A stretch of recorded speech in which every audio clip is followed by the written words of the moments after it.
Hey, good morning, good afternoon, good evening, whatever time it is for you guys. I hope you're doing well. um, sorry for the long wait for the intro and stuff, but I am.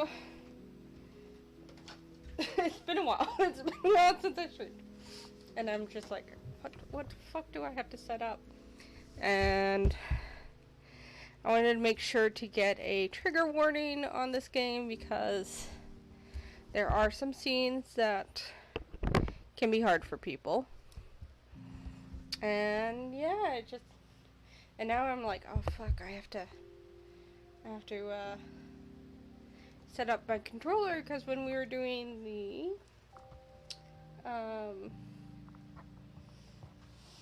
the court case last time, I needed it more than my keyboard and mouse, which I know kind of sucked because everything was good with keyboard and mouse until that point. And yeah, so yeah, it's been a while. I was super sick before Christmas, and still hanging on. You can probably hear me still being congested, but I wanted to get back into this, and I miss it. And even if it's just for myself, it's still something for myself, and it keeps me organized, because I get stuck unable to do stuff, and this just helps push me and helps, keeps me on track. Now, before we get started, well, I'm gonna open up the game anyways. We are at a point of being blind, because when I originally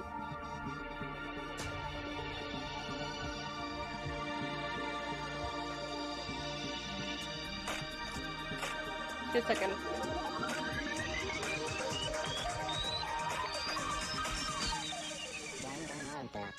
I forgot how fucking loud this game was. Testing. Okay, I think we're good.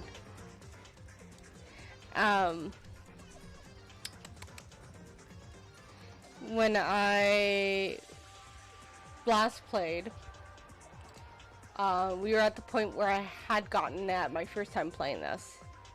And I have a very bad habit of constantly dropping this game, and I don't want to do that. So, actually, just give me 2 seconds, because I actually made myself a warm drink for tonight, because this game consists of a lot of talking. And yeah, so I'll be back in 2 seconds.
All right.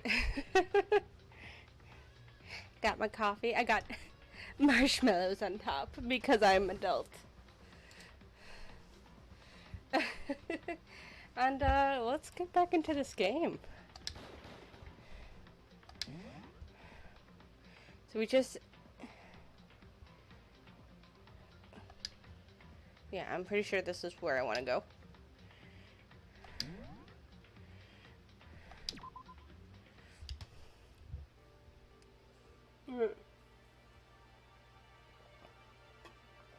So, Junko is dead.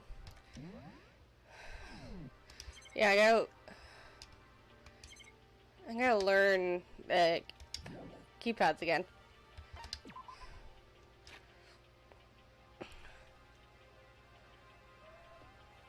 Oh, there's a transcript. Okay, interesting. Oh.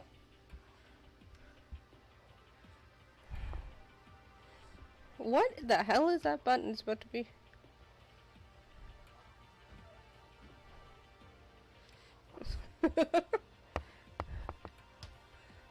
No, this is my D-pad. That's that. That's me moving around.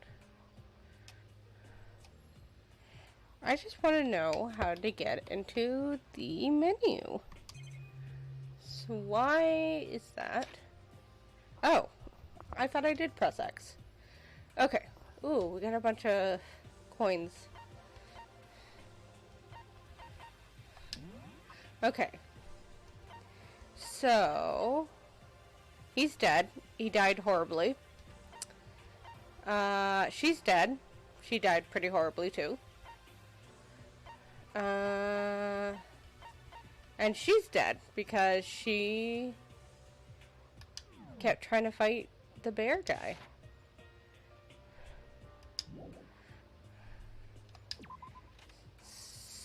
So...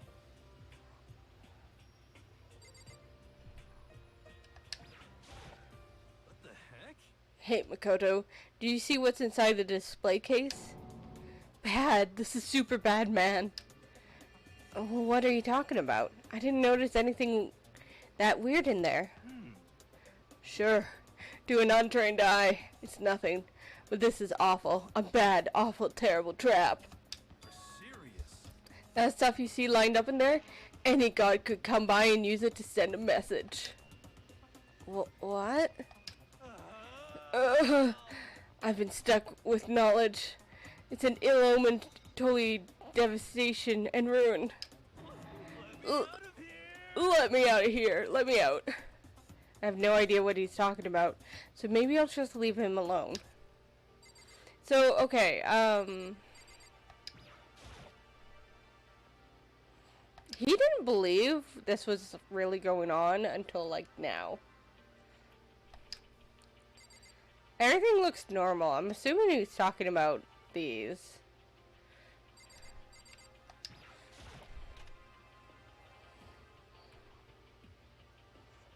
Oh, shit. I didn't mean to actually go back in here.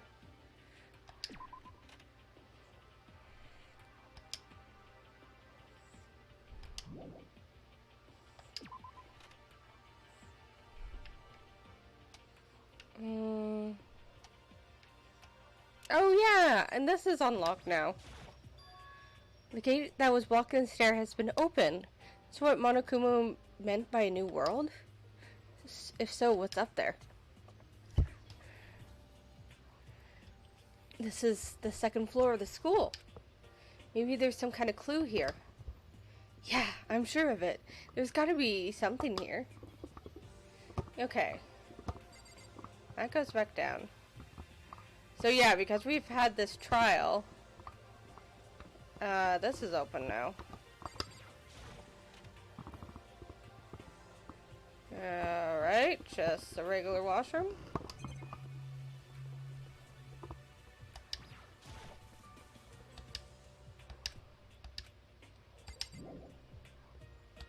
It feels weird playing with a gamepad.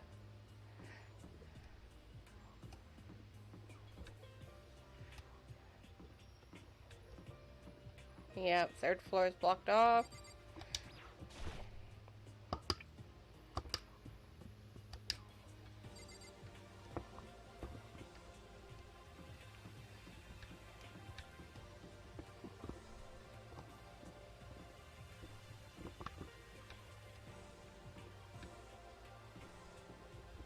It doesn't seem like it has anything up here.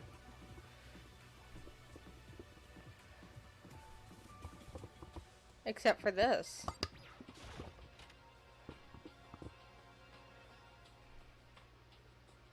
Reality isn't everything.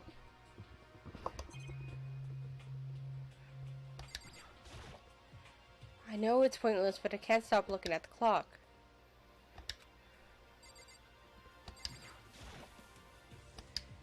Break them, but what about blocking them so they can't see anything? Yeah, he'd probably stab me if I try that.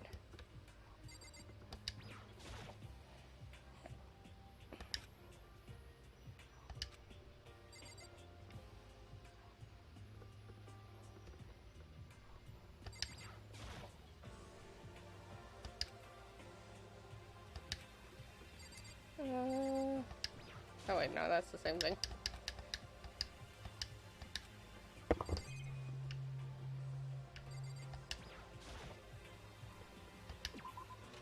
Okay, so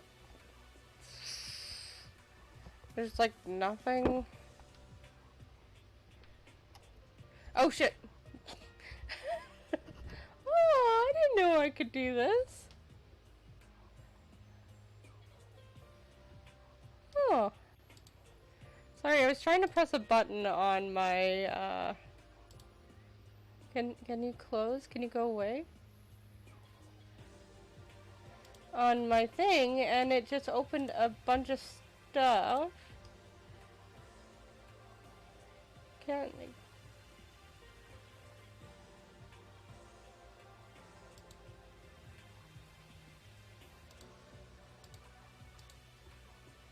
Maybe it'll just go away? Okay. Because there's supposed to be, I'm supposed to be able to press the help button. I don't know what button that is on my controller here. Because that's transcript. That does nothing. That's the system controls.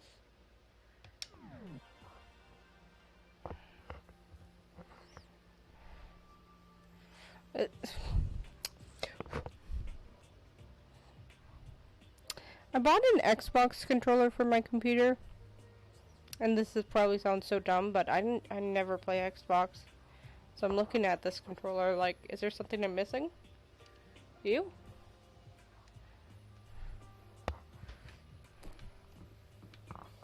Okay. Can I press something? No. Oh!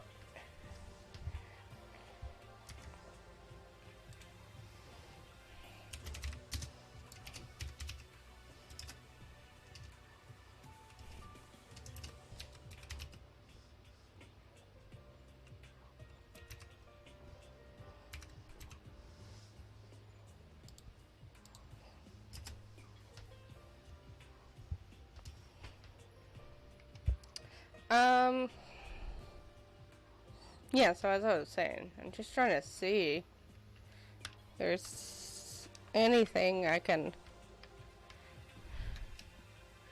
Because I don't know what the help menu is then. This is strafing.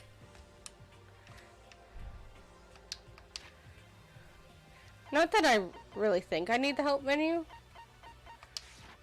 But that's bothering me now. Oh, just a second.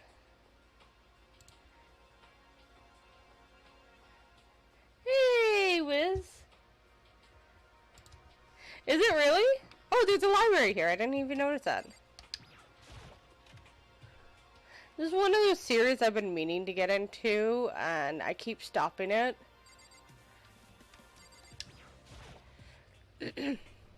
I did not mean to look at that.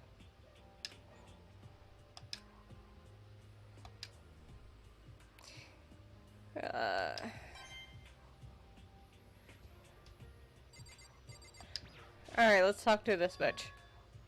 But still, this library is mostly interesting.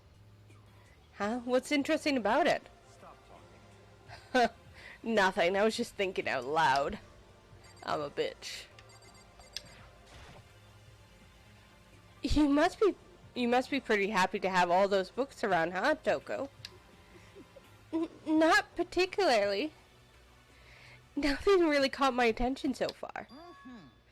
Indeed, there is a plethora of books, it's true, but the contents seem lacking. Where's the comic books? Where's the young adult section? Comic books? Young adult? That stuff's a waste of time. I see what you write, Miss Fukawa. Talented as you are, your stuff isn't any more worthwhile. My stories are filled with true love and pure feelings. Don't compare them to the garbage of yours. Your writing doesn't even mean anything. It's just a bunch of jumbled up letters. Someone should just burn it all. Oh, the lady doth protest too much, methinks. I bet you secretly into boy-on-boy action.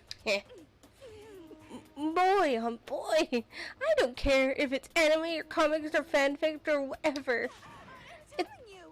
It's all filth. Throwaway culture that will be trashed and forgotten in half a decade. Just talking about it makes me sick to my stomach. I feel like I'm gonna throw up. You've insulted me and you've insulted my honor. These two are really starting to freak me out. I've never seen anything like it. They're being a couple of freaking nerds. Is it going to be the same thing here? I'm absolutely shocked. How come? They have all these books here and not one copy of any of my works. Yeah, well, why would they have comics in the library? Plus, most fanfic is just porn drawn by a bunch of amateurs. You just don't get it. Not at all. I too get it. And with a face like yours, anyone can tell nothing you do is worthwhile. She's such a bitch. Oh my god. Say whatever you want about me. Never judge a book by its author. Now hear this. Appearances mean nothing at all. What you see before you is nothing more than the rind that contains the meaty pulp of my genius. My creations are what determines my meaning and value. You're so full of it. I'm used to being misunderstood. You think weak attacks like yours will drop my HP? Those two really worry me. You're just a couple of angry nerds. It's remarkably dusty in here, and the light is less than ideal. For a library, it's not the kind of place I want to do much reading in. Okay, what can I... Oh god, I can look at so much. Camera! Oh. No, I didn't want to...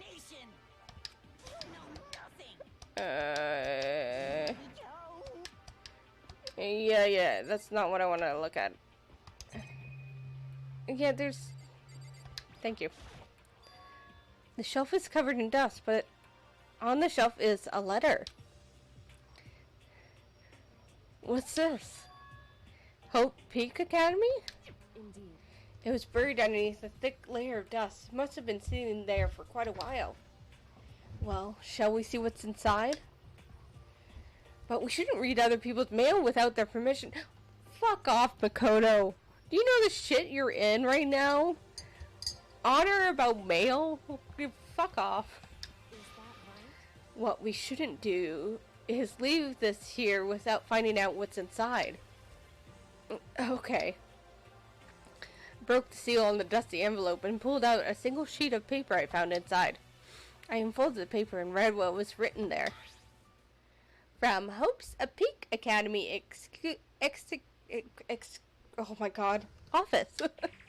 Throughout the years, we have been committed to shaping the youth who will one day shape the world.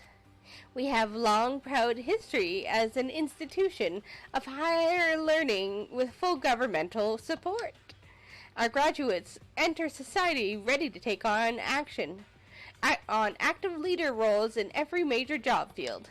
However, Hope's Peak Academy must now lower the curtain on its glorious history for the time being. This decision was not an easy one to make, but serious issues beyond our control have made it necessary. But make no mistake, this is not the end of Hope's Peak Academy. We intend to reopen our doors as soon as the issue forcing our closure have been resolved. That being said, this is the end for now. And I would like to personally and sincerely thank everyone for your help and support over the years. For now, we are awaiting official governmental authorization to formally cease operation. What does this mean? The contents of this letter are quite interesting indeed.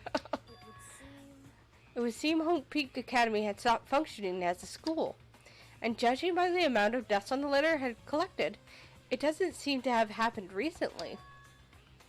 If I had to guess, I'd say this letter could be at least a year old. So you're saying Hope Peak Academy closed down at least a year ago? Most likely, the mastermind took over the abandoned school in order to put on this little performance. But that would mean it was closed when I got here just a few days ago. And it's not in the newspaper that it was closed? But I didn't get that sense at all. Plus, if the school had shut down, don't you think it would have been in all the newspapers and stuff, right? I mean, you're saying it could have happened over a year ago, right? But before I got here, I looked stuff up online about the school. Never saw anything about this. So, in other words, this must have been all part of the mastermind's plan. They lured us all in here. Someone who created a place to judge and execute people could potentially be capable of anything. Of course, that's all assuming that this letter is real. However, if it is real, though, that does solve one mystery surrounding the school. The reason there are no other students here could be because the school has already closed down. That would be a nice, simple solution, it's true. But then, what about this other part? The decision was not an easy one to make, but a serious issue beyond our control made it necessary. But make no mistake, this is not the end of Hope's Peak Academy. We intend to reopen our doors as soon as the issues forcing our closures have been resolved. What did they mean by a serious issue? That's apparently why the school had to close. If there's any connection between that and what's happening to us now, if the two entries are in fact connected, uncovering the connection would be a useful clue, on top of figuring out the mastermind's motive. Although I can't really say more until we find out more details. So in other words, only the mastermind knows the truth right now. The mastermind's motive. If we can figure out why they would want to imprison us all here, will that be enough to get us out of here? Or, yeah, probably not, but... Holy shit, okay, what am I looking at? There's this...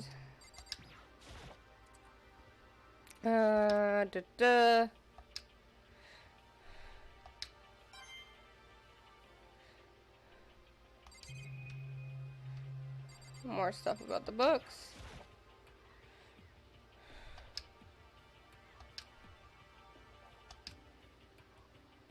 Yeah.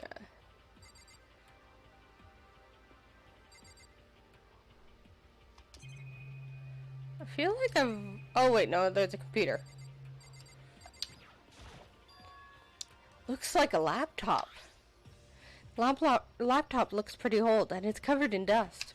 so It's broken. I tried pressing the power button earlier, but nothing happened. It's broken, huh? Too bad. I was hoping I could use it to go online and see what's going on in the outside world. Oh, sorry. Seeing that Gab's going online. If it's broken, there's nothing I can really do about it. Okay. Is there nothing else I can look at in here? This door. I feel like that might be it.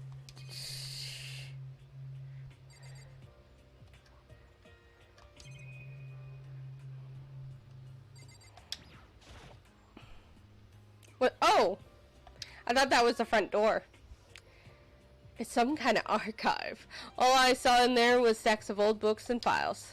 Can't imagine what business you would have in there. That's true. I don't really have any reason to check it out. Oh, come on. Bustled. Stop talking. Okay. I don't think anyone else really has anything to say. Because this is just going to be about the books.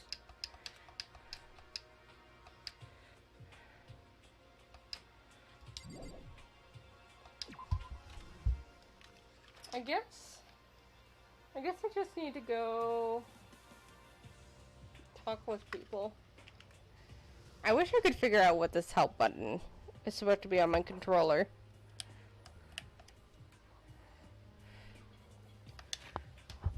Just a second.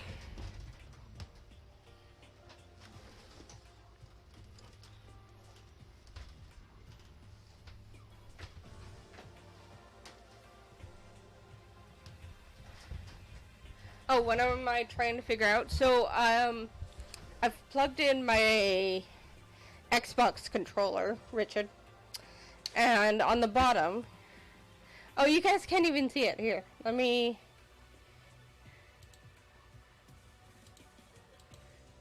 wait, what is that? Oh, there it is. Here, on the bottom here, you can see that there is a help button, and I'm assuming that's my clue button, but I can't figure out what it is on the Xbox controller.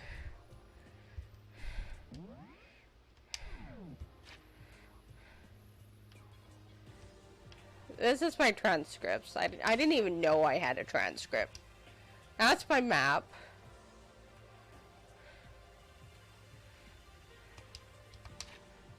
That's that. B is nothing. A is nothing. Well, A is clicking. I can strife. It's nothing on the little D-pad. What does the back button do? Back button?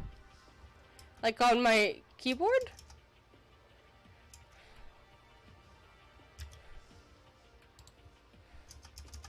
Because I have it set up for gamepad. It's like a select button on Xbox. I think that's this. It doesn't do anything. There's one button here that doesn't do anything. And then there's this one that gives the transcript. This is the one that looks like a picture-in-picture. And then the one that's a bunch of lines is telling me the system. Hey Momo, Happy New Year! Aw, thank you so much for the follow. Sorry for that. It's not a big deal figuring out that button, but I'm just, I'm curious.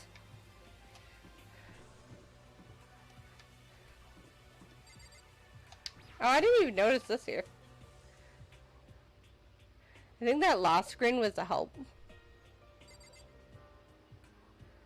Oh, okay. So it's that kind of screen. I thought it would be like help, like tell me clues what to do. I see. Here's my girl. Here's my wifey.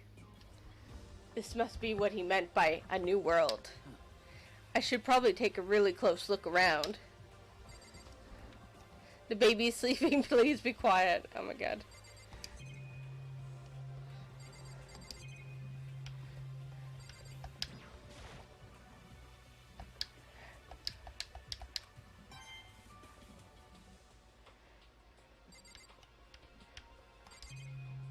Wait, no, I meant to actually click it. I know it all says the same thing, but you can possibly get a coin from it.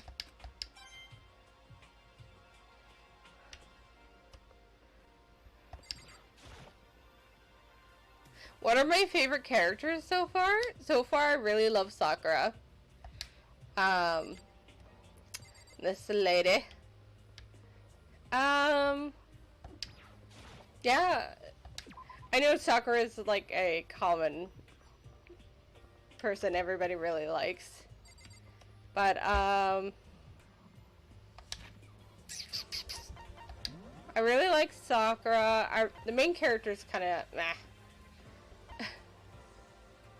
I think you see the objective in the menu. Ooh. He's okay. He's annoying.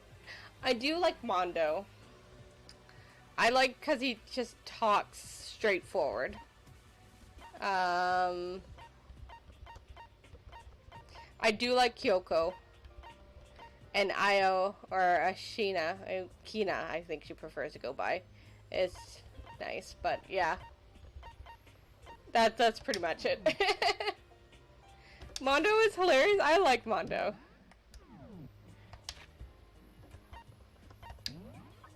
Alright, let's see where everybody is. He's at the gym. Let's teleport over here.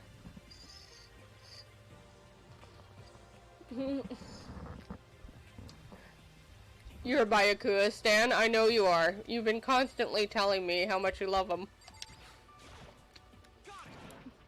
Makoto, look! Gate blocking the stairs, it's gone. It would seem. Oh. You hear me? Without a doubt. You understand? Okay. He's just telling me to go do what I just did.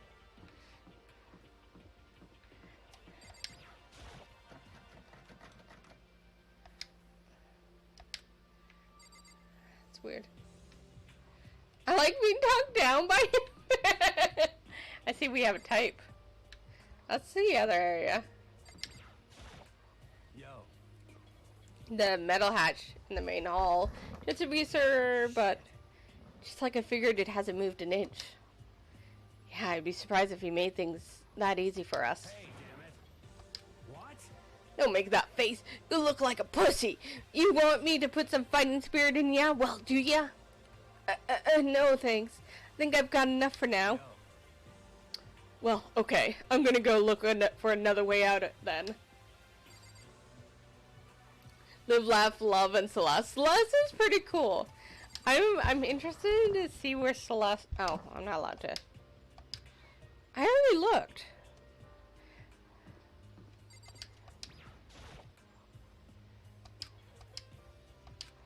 Wait, why is it still? It's not letting me actually look.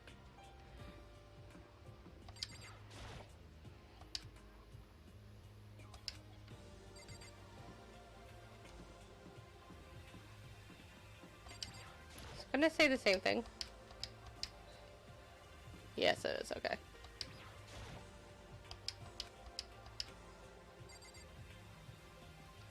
I think the main bit.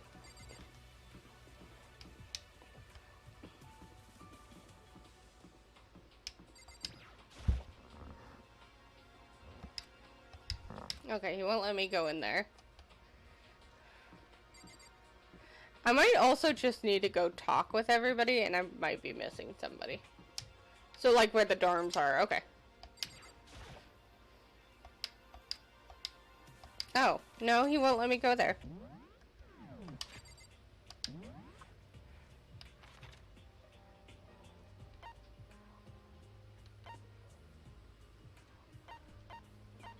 Oh. Well, they're saying the library. But I was just in there, so there must be something I'm missing.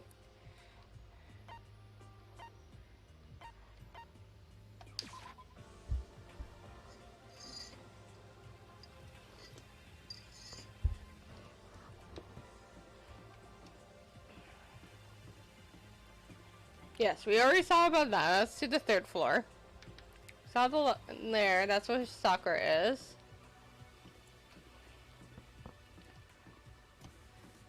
We went into that classroom. No one's in there.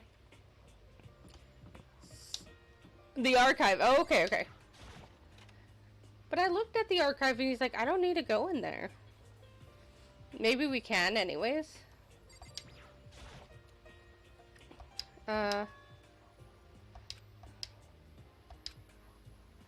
true, I don't...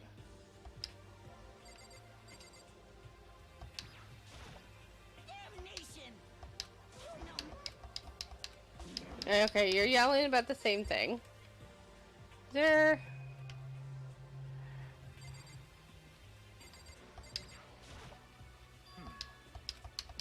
Stop talking. Maybe the letter again?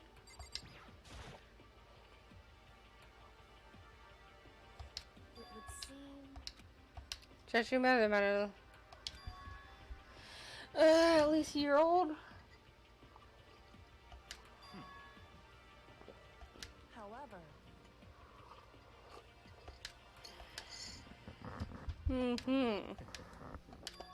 Okay, so this is the same stuff he said.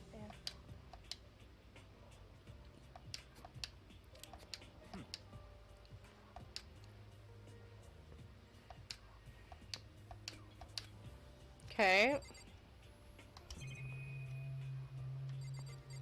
Now will you let me in the archive?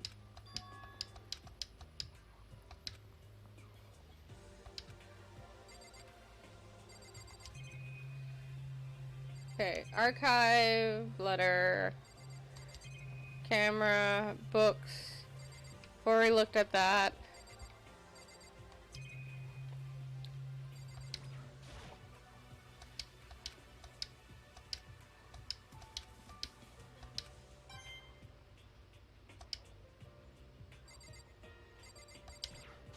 Oh, no.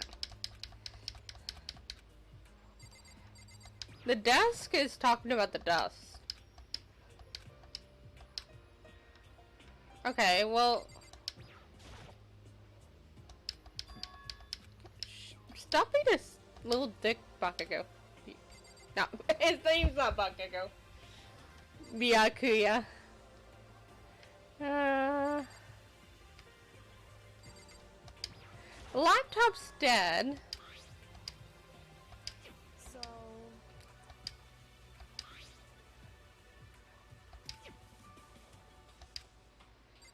You know what? Okay, I have an idea. There's one person I haven't talked to, but I don't know where she is. Well, there's two people. And I haven't talked to Celeste. Or...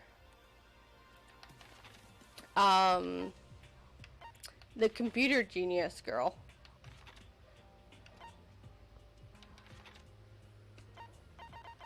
Okay, but they're just MIA.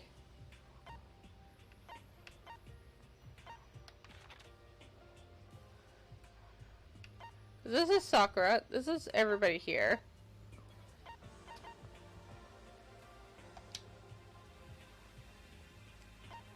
We're trying to figure out where to go next.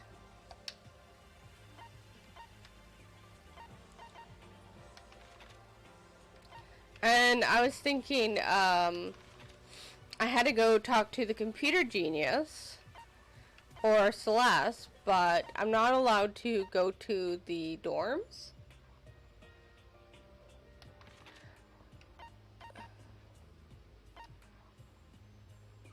It did go there, okay. Well, yeah. So there's got to be something I'm missing in the library. And I'm pretty sure, like Momo said, I had to go into archive, but Byakuya is not letting me. So there's got to be something I am missing.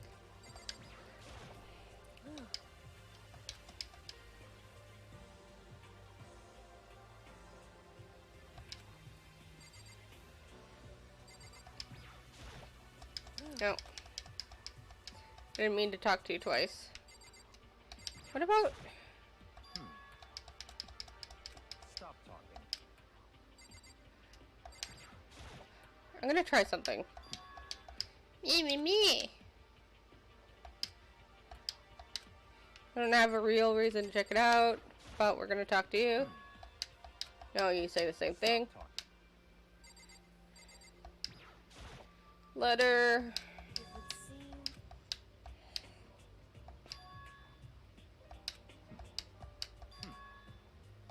However, I have talked with Toko, but let's try that again. now. I haven't talked with Toko since these two were yelling with each other. What the heck? Comic book game, no. I'm telling you. Okay, so she's just freaking out.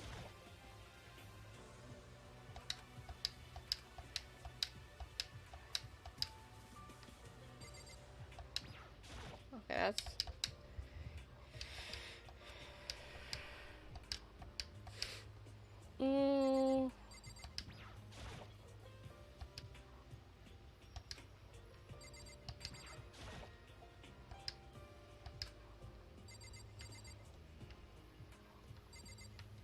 Anything on the floor?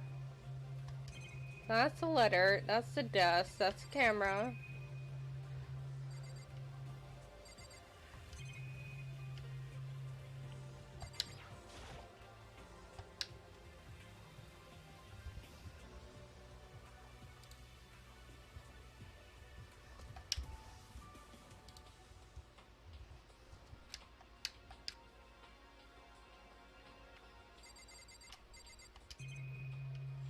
Like, I've done this far bookshelf.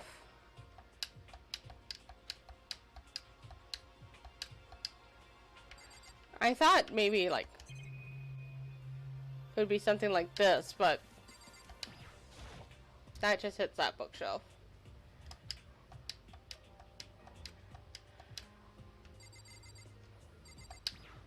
That's bookshelf still.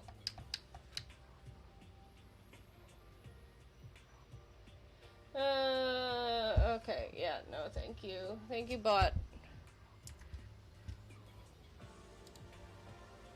No, thank you, Richard.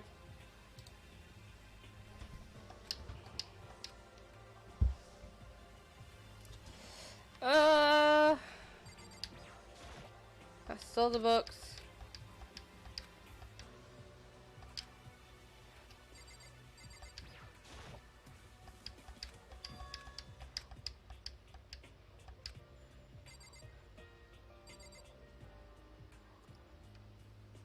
What the hecky darn am I supposed to do?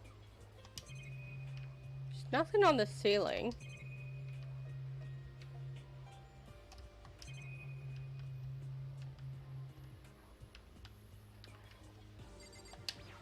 Kyoko doesn't say anything. Alright, what the hecky darn?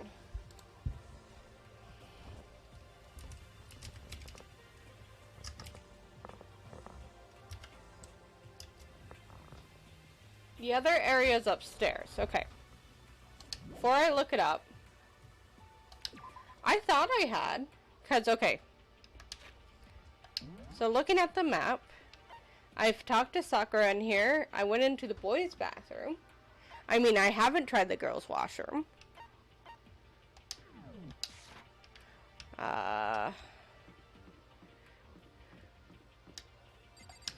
But he's gonna be like, it's the girls' washroom, how dare you?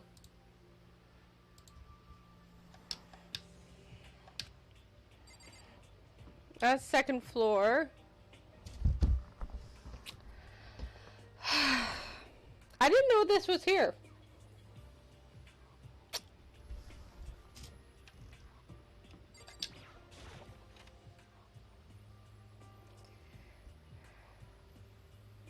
Oh my god, there's a gun. Oh, Makoto, hey, guess what? Guess what I found? A pool. There's a pool here. A pool. A pool, pool, pool. You don't have to keep repeating it. I got it. And there are a ton of exercising equipment in the locker room. Sakura's gonna go nuts when she finds out. Yeah, you're right about that. Hina seems way more excited than usual. There's a fucking gun. Is that a real gun? Not like we're at war here. Why would we need something like that? Hey, Chihiro, have you checked out the pool yet? No. I don't like wearing swimsuits. Yeah, you do seem like the type who might not be into that kind of thing. But still, it sounds like the locker rooms here have all the exercise equipment you could ask for. Maybe I'll give it a try. I kind of like to get a little stronger. You want to get stronger? I have to say that's kind of unexpected. Yeah. But I'm not brave enough to step foot into the locker room. Huh? You don't even want to go into the locker room? It's not that I don't want to, it's just... I don't get it. Is she afraid of locker rooms or something?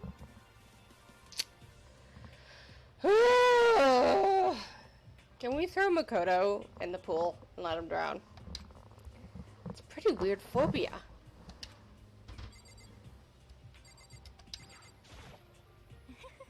The second floor has opened up. The living area has grown, and a number of facilities are now available. Whatever else is going on, I must admit things have been made much more comfortable for us. Do you understand? If things continue like this, the occasional class trial may not be so bad.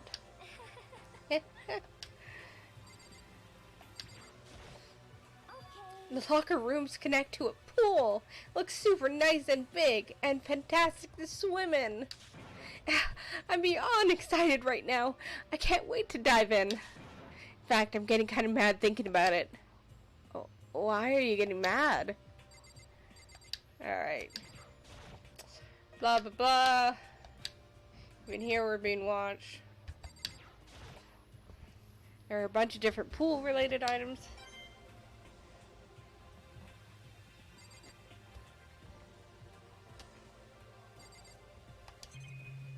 Okay, there is.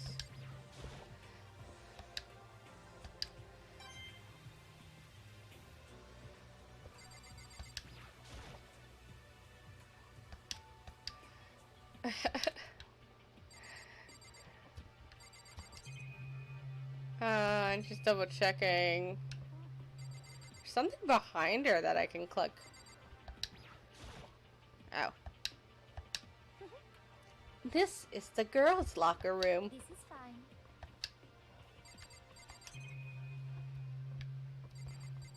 Oh, it's this. Oh, no, it's not. Okay. Yeah. Oh, and I guess you need your handbook to get into locker rooms. Really? Of course. Really? If you want to unlock the locker rooms, you have to swipe your personal e-handbook across the card reader next to the door.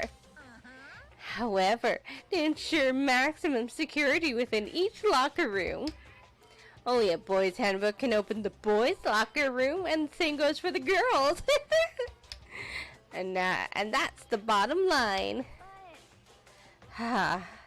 What if someone opens the door and then someone else sneaks in?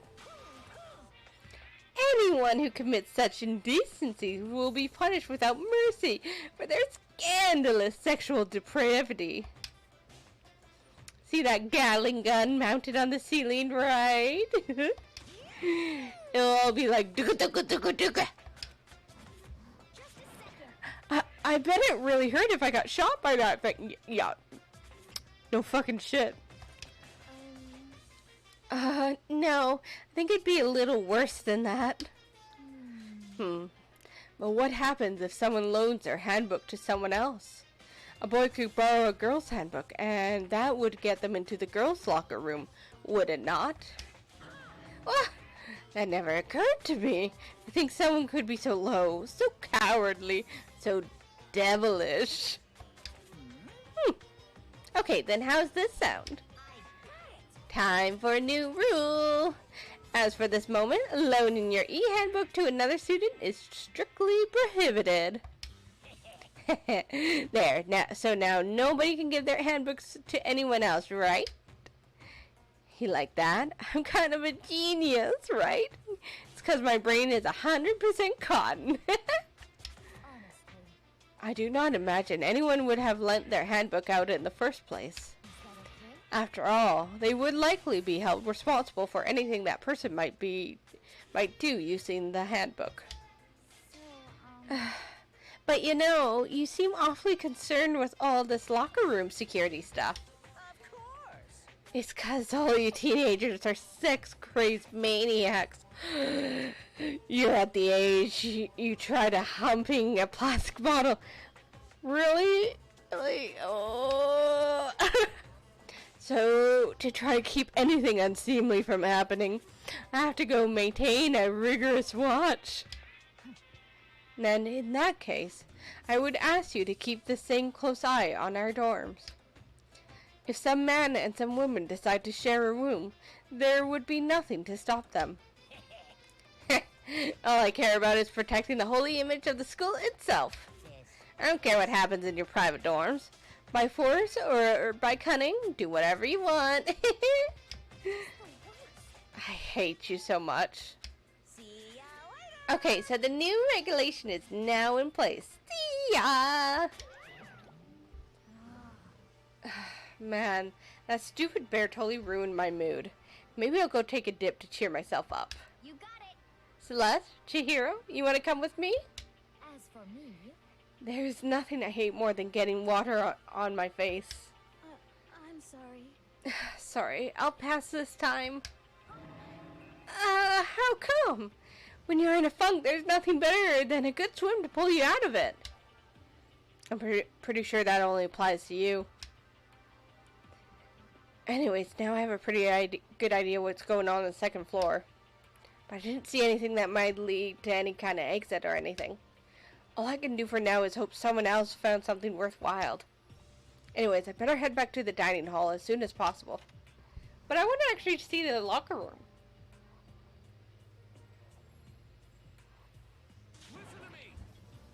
Okay, ladies and gentlemen, how'd it go? Did anyone discover anything interesting, new anything? Words. There's a library. And a pool. A freaking pool. And locker rooms filled with exercise equipment. There was not, however, anything resembling an escape route. Yeah, she's right. I see. Well, hey, there's no reason to get all sulky. Wait till you hear about my amazing discovery. Quiet down and listen. The warehouse and the bathhouse on the first floor of the dorms are now open. There's a warehouse? You hear me? The warehouse is chock full of food, clothes, whatever you want. There's so much, it's insane. So go ahead and stuff yourselves to the gill whenever you feel like it. Are you okay with this? Keep in mind, of course, that going out at nighttime is still prohibited. Please do not forget. Yo. Okay. And what about a fucking way out of here? You find anything like that? Well, What? there wasn't anything in the warehouse we could use to get our asses out of here. Nothing? Unfortunately, no, not that I saw. Hey, come on. You fucking people. What?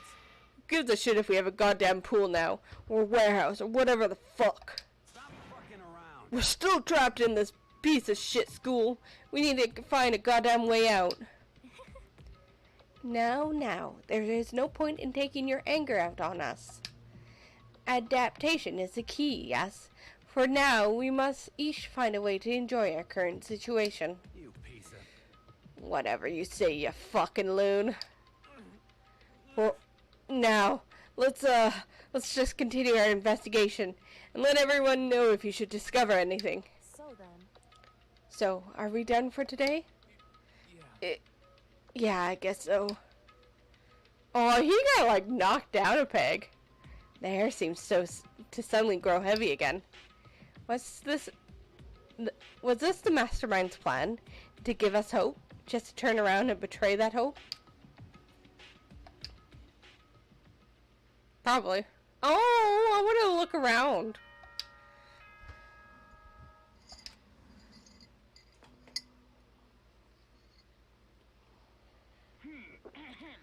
This is a school announcement. It is now 10 p.m. As such, it is officially nighttime. Dun dun dun. Soon the doors to the dining hall will be locked, and entry at that point is strictly prohibited. Okay then. Sweet dreams, everyone. Good night. Sleep tight. Don't let the bed bugs bite. I gotta say, another favorite character of mine is Monokuma. Because he's so kind of, I don't know, I just like him.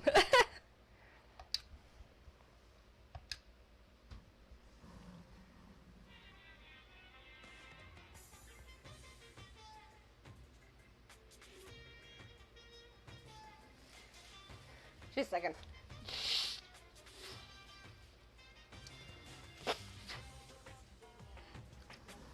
Mr. Monokuma, Mr. Monokuma, do you have a second? I don't really like myself. I don't have any kind of skill or hobby I can say I'm super good at. And my grades are totally average too. My reflexes are okay. Not great, not awful. I could get into a decent college where I'd make a few friends, maybe even find a normal girlfriend. Which is exactly why I don't like who I am. I understand that now. My life is just one giant copy-paste. I don't have any imagination. I am a perfectly average cardboard cutout. You see what I mean, right, Mr. Monokuma? That's a really depressing thought.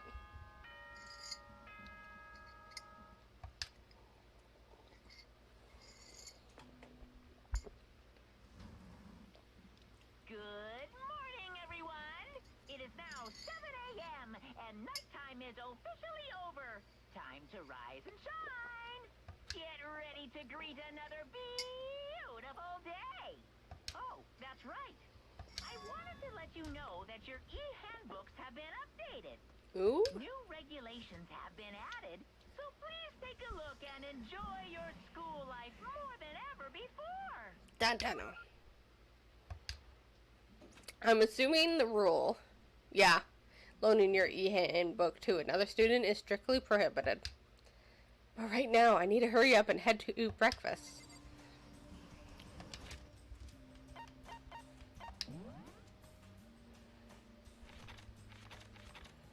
Because there was originally 6. Or...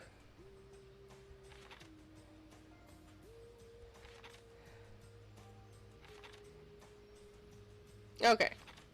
We're at 10.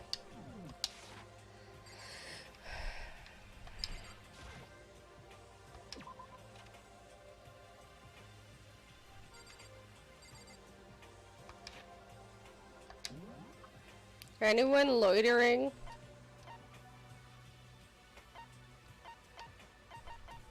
No.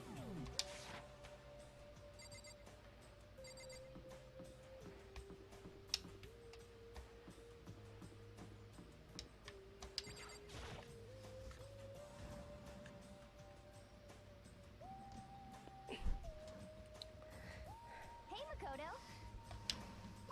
Good morning. Is everyone here already? Yo, yo, yo. No, still waiting on Byakuya and Taka. Byakuya is no surprise, but it's strange Taka's not here yet. Knowing Taka, I imagine he is trying to get the king of tardiness up and out of bed. Oh, Taka's the loud guy, right. I'm sure they'll be here soon enough. Just be patient. Let's see. I don't mind waiting for them, but there is one problem. Which is, I am thirsty. Hey, come on. How the hell is that a problem? Hifumi, would you make me some tea? Milk tea, if you please. Well, Why me? let's see. Your roundish figure reminds me of the owner of the coffee shop I used to frequent. That's your reason? This is fine. I can feel my throat drying out. Quickly, please.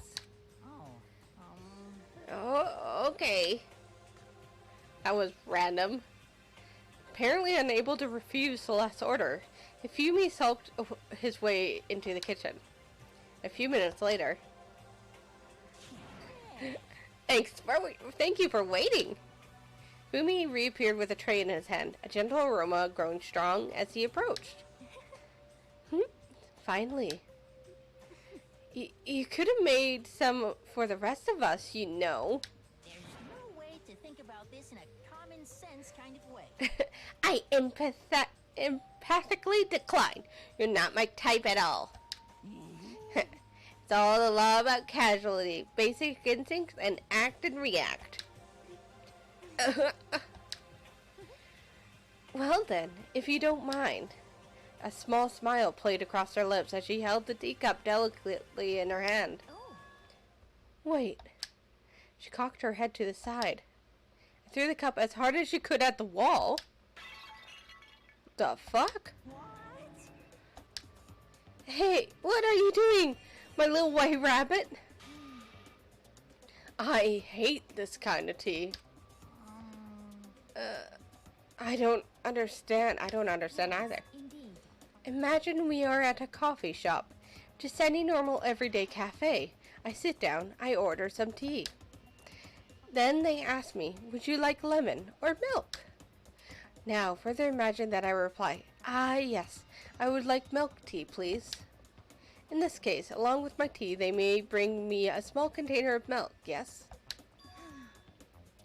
But this is not for me. I, among those who prefer the milk to be part of the process from the outset. Hey, Demonic, how you doing? The shoulder's doing good. And yeah, you know, goth wifey, pretty good. The fragrance is just so overwhelmingly sweet that way. Adding milk or lemon right before you drink is like dousing your fries in ketchup. Mere condiments. Whenever looking for a cafe, I first review their menu to see if it offers the proper style of milk tea. It's a chocolate syllable, yeah. Nice. And I cannot acknowledge any milk tea that does not add the milk during the brewing process. If I had to describe our shared reaction to what we just heard, I have to go with wide-eyed bewilderment. Yeah, I don't get what this lady's doing. I went to all that trouble to make you that tea, and you wanted me to go even farther?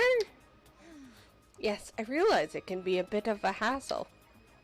Even in cafes that offer proper milk tea, it is always more expensive than simple tea with milk. It takes more time to prepare, surely, but why bother creating a menu if you're not going to offer the highest level of quality? We don't actually have a menu. You little bitch. The fuck? Is she cracking? That does not matter. Hurry up and bring me what I asked for, swine.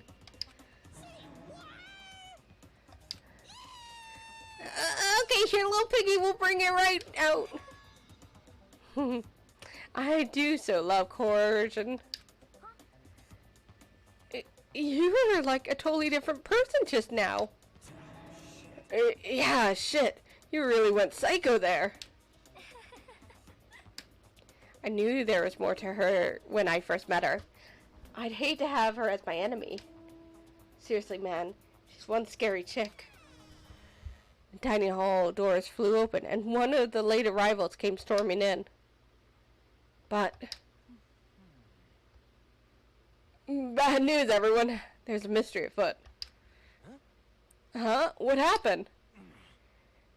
It would seem Byakuya refuses to leave its room.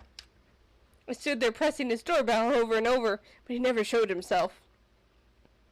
Maybe he just wasn't there. I think maybe... I like to think so, but I'm worried something might have happened to him. What he meant by that? Did really Byakuya, like, die right off the bat? I thought he would be one of the long runners. Didn't have to say anything else. Everyone understood exactly what he meant. It might be a good idea if we all split up and go looking for him. I was just about to suggest the same thing. What's your problem? Stop trying to one-up everyone. Okay, I'll go check his room one more time. Oh, she said something else, and I clicked through it. Very well. Then the rest of us can go check out the rest of the building. Yeah, before it's, you know, too late. Anyways, we just have to do our best to find Byakuya. So where might Byakuya have gone? Oh! Something about the second floor. I apparently am clicking through things too fast. Celeste, aren't you going to help looking for Byakuya? I have not had my tea yet. Huh? As for me, Until my thirst is satisfied, I have no urge to do anything. If you are in a hurry, feel free to motivate Hifumi to move faster. Okay. But aren't you being kind of selfish? Why is Celeste, like... I don't know. It feels like she's just freaking out. Ah, Mr. Naegi. What's going on? Well, nobody's seen Byakuya this morning, so we've all decided to go look for him. What? That's not good at all. However, this little piggy needs to. I have an holy edict to deliver proper milk tea to my master. Oh, these type of nerds creep me out. To bless this undeserving swine with such an honor, I will serve you with all my heart and soul. Okay, good luck with that. Fumi created some creepy alternative reality for himself. Yeah, he did. Okay. Wait, I want to see something.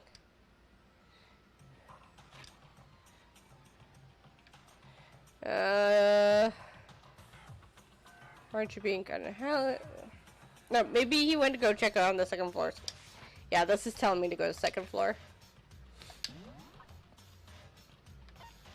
I mean, I can go talk with everyone.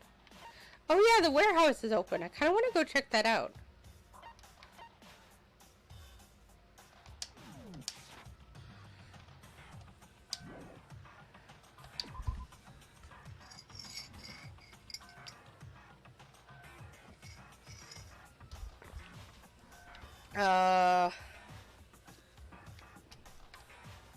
Looks like the warehouse was over here.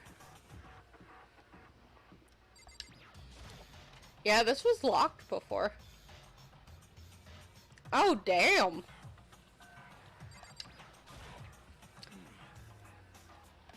But you were one step too late. I've already finished my investigation, and there was no trace of Byakuya here. An army marches on its stomach, as they say. So I thought maybe you would come here to have his fill. But we must all eat until there's nothing left to eat. Anyways, now it's no time to get discouraged. We must head elsewhere to continue our search. Yeah, you're right. Damn, there is a lot of stuff.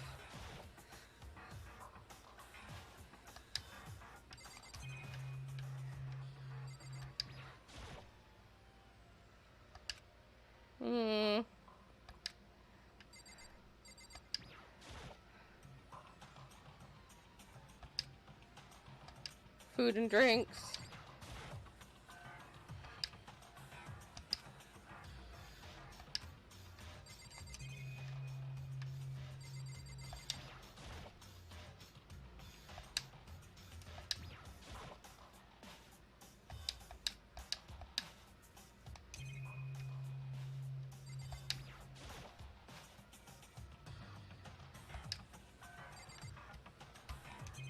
Anything up?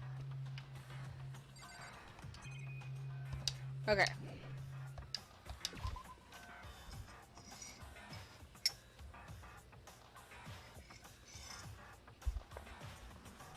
All right.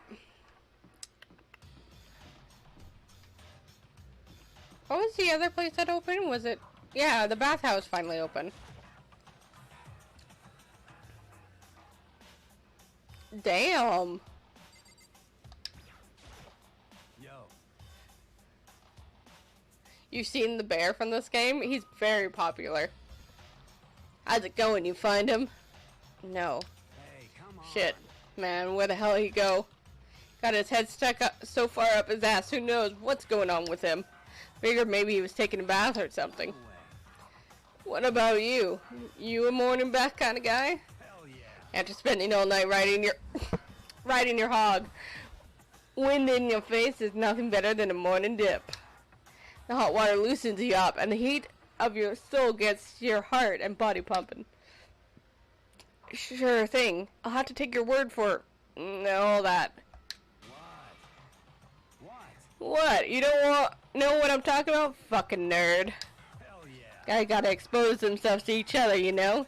Come with me next time, you'll see. I'll think about it. I mean, it's not like you've been riding your hog here in the school, right? Okay. So this is a weird, this is a murder mystery. And what's happened is everybody in here, but us, who's the main character, is some kind of great of something. Like, he's the greatest biker gang leader. There's like the greatest fanfic writer, the greatest author, the greatest computer hacker, the greatest this, that, and that, and they've all been invited to the school. And the school is rumored to, if you go to the school and graduate from it, you'll always be good in the world. I know, the fanfic writer is hilarious. You'll graduate from it and you'll have like success, perfect job, and that. So all these people came here thinking that, and now we're in some kind of alternate dimension, having to kill each other to get out.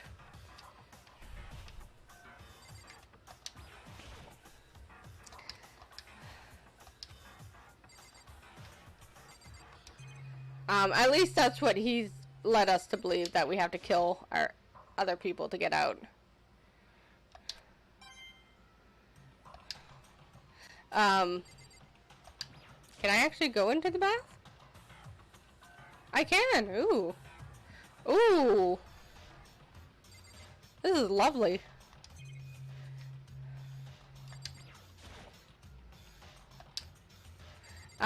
Yeah, like, we're led to believe that the only way we could, oh,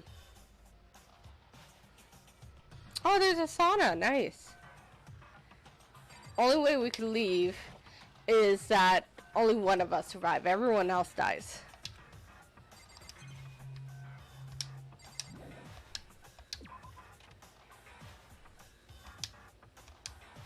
Actually, you know what? Let's save myself some time. We're just gonna go to the second floor. I have a guess where he is.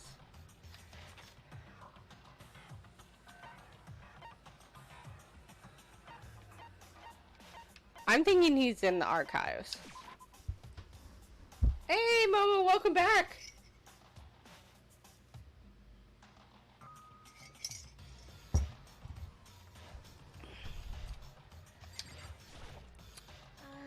Oh, hey, Makoto. So, did you find Byakuya? I'm sorry, No, I didn't see him anywhere. I see. but, Somehow, Kyoko figured out where he might be. Huh? you know, Kyoko's so amazing. She's so cool. She's smart. She seems really tough. She's definitely smart, that's for sure. But tough? Compared to, say, Sakura or even Hina, she doesn't seem all that different from Chihiro. Is it weird to compare them like that? Makoto is super fucking dumb. hey, So you thought to come here too? Hmm? so, If you think about what Byakuya was so interested in yesterday, you can probably guess where he is now, right? Huh? What was it Byakuya was so interested in again? He would... okay. He was interested in the archive, and he didn't want me to go in there. When I opened the door to the library and looked inside, I cried out in sudden surprise. Byakuya? Of all the things I imagined, this most definitely wasn't one of them. Hey, what are you doing? I'm fishing. What does it look like I'm doing?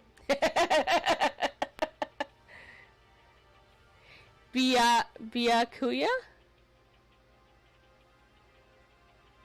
Really? Okay. I'm trying to read, so if you could be quiet. Oh, sorry. I'm gonna need to write that down. What are you doing here? Everyone's super worried. We've all been looking for you. Who asked you to do that? Because we're all supposed to meet up in the morning and eat together. We made a promise. We made a promise. A promise? Can't I get a second's peace and quiet around here? Right? But Byakuya snapped his book shut and slowly stood up, smooth and silent as a shadow.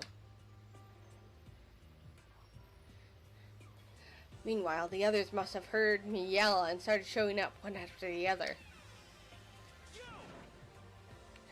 Byakuya! So this is where you've been hiding. The heck you doing here, man? We were very concerned. Well, you had no reason to be. I was just reading.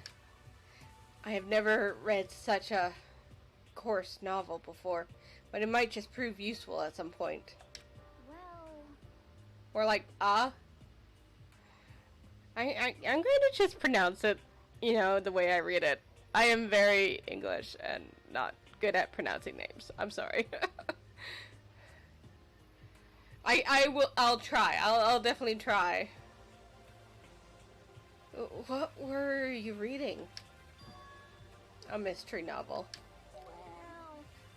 Wait, so are you going to use what you're learning in there to betray us? Don't be stupid. Yeah. It's just something to keep in mind. Yeah, what? Naturally. If I decided to fight, of course, I'll come up with something original. Otherwise, this game of ours will be totally boring, right? It's not often you get to take part in such a high-stakes, high-tension activity. So if you're gonna do it, you have to make sure it's entertaining. His words sent a chill down my spine. There was an undeniable smile on his face as he spoke. He looked like he was actually enjoying himself. Enjoying this deranged killing game. Damn you! What the fuck do you mean game? That's fucked up. But it is a game. It's a game of life or death, which can have only one winner. That's all there is to it. He is right. There is a zero-sum. It's a zero-sum game. are you okay with this? It is a part of game theory, a mathematical model. In game theory, what we are going through now is called a zero-sum game. In this type of game, in order for one person to gain something, another must necessarily lose something. In other words, it is a situation in which participants must compete for position or resources. I see. You mean like a kind of elimination match? Actually, Entrance exams, sports tournaments, job openings, most social interactions fall into this category. Everyone must scramble to obtain something which is limited. For you to succeed, someone else must fail. This also applies to school life we have been subjected to here. In this case, our limited resources is that only one of us can successfully become the blackened. So, in other words, So, this game was designed from the beginning to force one of us to try and defeat all the others. That can't be what they had in mind. This is why adaptation is so crucial. If those who want to escape were to disappear, there would be no reason to continue playing the game. But why would I stop playing? It's so much fun. He smiled again as he spoke. The smile was filled with evil intent. It twisted his face into something not human. It sounds as if you do not acknowledge even the possibility that you may lose, am I right? Naturally. But of course. You do not speak like the others. Exactly what I would expect from Togami heir apparent. It's just normal arrogance, isn't it?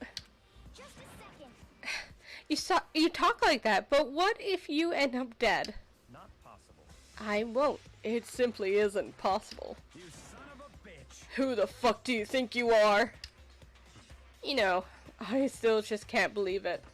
What? Believe what? That an uneducated, brain-dead, useless piece of garbage like you have survived this long. Piece of shit. I'm gonna fucking kill you! Don't make me repeat myself. Like I said, I won't die. You keep saying that, but... do not bother arguing with him. For him, the concept of losing simply does not exist. He is the ultimate fluent progeny. After all, a boy raised to succeed from the day he was born. He considers victory his destiny, and has lived in his life accordingly. Tests and challenges are mere ways for him to stand victorious, even if it is a life and death situation. Is that not so? Byakuya? Byakuya? At least one of you seem to understand. Isn't it wonderful? It is because I am the same as you. Games are meant to be won. That's enough. Are you trying to suggest we're on the same level? Close that vulgar mouth of yours. Oh, Well, well, I do apologize. Anyways, let me just say this to all of you. You all need to try harder. If an opponent isn't going to give it their best, where's the fun for me? no. That's a terrible way to look at it. What? Huh? It's because... This isn't a game. Our lives are on the line, you know. To kill your own friends is horrific. it's horrific. Friends, who decided that? We're not friends. No, quite the opposite. We're in competition. We're enemies. But... You know... But what? Stop trying to force your contradictions on me and just accept what I'm telling you. Come on. Yes, if you have something to say, say it. Otherwise, keep your mouth closed. I'm sorry. He's such a bitch. Stop fucking around. Hey, shithead. Get off your bully. You get off on bullying people that can't fight back. You want to try that on me? So, you're back to pretending to be friends, huh? And how long do you think that's gonna last? Piece of shit. Fuck you! What? Is that all you can say? It's unfortunate you would waste your breath on such empty gibberish. You son of a bitch. That's it, you're fucking dead. Just a second. Hold on, just calm down. Piece of shit. I am calm. How is this calm? Anyways, I don't have any intention of working with the rest of you any longer. To cooperate during the elimination game is, well, frankly, it's a waste of time, and I hate wasting my time. Oh, waste of time. Not possible. Engaging in friendly group meals is out of the question. Someone could easily poison our food. And I'd rather not become part of the Last Supper just yet. Quit talking like you're in a fucking movie or something. Goodbye. All I'm saying is that, ultimately, you are all free to do whatever you want on your own. Goodbye. without a second glance. I'm gonna be... Fuck. Kuya left. There wasn't anything we could do to keep him from going. His way of thinking was just beyond anything the rest of us could even compare. But... Was he serious about all that? He was, without a doubt. Don't fuck with me. Well, fuck him then. Maybe. But what he said, he might not necessarily be wrong. I mean, can you say for sure someone won't poison our food? Hey, come on, you too, Toko? Anyway. Oh, well, it's not like anyone would care even if I was gone, right? Actually, I bet you all want me gone. You all think I'm disgusting. None of us think that. You just think you don't think that. I know some people like to play the victim, but this is just totally out there. You think I don't know, but I do. You want me gone. And I'm sure the rest of you want the same thing, don't you? Hey, Toko, wait. Just let her go. When she gets going like that, there is nothing you can say to bring her back.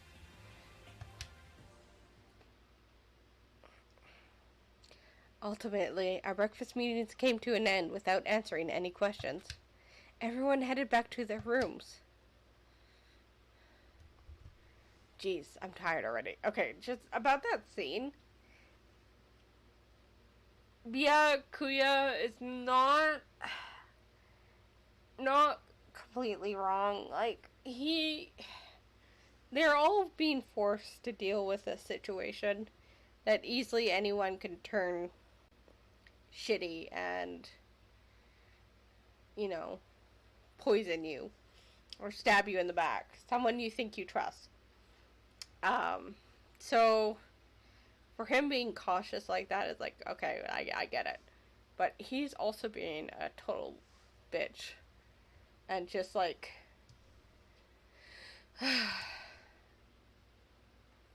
he's just...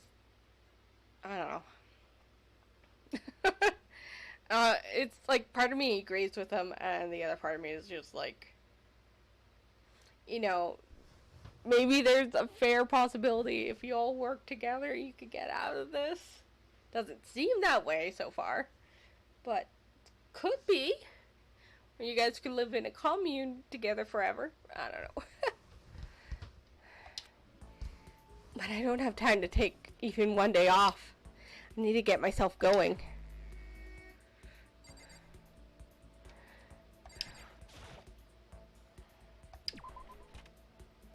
So it's just, yeah, it's hard because these guys are all children, they're all babies.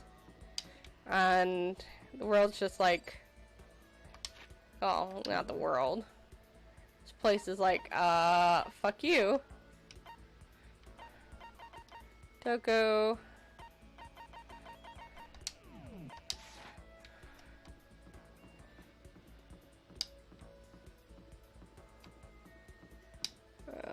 Wait, yeah, I saw her over in here. And Toko's just fucking weird.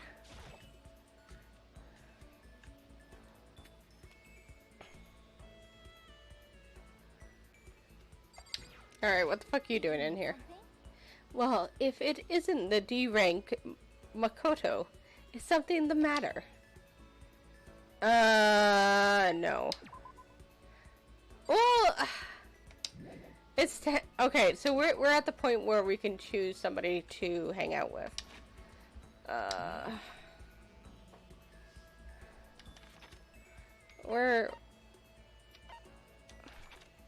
We can hang out with Celeste, we can hang out with these guys. I've hung out with Fumi, the dead girl, and Sakura. I know who you want me to cozy up with. I don't really want to cozy up with that bitch. You want me to cozy up with this asshole. I mean, Kyoko might be good. He might be good because I feel like he's gonna be dead soon, honestly. Of course, she's at the pool.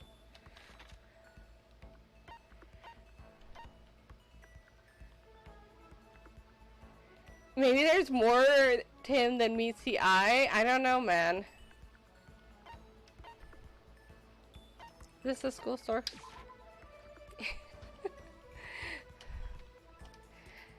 Like, my first understanding of him, he's just a total twat bag. I get it.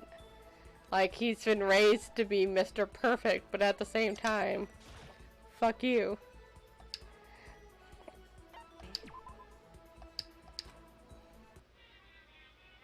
But I also kind of feel like he might be dead soon. Oh, okay. I put more coins in and I get...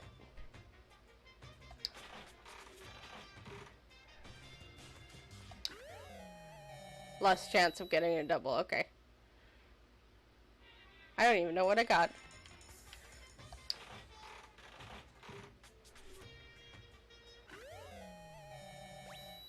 That looks like sunflower seeds. Sure.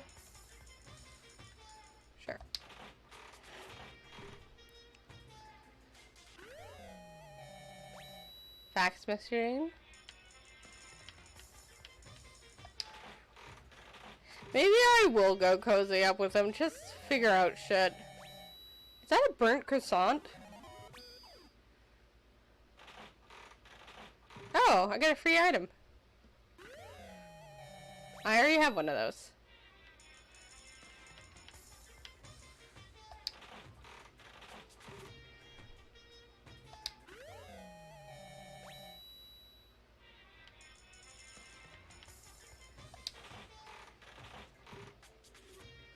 I kind of want to go hang out with him because I kind of feel like he's going to be dead next.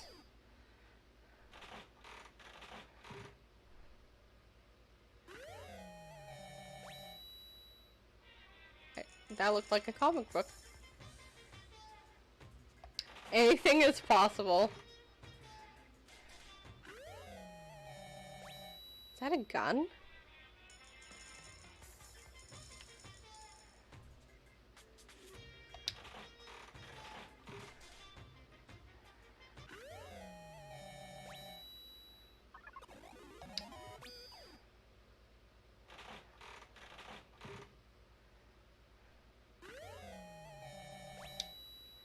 Get so many freaking items. Kinda.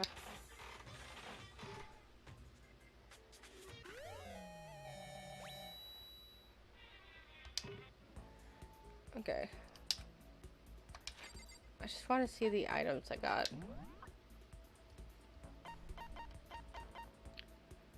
Prismatic hard track.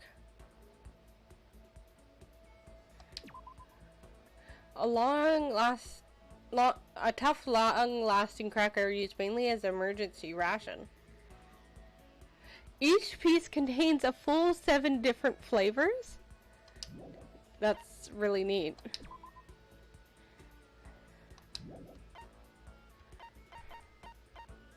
Okay, yeah, those were sunflower seeds. Love status ring! Oh my god.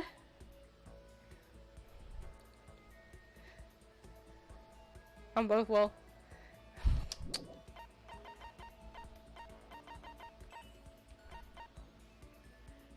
Mask hero, leaf covering. I still want to give the hand broad to like Sakura.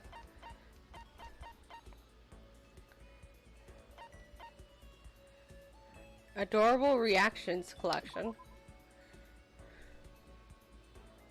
Oh, okay. Yeah, this is a straight up gun. Oh, it's a replica. Can't even cock it. Although the berserker armor is probably good for Sakura.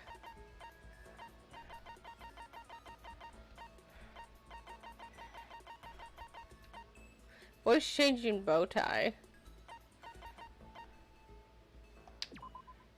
Used to distribute a full-length novel based on what the world would look like if all someone's dream came true. weird.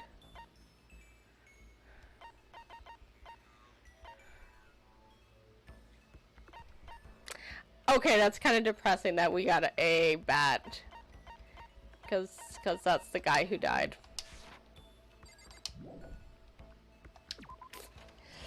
And he died in a really horrific way. Okay. Let's go hang out with Mr. Shit for Brains.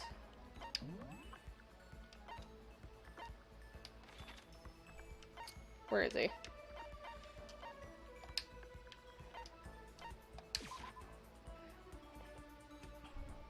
You're shit for brains too, though.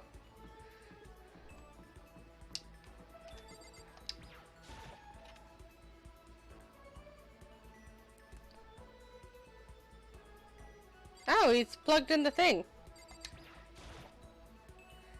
An extension cord. I guess it could be used to connect a lamp to a power outlet. But where would you get something like this in the school? I'm assuming the warehouse.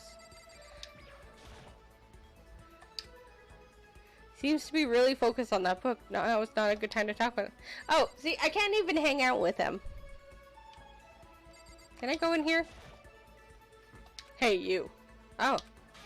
I can't concentrate with you in here. Kindly leave.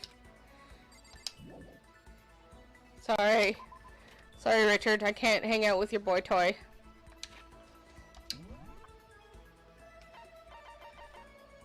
I might go hang out with, Girly McGee.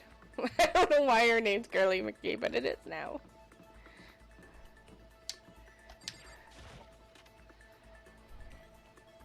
Actually, do I have a gift that would be good for her? I don't even know what she would like. Oh, well, I'll give her something. I have to put all my energy into watching out for myself. I don't have time to worry about anyone else. Yeah, let's hang out with her. Correct. You want to spend time with me, However, but I don't have anything to say. Are you okay with that? Spend some time with Kyoko in silence. Actually, that's really nice. Kyoko and I grew a little closer today. Alright, I don't know what... You want some water? I could give her water. Give her cracker. Croissant. Love ring status? I don't know, I can't read her. I don't know what she would like. She'd probably hate that.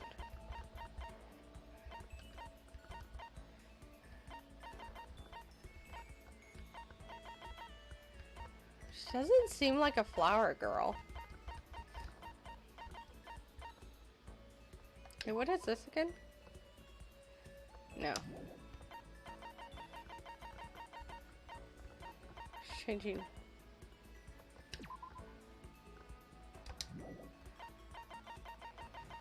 I'm gonna give her the cracker. Might be neat.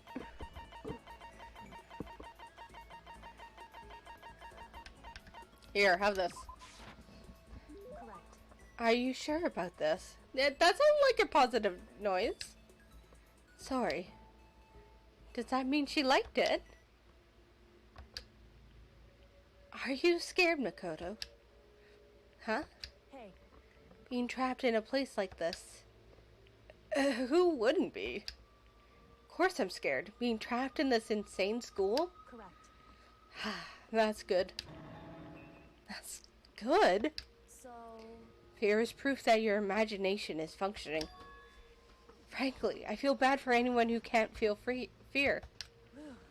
Without imagination, you can never deduce which action to take next. But what about you? You seem totally calm. You don't act afraid at all. wrong. I'm scared too, of course. I simply hide my emotions. There's no advantage to be gained from letting others see how you feel. You hide? Huh? Correct. What I mean is, I'm not as foolishly open as you are. Foolishly open? Listen, Also, the fear I experience is a little different from yours, I imagine. What do you mean? So, You're afraid of what you might lose, right? correct. But I'm afraid of what I've already lost. I'm sorry, I don't understand. I know. She didn't bother answering any further. She just turned and... Goodbye. With that, she was gone. Well, we're just getting to know each other. Maybe we'll talk more next time. I don't think I understand her at all yet. Woo! Maximum number of skill points have increased. Hey, look at you go! Once we're all done, I headed back to my room for a little while. Do I have more time?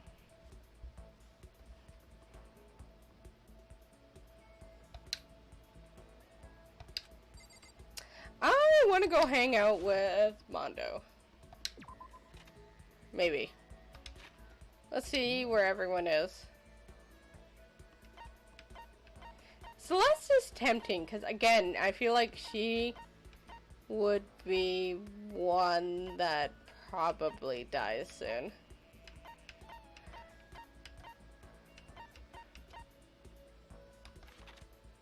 I feel like also, if I ever see Toko out in the wild, I should hang out with her because she's always in her room. And I mean, I don't blame her. Everyone's just down here.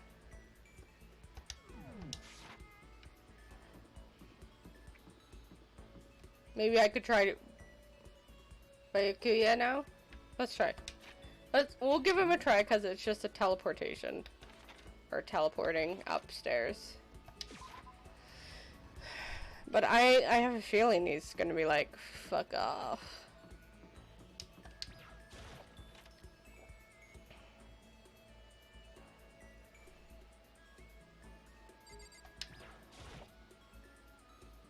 No, I was like, what?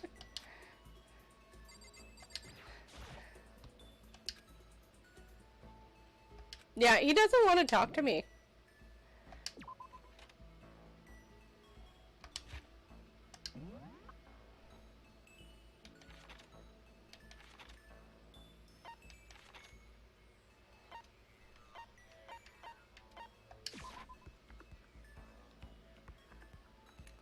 I'm not. He's just like, fuck you, I don't care. Maybe I should talk. We'll hang out with Celeste. I feel like she's gonna die soon. Well, she might not die soon.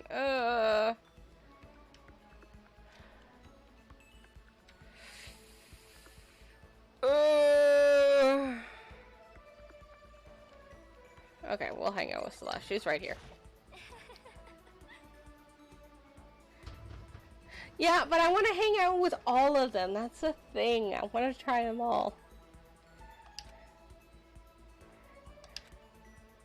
Sure. Let's hang out with Celeste, the creepy girl. I truly frightened myself to captivate even insignificant little creature like yourself. I spent some time with Celeste. Celeste and I grew a little closer today. Yeah, yes.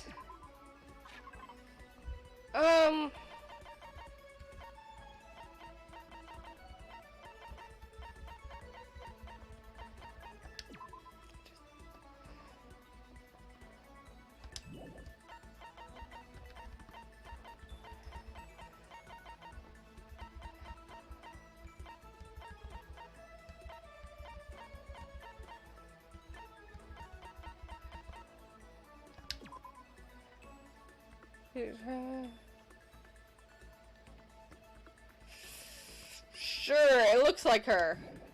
Kind of. Oh, she kind of likes it? So I can have this. May have to revise my initial impression of you. The more wonderful things I receive from you, the better impression I get. Seeing Celeste so pleased with something I gave her makes me happy. Ah, she really liked it. Makoto, I would like to share something with you. Huh? What is it? My perfect gambling strategy. Is there really such a thing? Indeed. Of course there is. Are you ready? Please pay attention. Whatever the game, you must have a mind for strategy. This will allow you to increase your odds of winning. However, the exciting part about gambling is that there is a power which can overwhelm any strategy. There is. Indeed.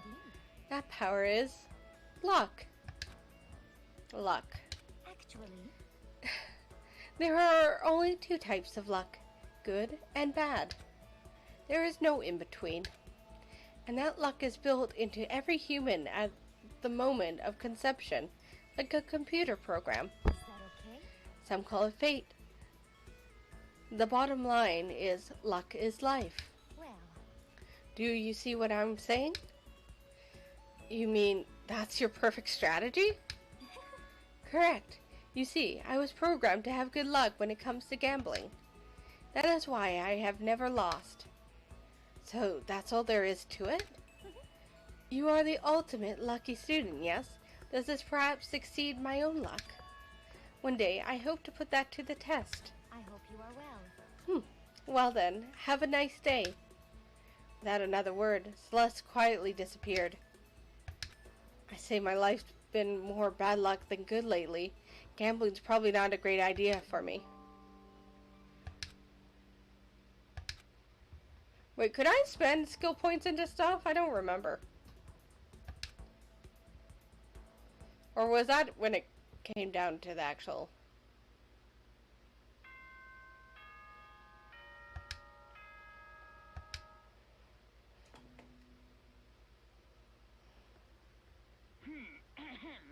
This isn't as such.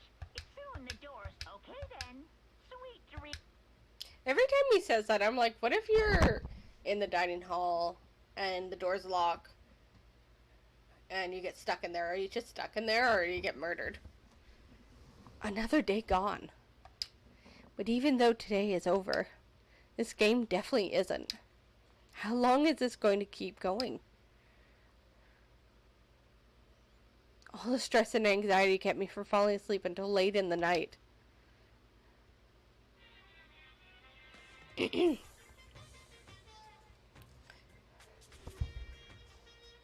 Whenever I spot a cute girl, I have a tendency to stare. I can't help it. I just gaze with intensity. The other day, I rode my bike to the train station. I was in the bathroom, just looking at myself in the mirror. Okay.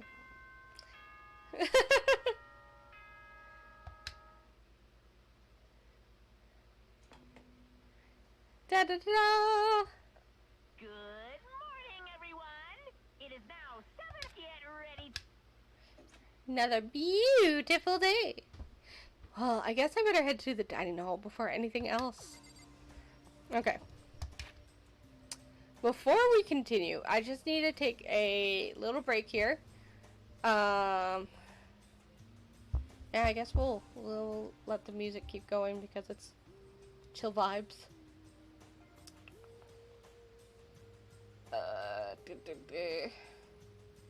My god, my brain. There we go. Yeah, so we're just gonna take a little 5-minute break. So this is a great time to go get a snack, go to the washroom, whatever you need, and I will be right back.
Alright. I'm back. Just a second. If someone in an hour could remind me to go check on my cat, it'd be great.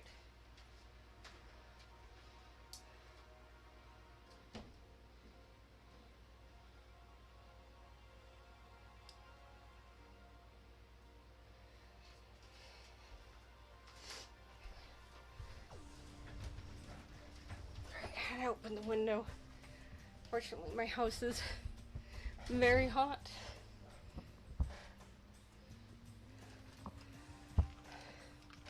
I also went and it's gonna sound weird, but rinsed out my nose because I noticed the past 2 hours I've felt really oh shit, congested, and I'm hoping that helps, but I always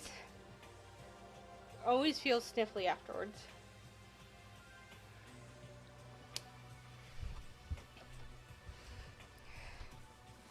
Alright, let's see who's where. Oh right, I gotta go to the dining hall.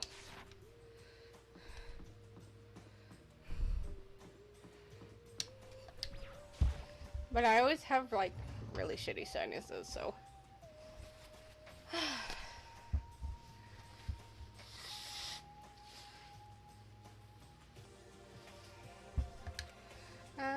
but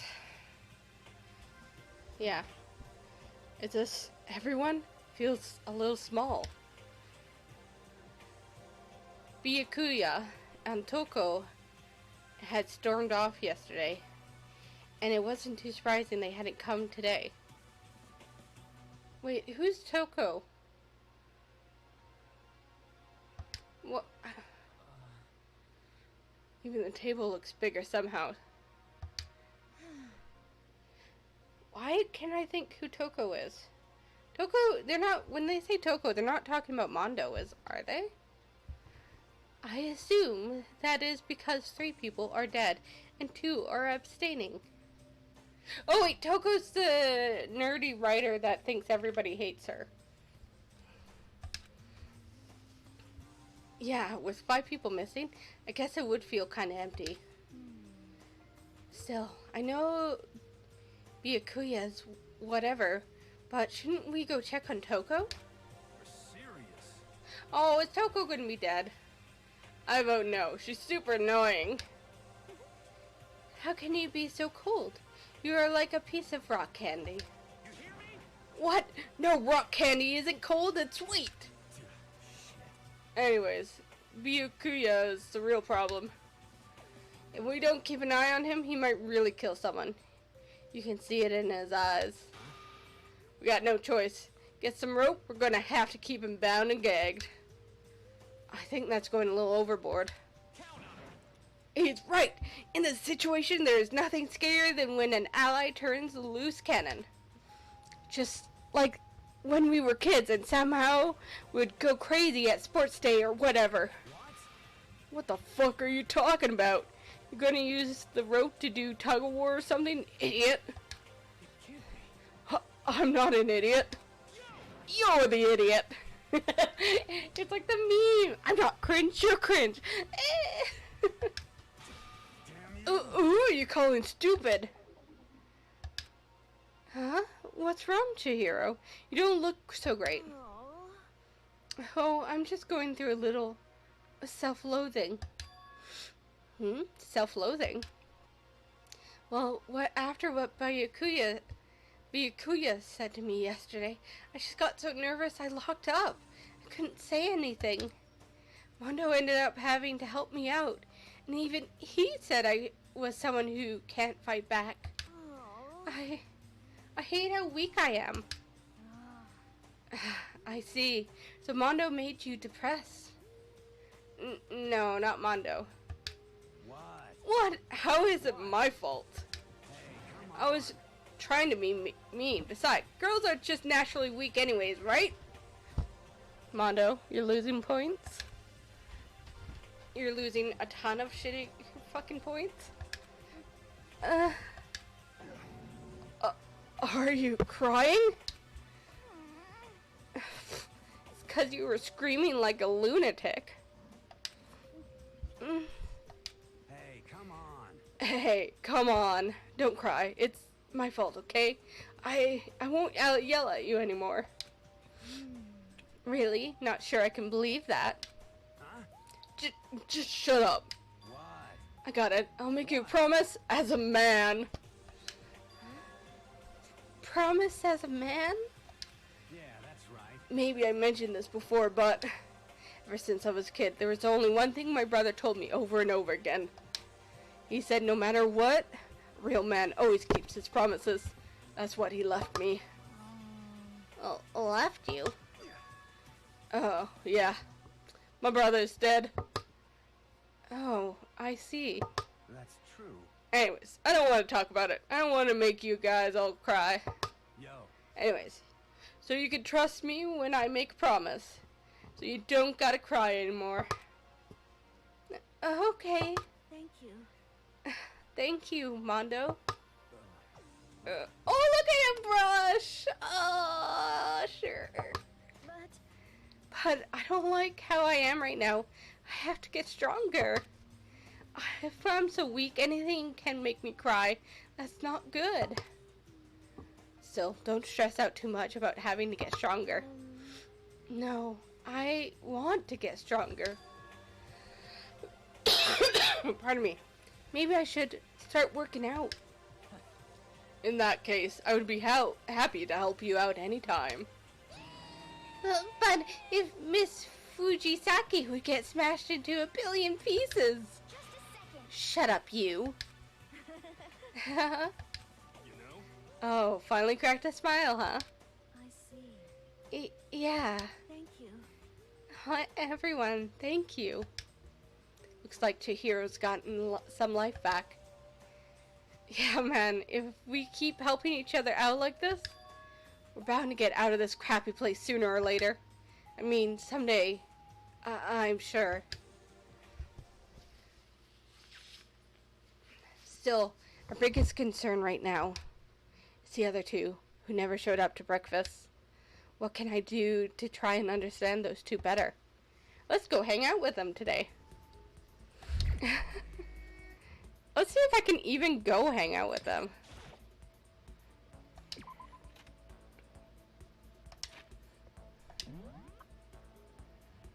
Okay, I'm assuming Toko's in her room.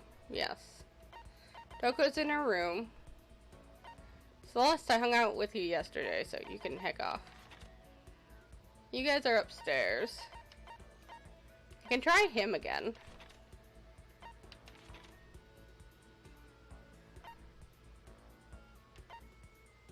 Of course she's at the pool. She's gonna be at the pool all the freaking time. Okay, we're gonna try Byakuya.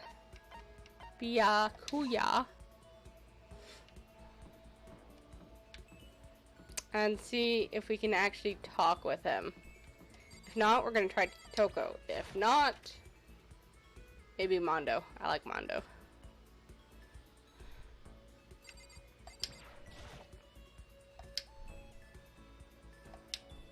Yeah, no, he does not want to talk with me.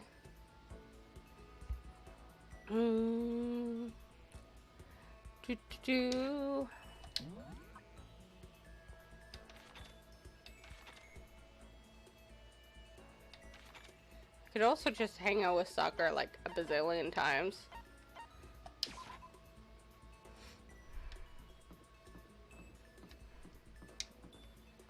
Okay, Toko. You alive? I guess I should press the doorbell. Leave me alone. You don't have to pay attention to me. Oh yeah, let's spend some time with this bitch. I mean, Togo. Just do whatever you want. Guess we'll hang out in the hallway.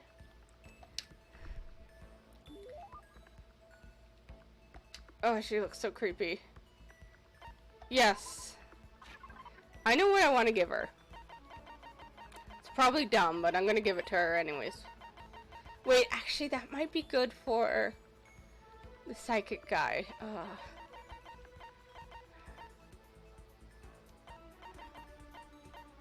I feel like, okay, giving her flowers, she's gonna, like, freaking die. But I was thinking the if facts. Because it creates a novel. I don't know. Let's do this. Oh, what is this? More pity? Do you always give people presents when you pity them? You really are a total sucker. Does that mean she liked it? She's just standing there. Does she want something? But she's not saying anything. Maybe I should start a conversation. Toko? What? You want to talk to me?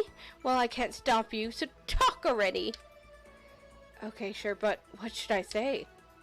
So, what do you like to do in your spare time? Why do you want to know? Well, I mean, you know, we're trapped here together, right? We're going to be friends. It'd be nice to get to know each other. What did you just say? After the part about being trapped, we're going to be what? Friends? What do you mean, friends? Think I'm so stupid? Trying to trick me? I've already been hurt once before. I'm not gonna let it happen again. You've been hurt. What happened?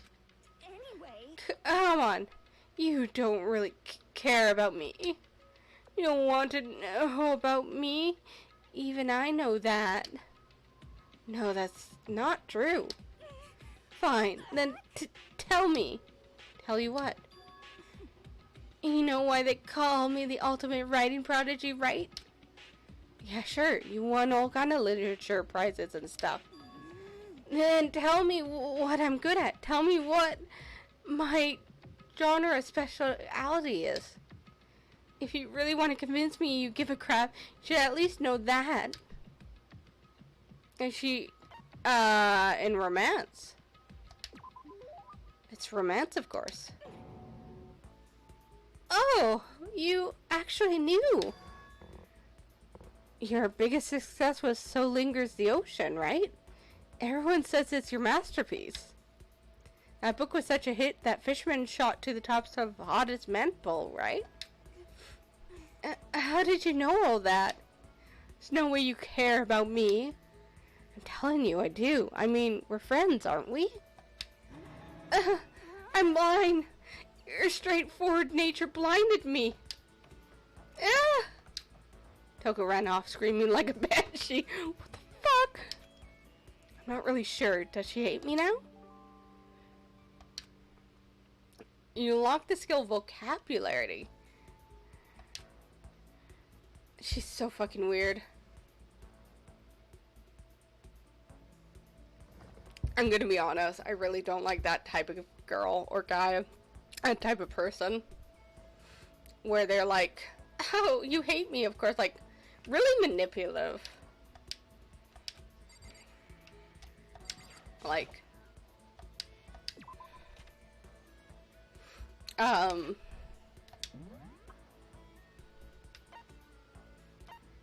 it's just super manipulative.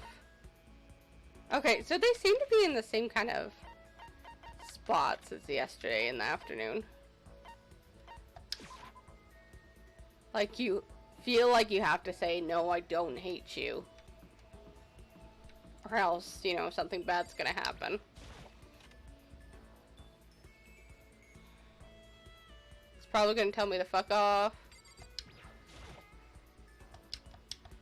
Yeah, he doesn't want to hang out with me.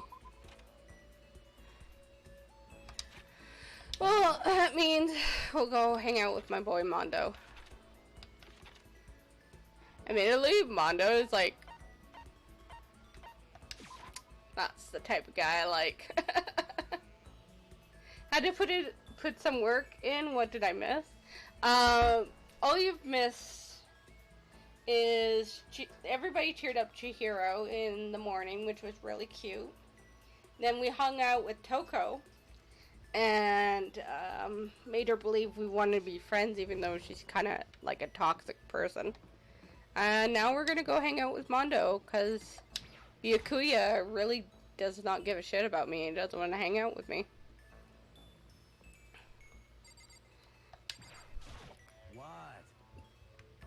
Hi, Pepper. I'm currently live right now. What's up, buddy? You need to not be on my desk. Oh god. Off of there, you know better. What? You want something? Hell yeah, let's hang out with our bro. Hey, You wanna chill with me? Ha, gotcha. piece of shit! Wanna throw down? Let's dance, shitbird. Oh, I had a very exciting time with Mondo. Hey! Mondo and I grew a little closer today. I think what he would really like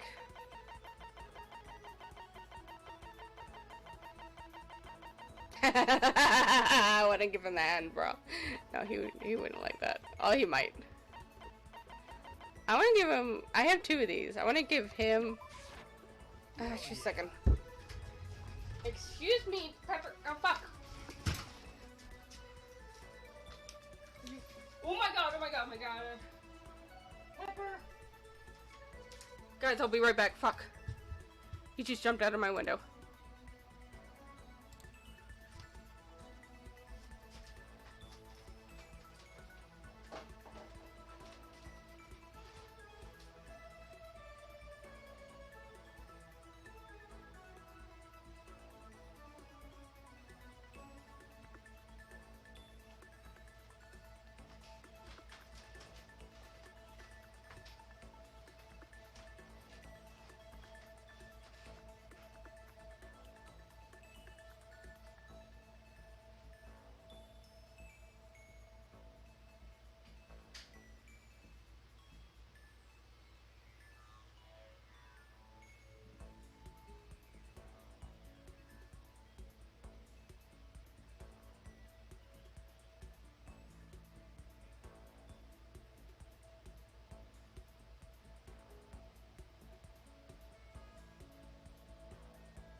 Yes.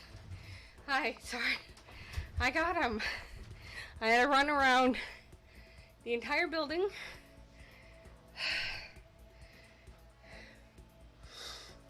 To catch him. Because he's like, whoa, this is a fun game. Because thankfully, my bedroom is on the first floor. So he didn't jump far. He just jumped into grass. But it's on an odd side of the house that I have to kind of go around the house to get him. He's running away. So we run all the way to the back. I grab him. But because it's in the middle of the night, my back door is locked. So I have to walk all the way around back to the front with him. I put him inside. And the little bugger tries to run into my room again. To, like, I don't know, jump out of the window again? I don't know. He's 8 months old. He's probably thinking this is a game. I've closed my window.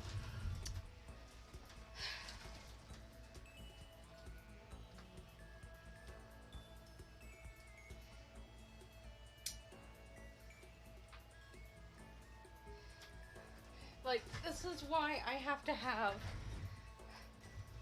so much around my window. Because he's just a little curious bugger. So, fuck. Sorry about that, guys. Give me a minute more. I just need to go check something. I'm gonna just run an ad. I'll be right back. I wanna get a screen. But the way my window is, it opens in an odd way that it's hard to have a screen on there. But there is something that my neighbors have downstairs that I want to try to get. Anyways, I'll be right back.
Alright, sorry. I am back. Make sure everything's locked and closed. Because he's thinking he can just run out the door. It's a fun game because I'll chase him. And he just wants to go.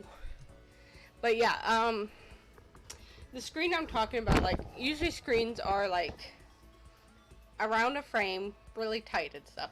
But there is a one where you can just get, like, a loose screen. And, at least I could have Velcro or something to have it there. Because, see, the part of the reason is, like, I try to keep him off my window frame because I have a bunch of plants.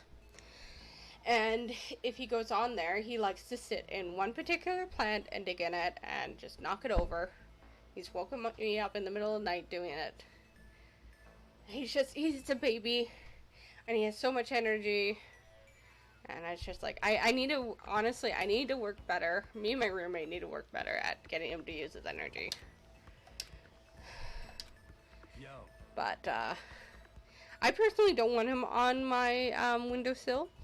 I try to have it blocked off. But I put up a new curtain. And I guess I didn't have it tight enough. And I had the window open because I'm really warm in my house. And he just fucking went for it. Okay.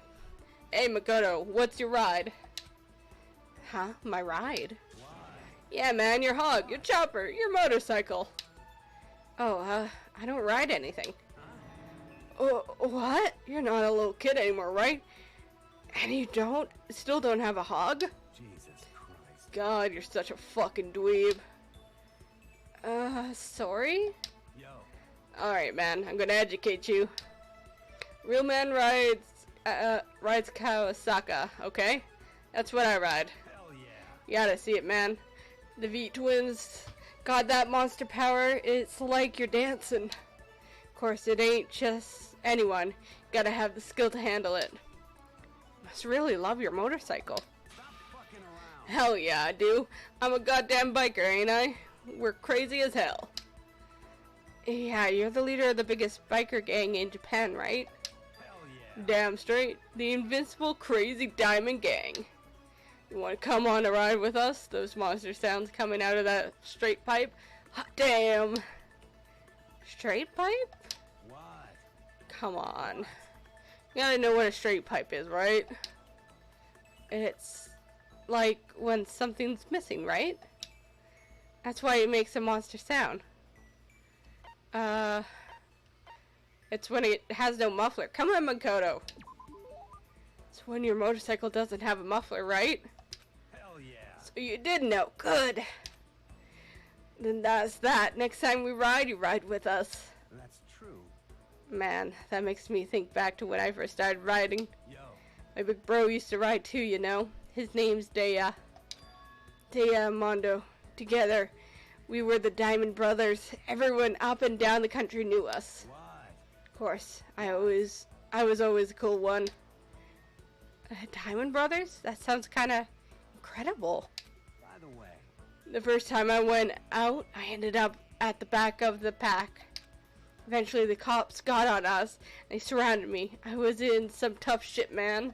Hey, damn. So I pulled over, and when they came up to me, well, let's just say it was a massacre. Massacre? Man, Mondo, you must really be strong. Stop fucking around. Of course I am. You can't wave a banner of our gang without that kind of strength. A fight, they'll go for the leader first. Kill the leader of the pack, you know? That's why the other gangs come after me. So if you want to be a leader of a pack, you gotta be a tough motherfucker. Yo. You'll see what I mean when we go on our first ride. Get ready for it. Actually, maybe it's better if I don't get involved in that kind of thing. And like I said, I don't have a motorcycle. I don't even know how to drive one. Hell yeah. Then you can ride with me. Riding with Mondo? But other gangs target him first, right? No way. Hell yeah. Hey, I said get ready for it. Damn, I'm pumped. I can't wait to get out of here now. Aw, Mondo's so cute. Mondo left, apparently in a pretty good mood. Crap, this is really bad. Even if I get out of here, I might still be in a real trouble. I honestly, that's the type of characters I would really like. I like the tough guys that are actually really soft. Like, he's tough, but he cares for his gang. Thank you, Demonic. I should save. He puts on that, like, tough guy suit. He, like, nerds, glasses, gamer, long hair, a bit of a weave. You know what? Okay, so I have two types. Actually, no. You know what? I can even put tough guys on girls, too.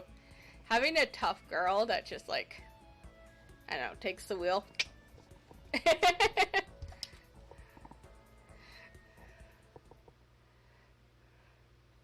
But actually, thinking back on my, like, favorite characters, those are my preferred characters.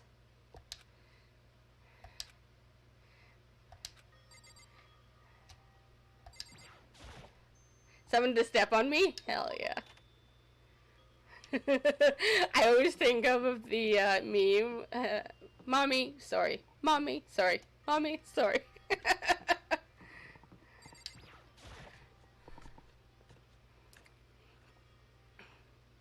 just wanted to get something to eat. Someone's dead. Now I'm about to get roped into something like this. Actually, no, I guess I'm already roped in. Oh shit. Hey, Makoto, perfect timing. Huh? What's going on? Hey, damn it. I have a favor to ask. A favor? I have a bad feeling about this. Well, I like Mondo, so what's up, Mondo? Hey, damn it. Come on, Makoto. Gotta be our witness. Uh-oh. Witness to what? What? This guy's been talking shit about me since day one. Calling me a coward and shit like that. You're corrupt. You are a coward. That's why you turn to violence to solve your problem. No, he's not a coward. He's just an idiot. Who's really strong. That's why you can't do what society asks of you. Why you walk around dressed like that. The fuck you say? You don't know shit. You hear me? You're lost to yourself. But you're such a coward you don't even realize it. Damn you. Oh, what? You're saying you're not a coward? You think you're tougher than me? Count on it. I know I am. You wanna Okay then. Let's throw down. Prove you got what I don't got. You hear me? I accept your challenge. What? So, that's what happening, Makoto. Gotta be a witness. You're gonna throw down? You're not gonna, like, start punching each other, are you? Hey. There's a bathhouse on the... What?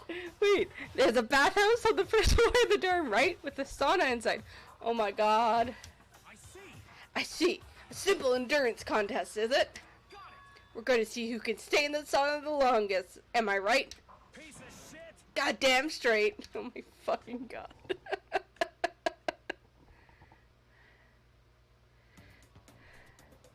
Are you guys really gonna go through with this? Shit, yeah. He'll be done in a matter of minutes. Anyways, people like him are, without exception, all talk. You wanna throw down? Bring it on. Hell, let's make things interesting. Wouldn't wanna win a challenge without a challenge, right? Interesting? You son of a bitch. We're going to battle with all our clothes on. Ridiculous. That's idiotic. Suicidal. You wanna fight? What? You afraid? You're gonna regret this. This is so fucking funny. Shut up. Let's do this. Oh my fucking god, look at them. Wait, why is he naked and he's not? What, asshole? You can take off your uniform, you know? Go ahead. I won't judge. And you can shut the fuck up and mind your own business. I mean, look at you. He has a towel on his pompadour. Your face is all red. What are you, one of those goddamn hot spring monkeys? It just so happens I was born with a red face. You don't have to act all big, man. Act, you say? They're gonna fucking pass out. I'm still plenty good to go. a steaming hot bowl of soup right now.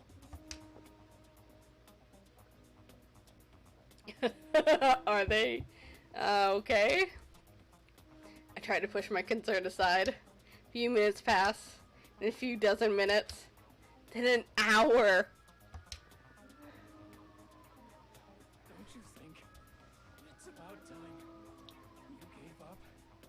What about you? You can't even hardly talk. Dumbass. Say whatever you want. I'm still totally good to go. In fact, I'm starting to feel kind of cold. That's probably not good. That's probably not good.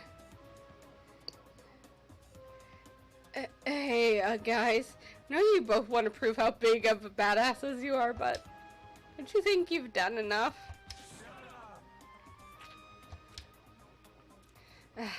I just can't win. Oh, I didn't even get food. This is a school announcement. It is now 10 p.m. As such, it is officially nighttime. Soon the doors to the dining hall will be locked, and entry at that point is strictly prohibited. Okay then. Sweet dreams, everyone. Good night. Sleep tight. Don't let the bed bugs bite. Hey, did you hear that? It's nighttime. How about we call it a tie? Oh my fucking god. True competition. There's no such thing as a tie. You win or you lose. That's the only thing that matters. Listen to you, you son of a bitch. Then bring it on. I'll push you right up to the gates of hell. The gates of hell. It's not a good place to push someone. What the fuck, Makoto? This isn't good, guys. Yeah, you hear him. Better crawl back to your room. I'll let you know how it went in the morning. Then you can start spreading my legend. Come tomorrow morning. You'll fall down in front of me. Down on your knees. I'll show you where to do it. What? Big talk for someone whose face is about to explode. Right back at ya. Okay, well, good night then. I really hope those two don't overdo it. But I'm sure to the death? I hope they don't die. No, surely they wouldn't go that far. The concern stayed with me as I slowly succumbed to sleep.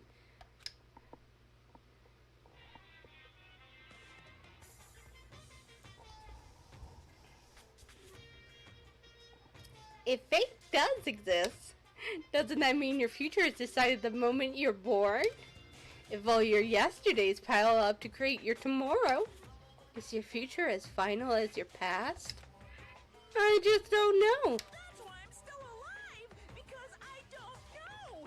That's why I desperately cling to life.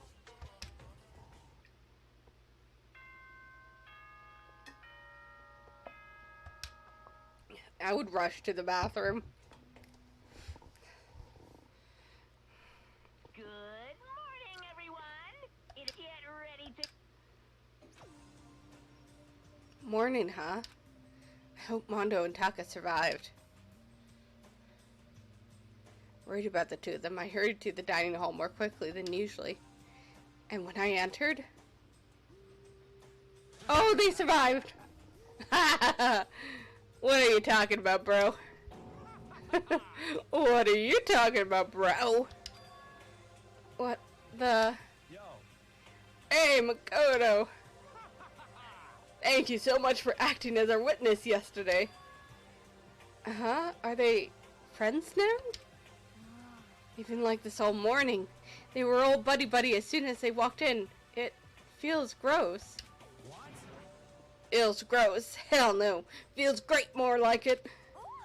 It almost feels like sexual harassment somehow. Okay. Forget her, bro.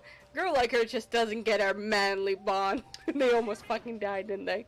Friendship between men is stronger than blood. Women could never understand. Okay, fuck you. Ain't that right? What you just said, bro. That was cool as shit. I should get a tattoo of it. Without a doubt.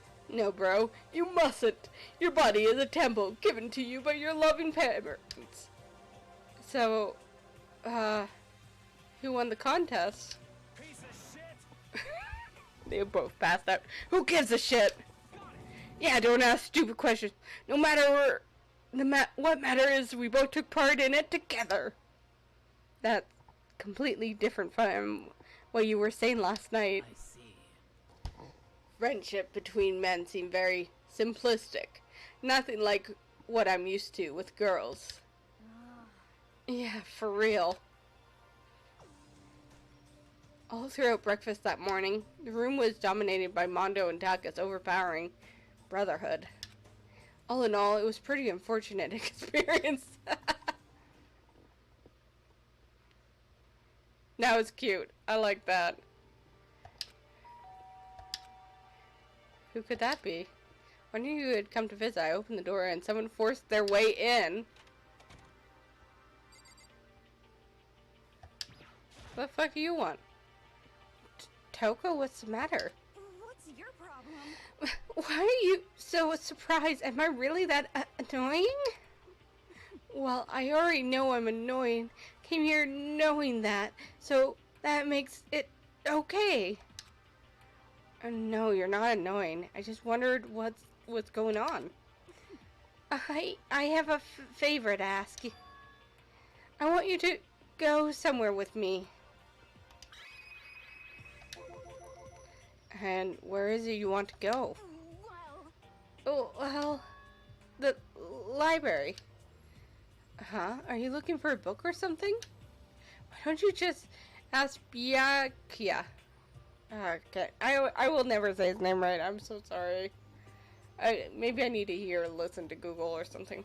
He spends all his time in the library anyways. Did I say something wrong? You're not a blabbermouth, right? This has to be a secret. She's scared of Byakuya.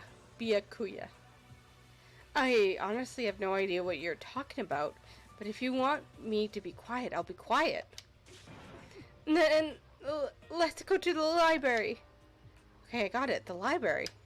Jeez, why so pushy? That or she knows a secret that Byakuya is keeping. Quiet. Be quiet when you go in. Don't let him see you.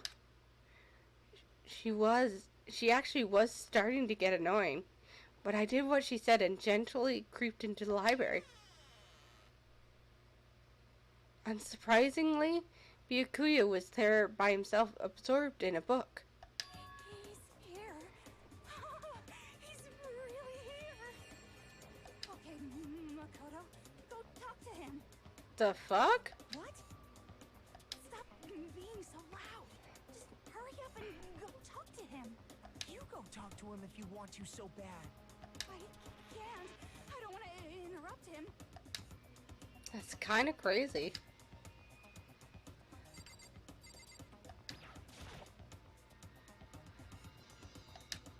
He seems to really be focused on that book. Doesn't seem like the best time to talk to him. Hey, you. What are you doing back here? I hate even having to look at you. Oh, fuck you. So you noticed me, huh? Naturally. Of course. Now hurry up and leave. And take her with you. Hey, Byakuya? Remember how you said, don't be a woman who dominates weak men. Be a woman dominated by a strong man? Who dominates... What? I never said that. Ooh, well, actually, I just thought it sounded like something you might say. Oh my god, she's obsessed with him. Get out. And go take a bath, you smell. Don't make me say it again. Go now, before your stench latches onto the entire room. Am I, like, a really petty person, as I would, like, sit there and just be like, stench attached to everything? I don't know. I feel like I would fight this guy. Okay.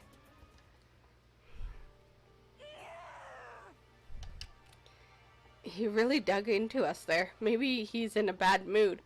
Makoto, you fucking knob. She seems super depressed. Did you really upset her that much? Byakuya, to go that far?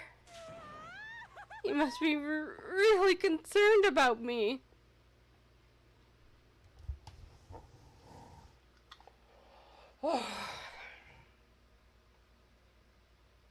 So she's that type. I should have guessed she's this type.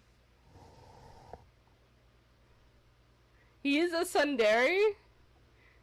Oh my god. He told me to take a bath and everything. He must really care about my well-being. Hey, Makoto, what do you think? Think about what? Do you think Byakuya and I would be good together?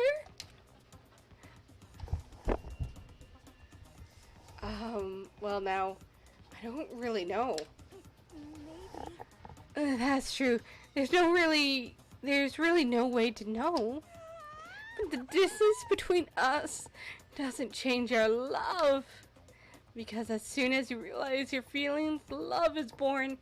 That's how love works. Okay. There might come a day when you understand. Maybe. Someday. Well, bye. Ah, young love! Who would have ever guessed she would go for someone like him? But eager passion can also be scary. Sometimes that leads people off in the wrong direction. All of a sudden, I feel exhausted. Maybe I'll head back to my room for now.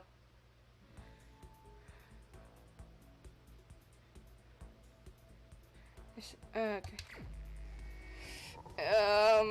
Well,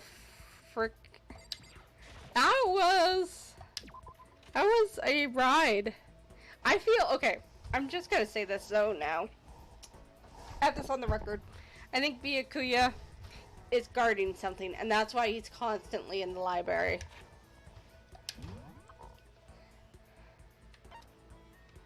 Wait, is Toko in the bath? No, she's not. She must be done.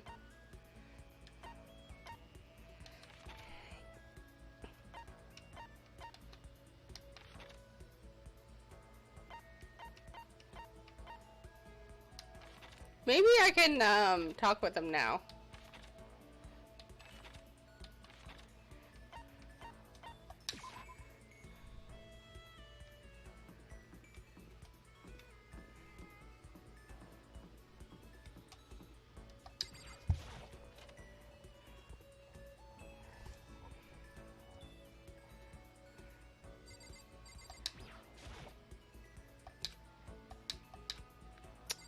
What if I try talking to him again?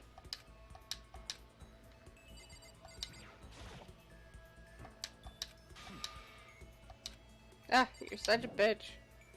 He is. He's seriously blocking the archives. Because there's something in there that he doesn't want anyone to see. Alright, who haven't I hung out with? I haven't hung out with Psych Dude. I don't really care about him. He wouldn't be bad. I could hang out with Swimming Girl. Let's hang out with this guy.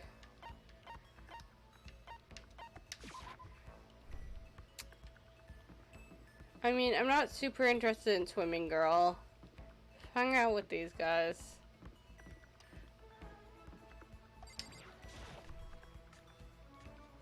Did I hang out with Kyoko? Yes, I did. She was very, very nice.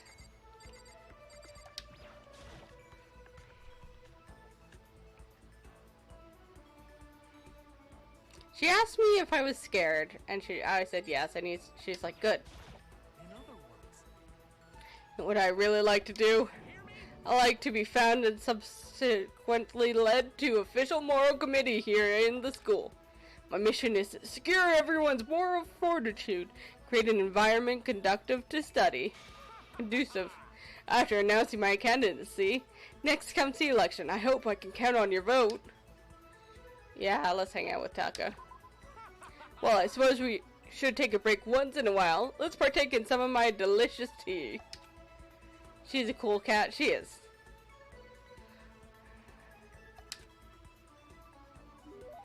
Taka and I grew a little closer. You know what? Water would be funny.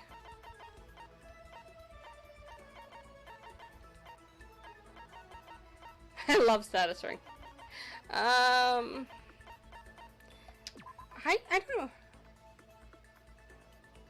I feel like this would be good. Fuck it. Are you sure I can have such a splendid gift? Thank you so much, Makoto. Seeing Taka so pleased with something I gave him makes me happy. Hey, you liked it. Hey, Makoto, as long as we're talking, let's really talk. What do you say? Oh, sure, that's fine. Excellent. you hear me? Then let's get down to brass tacks and find out where we stand on all the big issues. Oh shit, we're doing this big talk. So, what should we discuss? Politics, economy, international affairs? Wait, hold on. Instead of big serious discussions, can't we just have a normal conversation? That's the best way to learn about people, I think. What do you mean by a normal conversation? Well, for example, what do you like to do in your spare time? Listen to me. Study, of course. I'm a student, aren't I? A student must be studying professionally. And of course, my duties as a chairperson of the Moral Committee keeps me quite busy as well. You understand? It's my duty to foster an environment in which we can all focus on our study. He's going to become a burnt-out adult. As a burnt-out adult, I can contest to this. But what else? Like when you're at home, or you just have some time to kill. If I have time to kill, I study. I see. This is fun. Okay, my turn, Makoto. What do you like to do in your spare time? You know, just normal stuff. Watch TV, play video games. Huh? And that helps you study? How? No, it's not about studying. Just for fun, you know? But doing things just for fun serves no purpose. There must be more to it.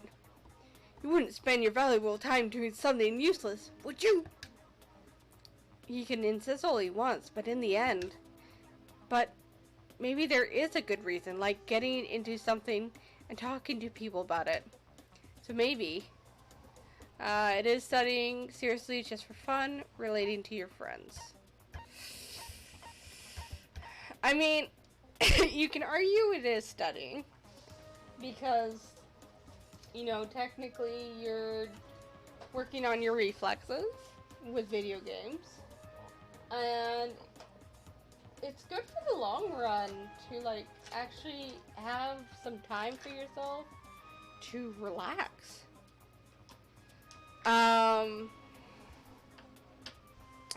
But I feel like the answer is going to be relating to your friends.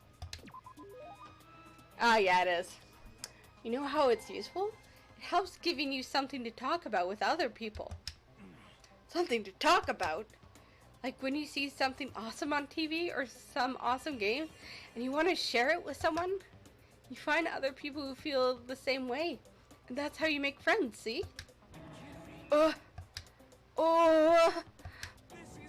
I once was blind, but now I see. What the heck? That kind of thing has plagued me for years. He has no friends. Tried making friends, but whenever I would make conversation, it would die after a few minutes. And now I finally found the answer. I need to study more games, more TV shows. No, you don't need to study them. I'm so ashamed of myself. If there was a hole somewhere around here, I would go hide in it. I let it get to me. I wasted all that time. I never saw the blind spot in my studies. He's like fucking freaking out. I am a complete embarrassment. I'm not qualified to even be on the moral committee, let alone lead it. I don't think it's really that big a deal. Thank you, Professor Makoto. Professor? You've taught me the most valuable lesson. You earned my respect. And the title of Professor. That's gonna make things super awkward. Haha, there's no need to be modest, Professor. I can't wait for your next lesson, and until then, I will strive to learn as much as I can from you. Well then, Professor, by your leave.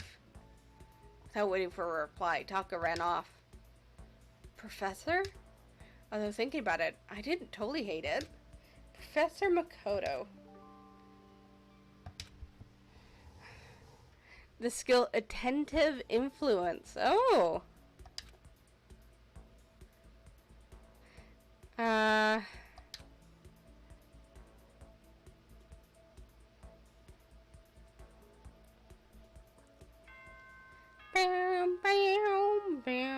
Yeah, the morning was taken up by dealing with Byakuya.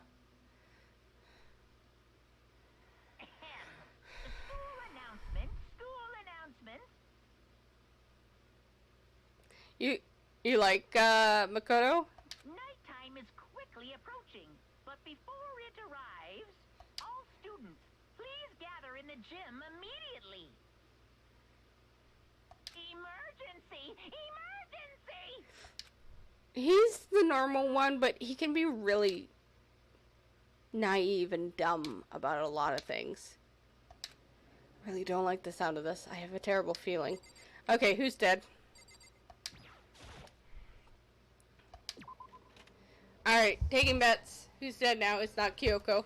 Because Kyoko's right there. Anybody behind me? I kind of feel like Toko's gonna die. The other person I think would be the easiest to kill would be the future scene guy. Weed Man.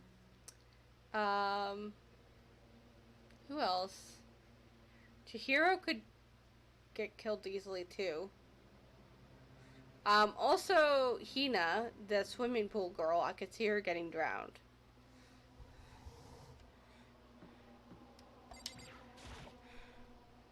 Oh, Kyoko, did you hear the announcement just now? Indeed. I don't want to go, but we don't have any other choices, right? Right. I can't imagine it's going to be good news, but it's not a good idea to defy him here and now. Goodbye. So I'm going on ahead. I really can't do anything except what Monokuma tells me.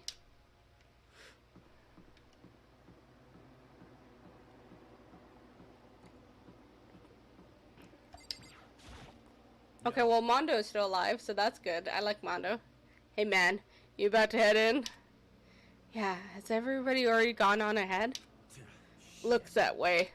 I don't like it, but nothing's good going to come from ignoring that goddamn bear. Mondo, you sure you're okay? Kinda went all out in that sauna. What? Ha! Who went all out? That shit doesn't even faze me. Yo. But you know,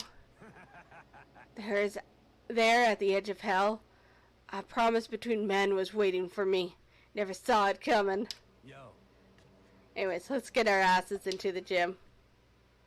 Man, something unique must have happened between the two of them. They're bros for life. They are bros for life as long as life lasts. I could just kind of teleport there, but I'm also kind of looking for people. Anybody sulking around? I have a bad feeling about this, but I better just get it over with and get to the gym. Wait, that's not the gym, never mind. I always think that's the gym, but that's the entrance.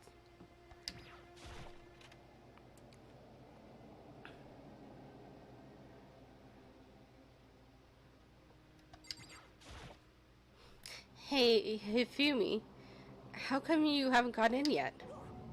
Why is that? Mr. Naegi, don't scare me like that. Sorry, but we really should go inside. No, don't go. You can't go.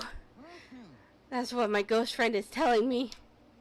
I don't feel good about it either, but we can't just ignore this.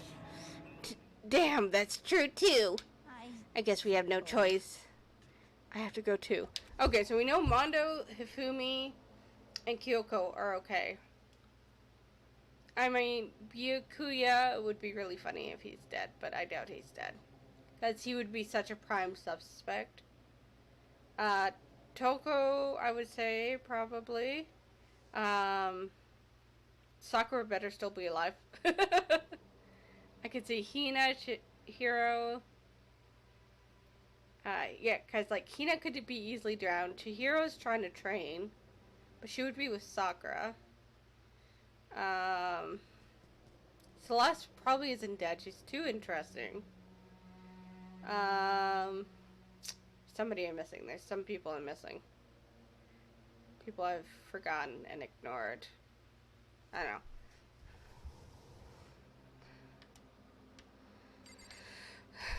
Well, or they could all be alive and fine, and Byakuya is not here. Asking us to gather together all suddenly like this. What could he possibly want? Indeed, what might await us this time? Oh, no, there he is. He keeps things interesting, that's for certain.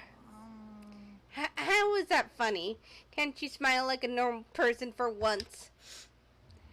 Like how the housewife on classic TV show smiles at the end of an episode. There's something totally messed up with you if you can laugh at a time like this. Which of us is actually messed up, What is that supposed to mean? Nothing in particular, just admiring, that's all. I don't want to kill anyone, but I also don't want to stay here, living in blind denial day after day. I was just admiring how you could live like that and still keep your sanity. What is this? I'm not in denial. That reminds me. Remember how you kept talking about how the police or whoever would come help us? How'd that turn out? It seems to me there's no sign whatsoever of possible rescue. Well... That's just... Huh? I wonder what actually happened. Certainly. It's strange, that's true. There's no way the police wouldn't know about it. Sorry. Pardon me. We're right in the middle of a major urban area. The police suck! On the contrary, the mastermind may be just that powerful to take control even of the police. Could it be? Oh, this might not be related, but... Then don't say it. Nope, gonna say it. It's not like some occult mystery. It's about last night. I was near the main hall, just staring off into space. When all of a sudden, I heard it. Huh? You heard what? A sound that I don't really know what it was. What kind of sound? Well, like I said, I don't really know. But if I had to describe it, Could it be? it was like a construction site, I guess? A construction site? Serious? I mean, I could just be making that up. I only just barely heard anything. Then you definitely made it up. Must have been just the sound of the ocean in that head of yours. Say what? What you talking about, Toko? Oh, there's Sakura. I was worried for a second. She was like one of the few that didn't talk.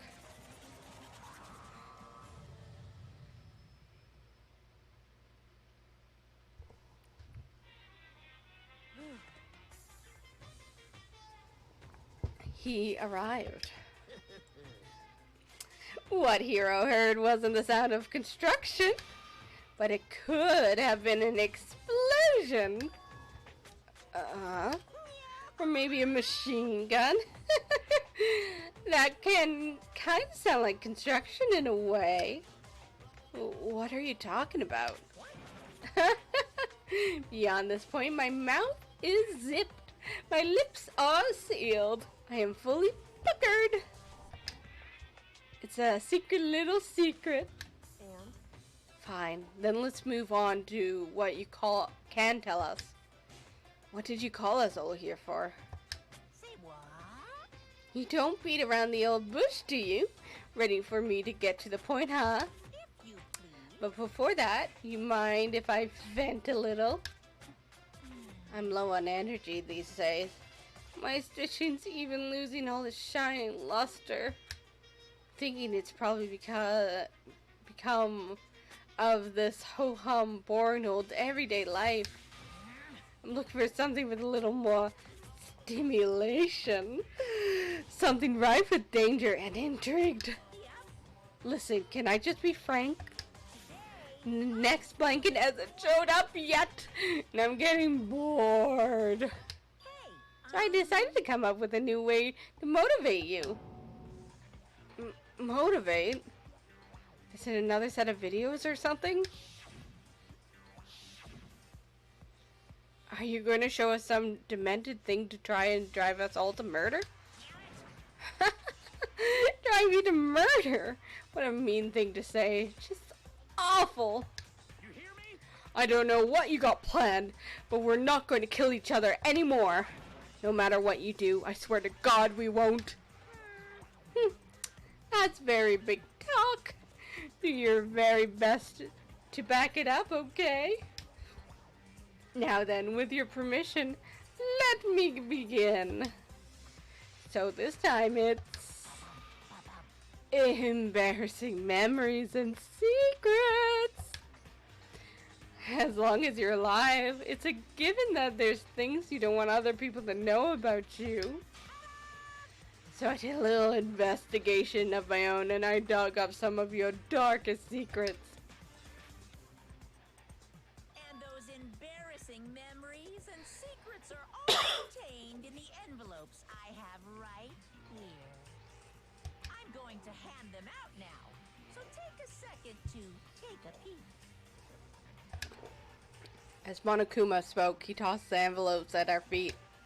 Quickly snatched the envelope with my name written on it. I nervously pulled out what was written inside. My entire body suddenly went rigid.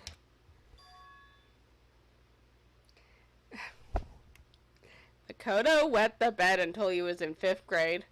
I mean, that is embarrassing, but like, I'd be like, okay, if you want to have a hand up on me, I'm just gonna tell people. What? How? How do you find out about this?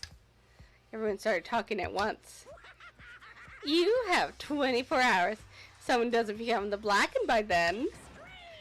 Oh, your deepest, darkest, most embarrassingest secrets will be exposed to the world. I wouldn't care about that secret, like whatever. Maybe I'll roll up by a crowded intersection in a van strapped with loud speakers and spill the beans. Wouldn't that be so embarrassing? Like, they wouldn't know who I was. So that's what you meant by motivation. Hmm? You got it. They're all pretty unpleasant, trust me. And you want me to reveal that stuff, right? It's definitely something I'd rather people not know, but I'd never kill over something like that. Don't tell him that. What you say? He's right. Your plan is doomed to fail.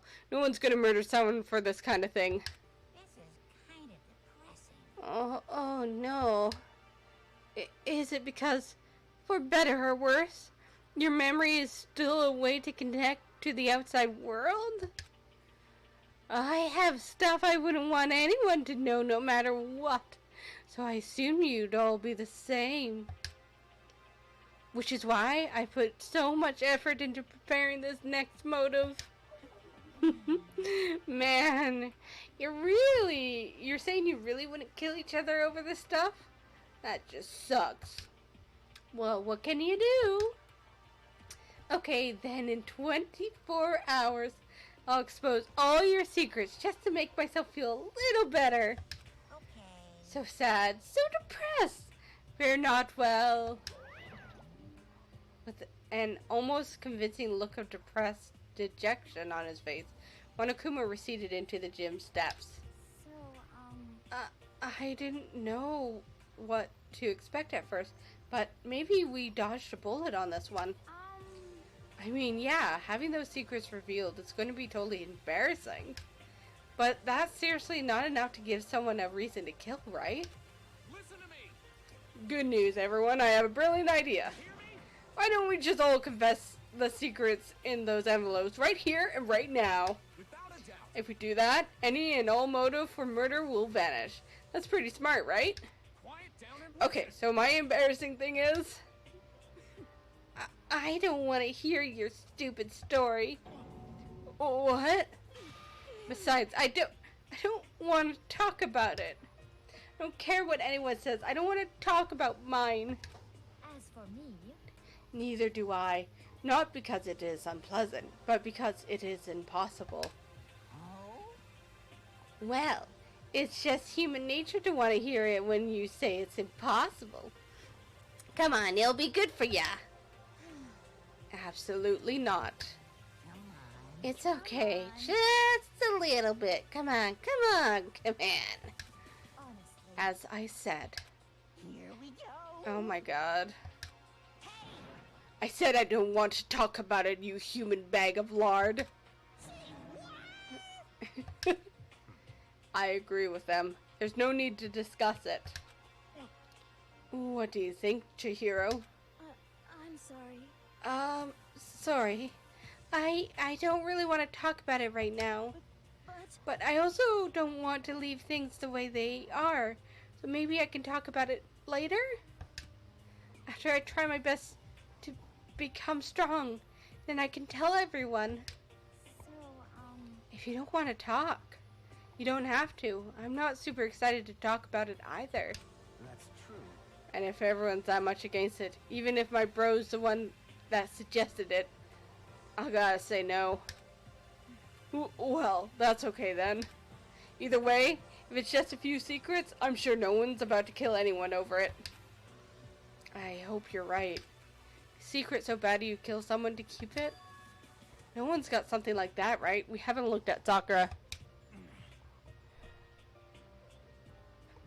Okay, I'll stop with all the secret talk, but You hear me? each of us has 24 hours to get ready. Having our secrets exposed isn't going to be fun, but it's not like we're going to die because of it. So, don't do anything hasty. The way you keep repeating it kind of makes me worry even more. Sorry, I know it's going to be tough, but...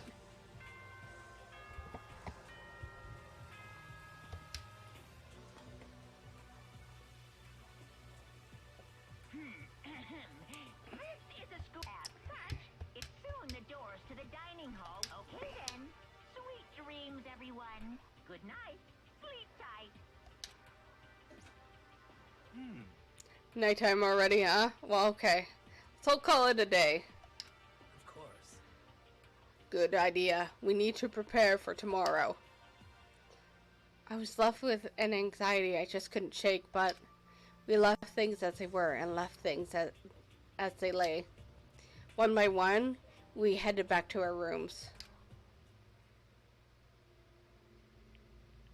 I wouldn't mind if someone knew I peed the bed till I was 5th grade. Like, it would be embarrassing, but it's just like, whatever. Secrets are memories you don't want anyone to know about. Way to connect to the outside world. Honestly, all the crap Monokuma was spouting didn't have any effect on me. There's no way anyone would kill over stuff like that. At least, that's what I thought. But maybe I was just being optimistic. Which is probably why, without too much of a struggle... Jeez, I'm more tired than usual. Super tired today. I fell asleep. Can you come up with a secret someone would kill to keep? The only thing I could think of, potentially, is if somebody accidentally killed somebody else. Or did it on purpose. Did it on purpose, but told everyone it was an accident. Maybe. And then there's probably some creepy sexual stuff that would make you lose any respect. But, like, I don't know. With the way everyone reacted, I don't feel like any of them got any, like, big secret like that. The thing I actually was kind of expecting Mondo to freak out was maybe he had accidentally killed his brother. But, no. I don't know. What I didn't know is that even then, a tragedy was taking place. I feel Toko or the weed guy. Hey, do you have a second? I want to confide in you. It's about the prevailing world attitude right now. The difference between passive and active, I mean. For example, the difference between, like, oops, I killed him, and yeah, that's right, I killed him. Amazingly, there's a ton of people who don't understand the difference. Can you believe it? There's a huge difference between oops and that's right. You know what I'm saying, right? Anyone can kill someone in the heat of the moment, but surprisingly few can do it with calculated intent. To make that choice, then put it into action. It's way harder than just letting your emotions lead the way. It's all about preparation, resolve. So maybe you're wondering what's the point I'm trying to make? Well, I'm not totally sure myself. Maybe you should try reading between the lines. I also could see Chihiro getting killed.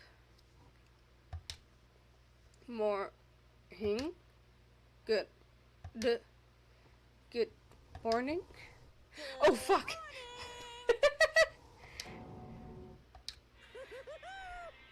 Nice reaction. I'm glad to see you didn't disappoint.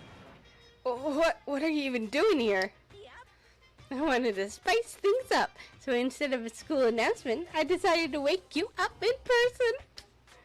What the hell for? Because it's fun.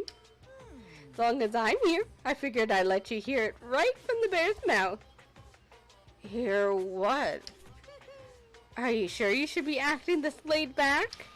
I mean, even though something happened to one of your buddy classmates? What? Say what? Your face is all blue like someone on the verge of death.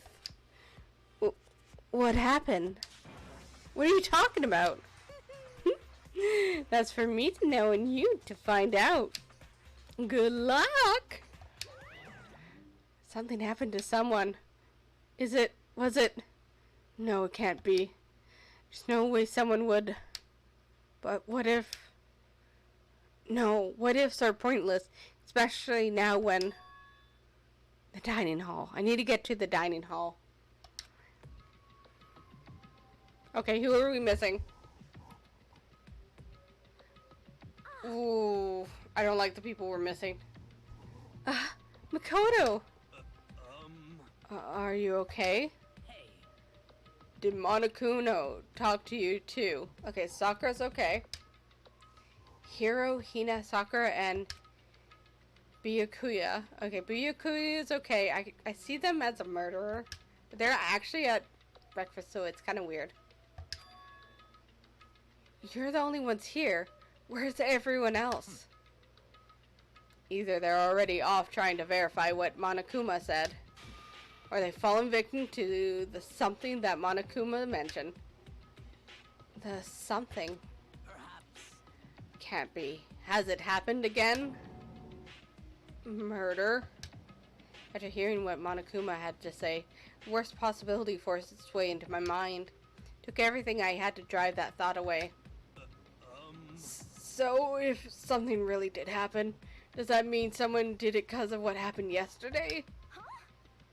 It can't be. The stuff was just a bunch of old memories. Just old memories? Don't be so sure about that. Clearly, someone felt it was more important than that. To judge someone else's values based on your own outlook? You realize how dangerous that is. Why didn't you say something yesterday? Naturally. Did you already forget? This isn't a co-op game. It's every man for himself. I just want to deck him. What good does it do me to go out of my way to help you? Just the worst. Stop saying that already.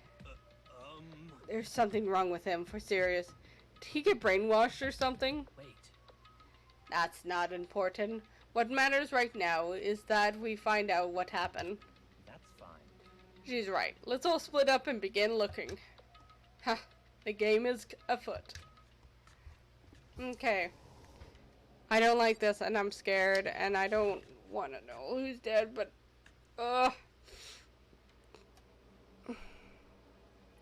Okay, no one's in the kitchen.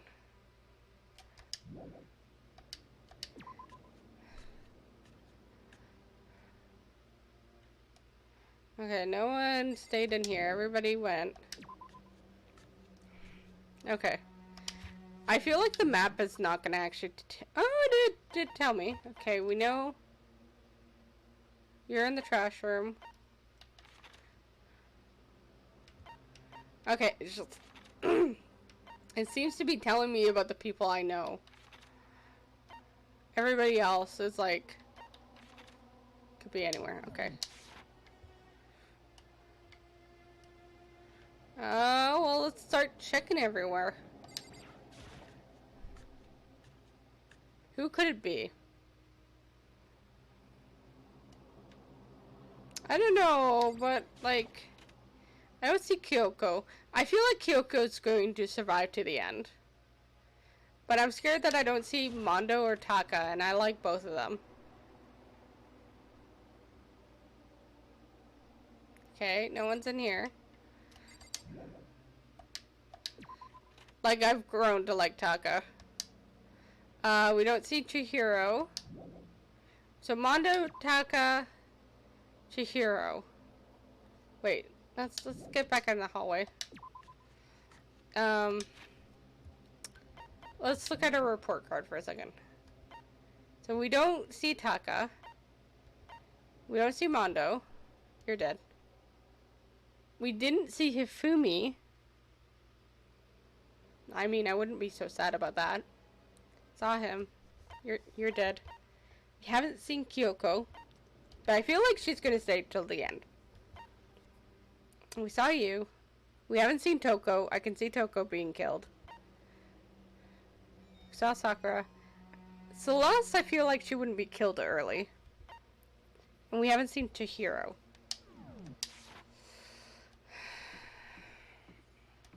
I feel like I should actually just go to the second floor. I knocked on all the doors, but nobody answered. They all go see what happened? Oh, then what about the second floor of the school? That's the one place that's new to all of us, so it seems like a natural place for... Okay, so she's saying, like, go to the second floor. I mean, I could go talk with everyone, but meh. Alright, where do you think?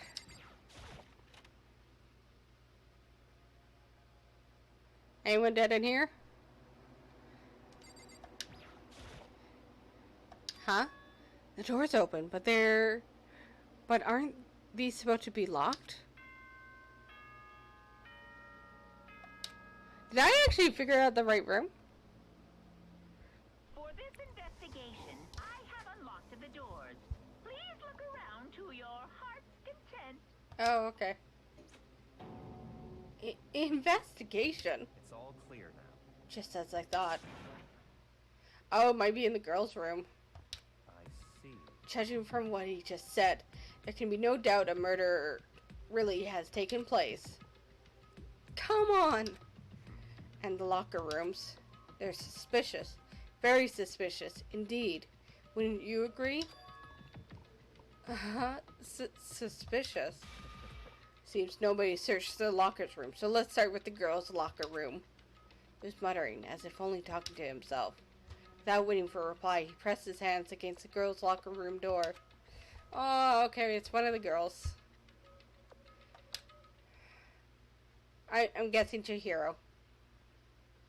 In that moment, time seems to freeze, because we kept, like, paying attention to her. Bloodlust. Oh, it is! Oh, my girly. I'm just gonna throw this up here, by the way. Warning. It does have depiction of death and stuff, so, if you're sensitive to that, be warned.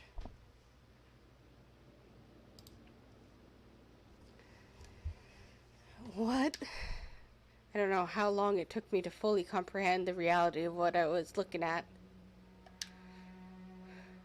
But as soon as I did, wild, almost primeval scream escaped my mouth. Boy's Life of Despair.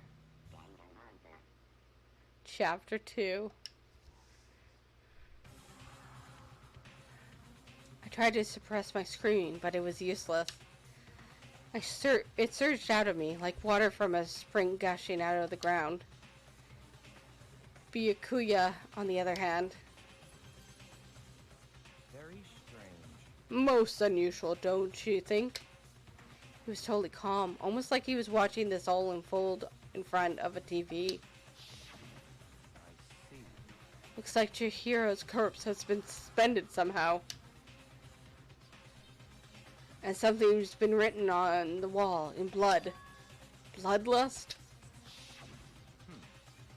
Such a brutal way to kill someone. No, this is beyond brutal. Wouldn't you agree? They killed her. How could it not be brutal? No, that's not my point. This murder is far too bizarre for any everyday amateur to have committed it. Unlike with Sayaka, this murder was not a crime of passion or necessity. It's almost as if whoever did this did it for fun. You see what I mean, don't you? Oh, what? My head was swimming. I was still reeling, too confused to understand what he was trying to say. And before I could even begin to clear my head... What the heck? Hey! I heard screaming! Did something... Aww.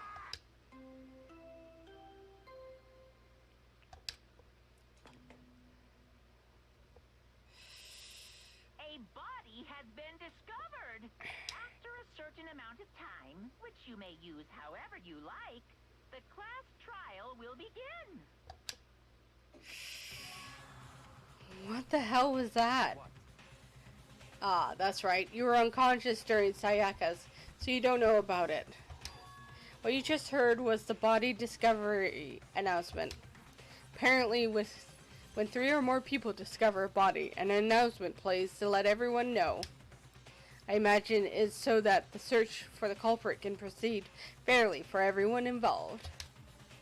Proceed fairly? The body discovery announcement? Then Chihiro really is... dead, yes. Before you start screaming your head off, go round everyone up. It seems another game has begun. Another life or death game to uncover a killer. Taka bolted out of the locker room. As everyone made their ways to the scene, it felt as if no time at all passed. It was like my sense of time had just taken wing and flown away. When I finally came back to myself, I saw everyone had the same look of confusion, fear, and anger. Yeah, she was such a sweetheart. I'm sad.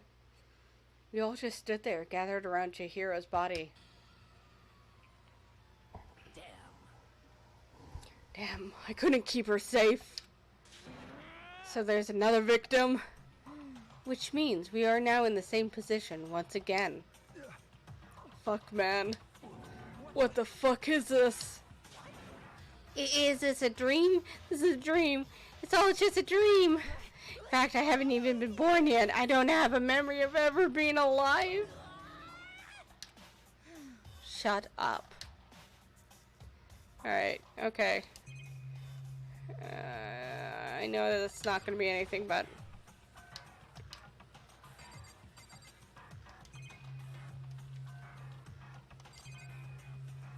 okay. Oh god. Oh, somebody hit her with a dumbbell? No, there are more important things to worry about than that dumbbell. What? Now, pay attention to the wall. I said it once already. There's a word written there. On the wall? Yeah, it says bloodlust.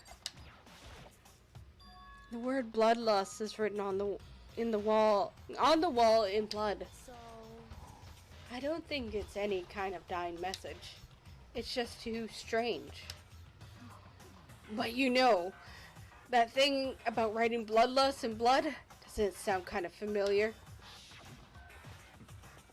A murderous fiend who kills again and again using a bizarre and brutal method. At the scene of each crime, the word bloodlust is written in the victim's own blood. They're like a ghost, attacking suddenly, then slipping away before the police can catch up to them. And what nickname did the internet give to this mysterious serial killer? Genocide Jack! Genocide Jack. The murderous fiend whose grisly attacks were famous across all the country. The ultimate murderous fiend, creating a reputation of abnormal, downright cruel killings. what is this? This is some copycat killer trying to intimidate Genocide Jack style. But why would anyone do that? Perhaps it's the work of the real Genocide Jack. Okay, so I'm gonna say this now. I think Byakuya, they're like really making it seem out like he did. And then you think, oh, that's too obvious. It can't be him.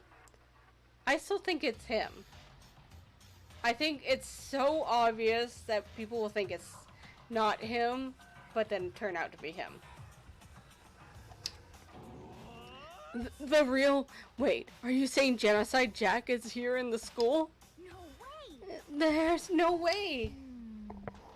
But going so far to write bloodlust at the scene, I am surprised at their stupidity. Well, I can't imagine a worse situation than dealing with a stupid murderer. Oh, what is it now? Toko! Oh yeah, Toko's not here! Hina was pointing towards the entrance of the girls' locker room. Ah. Okay, no, she's still alive. Toko was the last to arrive, and now she was just standing there. No! Why? Why? Why? Oh god, she's freaking out. Ew, she fainted. That did not sound good. Toko! Ina rushed over to collapse Toko and started trying to shake her awake. Toko, are you okay? Come on, wake up! Oh, that's right. I just remember what she said about how she faints anytime she sees blood. Oh, Is she a hemophobic? I imagine she does not watch too many horror films then. Isn't this a violation of the rules, right? I mean, technically she passed out somewhere besides her room. How is that pass? No, I think it should be okay. The regulation prohibits sleeping. Like, on purpose. Ah, so nice she didn't faint on purpose. Doesn't count. Gotcha. just a second. Toko, can you hear me? You gotta wake up. As if she heard her, Toko suddenly shot awake. As in, she literally jumped up from where she was laying. Such a strange reaction. I was at a total loss for words. She leapt straight up into the air, changing her stance as she did. The fuck? No time flat. She was just standing up.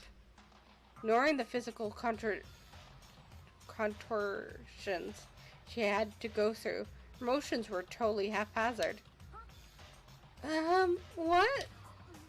Sorry about that. I was just so shocked, you know? It happens, right? Was I the only one? Toko, are you okay? Fine, I'm fine. Ew, some dead body? Hey, are you dead? Oh, she snapped. She must have hit her head real hard when she fainted. The world has a front and a back, a top inning and a bottom, a sea of truth and a web of lies. This is quite concerning. I mean, she sounds completely different. No. Everything's fine. At least the stutter's all gone. That's a good thing, right? It's clear to me that everything is not fine. Your eyes seem strangely vacant. Might be best if we take her back to her room for the time being. I don't mind taking her, but could someone... Oh, help me? If you need help, I don't mind. Taka, could you help me? You totally ignored me. Very well. You take care of the girl, and the rest of us can begin this investigation right away. Can I assume nobody has a problem leaving Sakura and Mondo on guard duty again? Hold on a second. Rush into an investigation. The mastermind isn't behind that. After what happened last time, surely you realize that. Don't make me repeat. There's no question that Chihiro was murdered by someone amongst us. I can also see Toko being the murderer and just totally acting that all out just to like throw people off of her. Isn't that right, Monokuma? Of course. Right as rain. But don't take it as a bad thing. Just a fact of life. Because that's how graduation works. And then it happened again. Is that what you're saying? Another one of us killed. Fellow classmate. I'm sad that Chihiro's the second one. What, does that freak you out? You guys got no balls, you know that? Oh, this game's starting to destroy my throat. Is there just nothing down there at all? Well, I'll let you pray to mine if you want. Actually, I don't have any either. Sorry! Stop monologuing and give us what you came here to give us. You did bring it, right? I sure did, chum. Allow me to present the next Monokuma file. I know how much you must be looking forward to it. See ya later. So please do your very tippy-top best on this investigation. No way! Do we really gotta do another investigation? Examining the corpse of one of our friends. Having to suspect all our other friends. I hate this. I can't take it anymore. I hate it too. I've had enough. I'm getting out of here. Where do you plan on going? There's nowhere to run. Such ignorance. Just accept it already. After all, blood is just liquid. A dead body is a simple object. Wow, he's fucking cold. You are very enthusiastic about all this, are you not? Naturally. How can I not be? We don't unmask this culprit, we all die. That's true, but to jump into it so soon. What? What? Do you want to die? Such ignorance. Fine, then go off and die somewhere. Right now, go ahead. You're a waste of space. Damn you!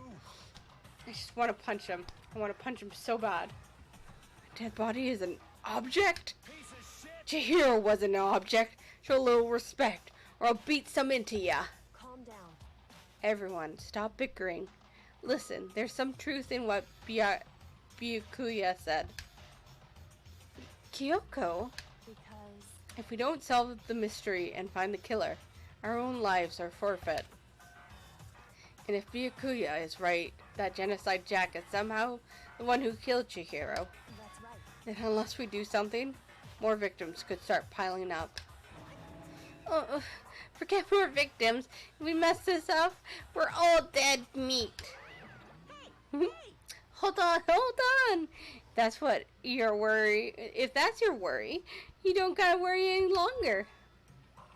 In anyone killing game, the guilty party may only kill a maximum of 2 people. Oh, what? I don't remember any rule like that. Actually, I just came up with it. I mean, if one person went around and killed everyone, your lovely civil life would be all over, right? The new rule has been added to regulations. So then. In that case, why not limit it to 1 person? hey, Well, a good mystery. You don't want to miss out on at least the potential of a serial killer angle. Yes, one would totally murder that possibility. punishment is waiting. Farewell for now. I'll catch you guys at the class trial. I can't say I understand his thinking, but if we can kill up to 2 people, then 1 more person's life could still be in danger. Interesting. Which is definitely not good. We need to uncover the culprit before something else happens. You son of a bitch. You need to shut the fuck up. So, Well, for now, Taka and me are gonna drop Toko off at a room. Nice! I'm gonna get dropped off!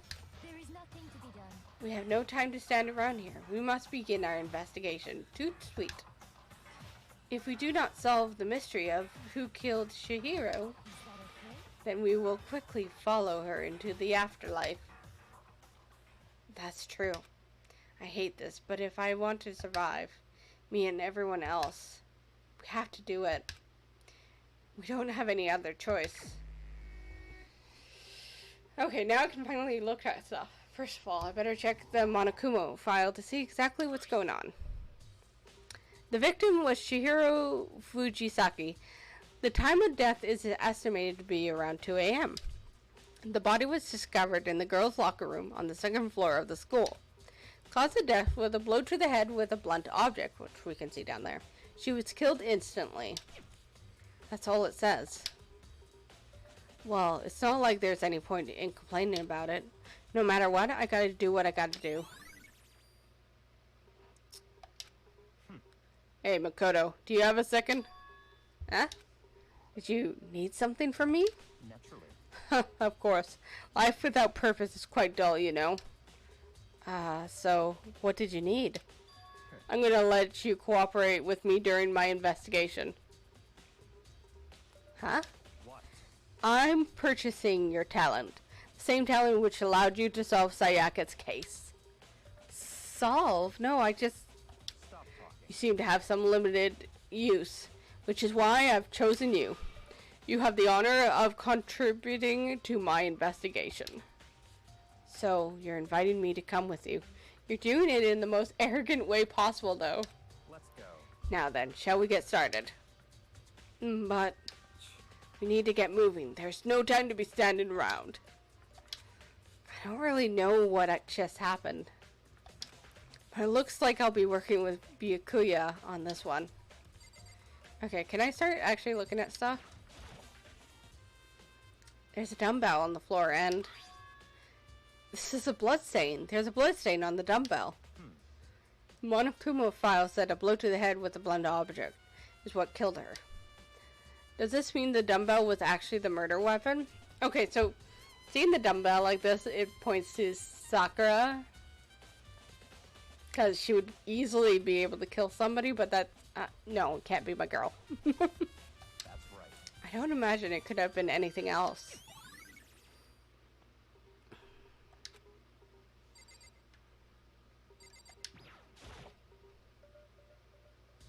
Plus, it's got some blood on it. It must have happened during the murder. So that shows the angle. I could feel the life draining out of my own body. It's a dead body. Chihiro's dead body. Very strange. But the more I look at it, the more strange it all seems. This must be Genocide Jack's handiwork. Well, but we're still not sure who he did it. Is that what you want to say? I wonder about that. Yeah, like, I wonder about that too, because it's very, like, you know about Genocide Jack. easily, so you can easily copycat it. There's a fresh blood stain on the carpet. Must have been splattered with blood during the murder.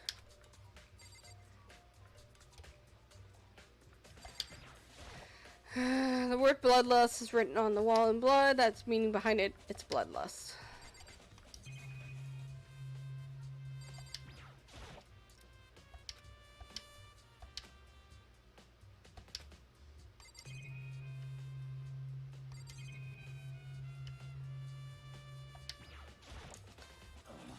I use this locker room all the time. Now it's become the site of Chihiro's death.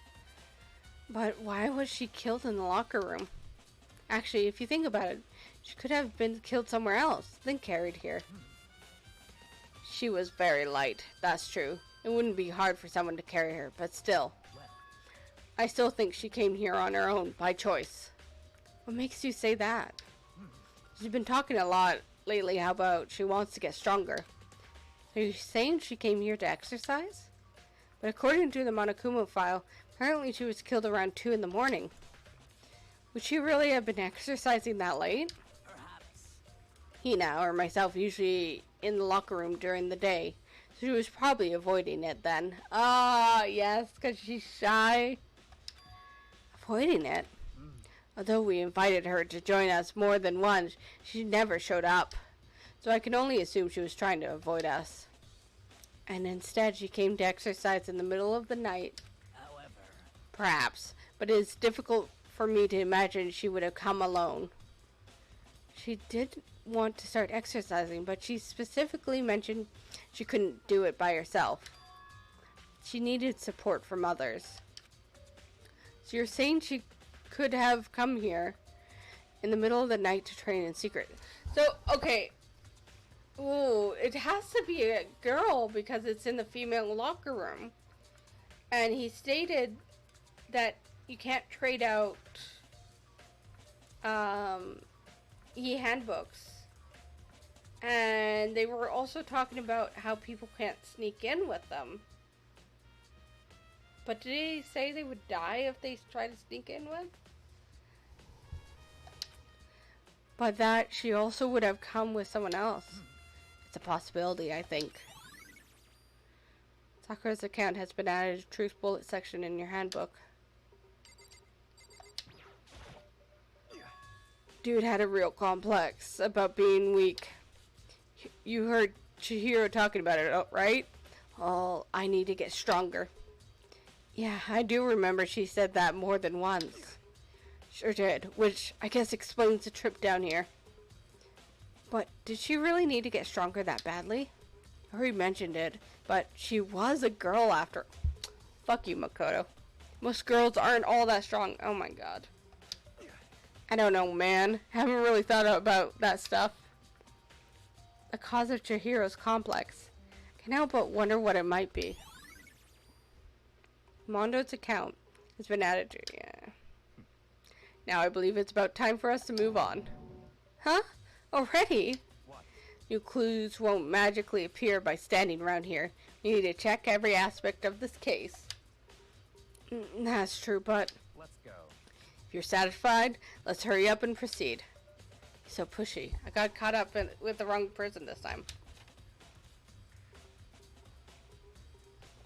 I'm thinking it's Toko. And I'm thinking she's putting on a whole act. So, this is our next location. This place is related to the investigation. Figure it out for yourself. It's no fun if you don't, right?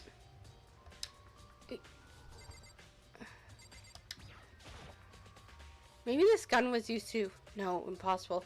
That was true. Hero would be riddled with holes. That should be a clue there. That it had to be a girl. If I remember right, this card reader is meant to work with our handbooks, right? What? Do you have an issue with it? If so, you should take it out with Monokuma. He said that, then quickly and sharply clapped his hands together. Did you call for me? You called? Oh my god, my voice is really dying. Has he been domesticated? That's right. It seems that Monokuma has a question for you. You need something? Sure, what's up? Well, It's about this card reader. Yep. Yep, the card reader has all been designed to interface with each of your e-handbooks. You can only enter the girls' locker room corresponding with the gender listed in your individual handbook. And it's impossible for two people in a row to go through while the door is unlocked, correct? This is the thing I was talking about. If there were some sort of erotic terrorist on the prowl, the ceiling-mounted Gatling gun would initiate a Swiss cheese slaughter. And the school regulations prohibit anyone from letting someone else their handbook, correct? Of course. Correct. So then, that means only girls can go into the girls' locker room. Only boys can go into the boys' locker room, so that just crosses out all the boys. In other words, Chihiro's body being found in the girls' locker room means... Hey, Makoto, I can see right through you. See right through me? Allow me to tell you what you're thinking. Since Chihiro was found in the girls' locker room, the killer must have been able to get in there. So, in other words, As such, the killer must be the one of the girls. Did I get it right? such ignorance. Good lord, you're simple. But am I wrong? You should pay closer attention to the regulations. The answer has been in front of you the entire time. Loaning your e-handbook to another student is strictly prohibited. But the act of loaning a handbook is prohibited. Borrowing someone else's is perfectly fine. Wait, what? Is that not the same thing? I would expect nothing less from the prodigal son of a noble Togami family. You managed to sniff out the loophole in my regulations. Basically, you can take it out. Okay, it's not borrowing, it's stealing. Knowing you, I would bet you created it on purpose, didn't you? To add a little more excitement to these things. Though maybe I shouldn't have said that. Well, no, you just cleared up their phrasing. They didn't phrase it well enough. You treat me like a puny little appetizer instead of a main course that I am. Now then, since the dead can't actually talk, they're not people anymore. They're things. Yep. Get it? Got it? Good. Wait, hold on. You're saying that's a loophole, but in order to borrow something from someone, then that means someone would have to loan it. So, so sleepy. Yeah, Makoto doesn't get it itself. Just listening to you makes me want to pass out. Be more like Byakuya and get your poop together. Or else I'll charge you with criminal negligence and blah, blah, blah, blah. No more questions. Figure out the rest of your own damn self. That's fine. Well, I know you are unfortunately lacking in mental facilities, so I'll fill you in myself. Let's head to the main hall. The main hall? That'll help you understand what's going on.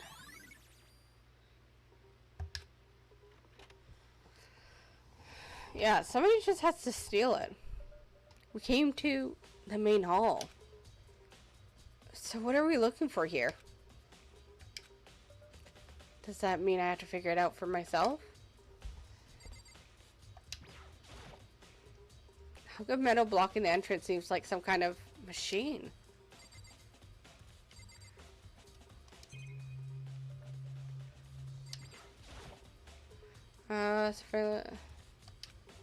So chilling.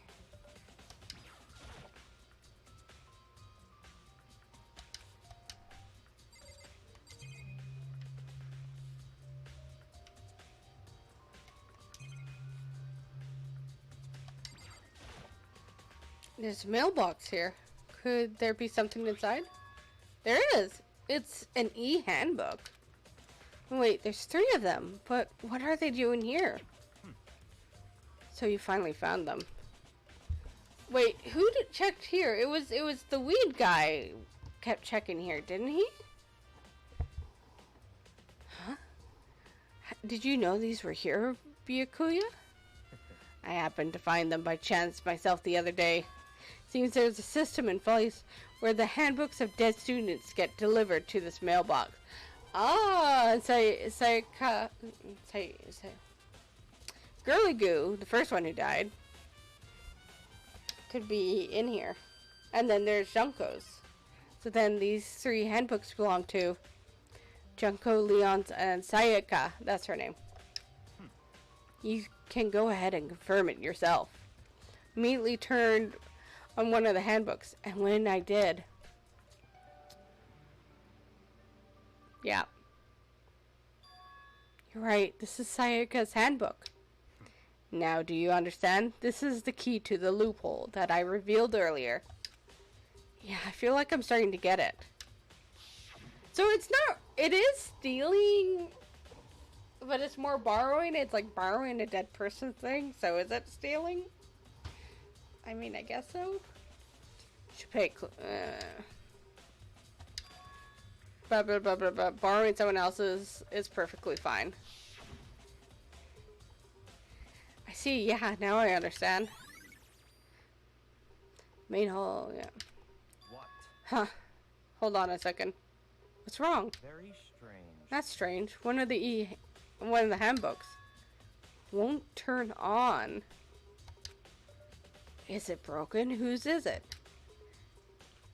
The other handbook shows Junko's name when I started it up, so it's Leon's. Then the one that won't turn on must be Leon's, right? I see. It would make sense, yes. After all, he did get pummeled with dozens and dozens of baseball. That was very terrifying. Oh, don't recap this. Memory of it, so it came flooding back. The cruel punishment which led to Leon's death. The execution that the mastermind concocted. Cruel, heartless death. You're right. It wouldn't be surprising for that handbook to break during that kind of assault. Oh, yeah, true. Okay. Hey, hey! Hey, hey, hey, hey! Hey! What? That e-handbook is essential to students' life here. Crucial, integral, instrumental, a super big deal. There's no way it would break that easily. But it did. If I say it wouldn't break, it wouldn't freaking break. It can withstand up to 10 tons of pressure, and it's waterproof up to 100 meters, okay? I don't care how many baseballs you hit it with, it wouldn't do crap. But, even my amazing handbooks does have one single weak point. It does. I can't hear you. It's a secret. I wouldn't want you to go breaking any more handbooks. What? And Leon must have broken it somehow without realizing what its weakness was, right? Hard to say. You know what I think? I think his handbook isn't actually broken. You might ask, how could that be? Leaving that question hanging in the air, Monokuma disappeared. Oh, and Shifumi is the prodigy of being like a really good computer hacker. Or, you know, computer person. So it would make sense if it was like hacked in. So like Shifumi was starting to do something. What had just happened? Monokuma said it's not broken, but it's an undeniable fact that it's not turning on. But why then that would mean she would want into the boys' locker room. She being like a perv? Is she secretly a perv? What if she's secretly a perv? Well, I don't see any connections to the case, so it doesn't matter for now. You think so? Either way, something about it still bothers me. Broken e-handbook has been added to the truth bullet section. Oh, I don't know why I read that out. Okay then, this should be enough to get things rolling. Let's begin our investigation in earnest and track down the true culprit. Yeah, we should find out who killed Chihiro. To be exact, not quite. Huh? Not quite?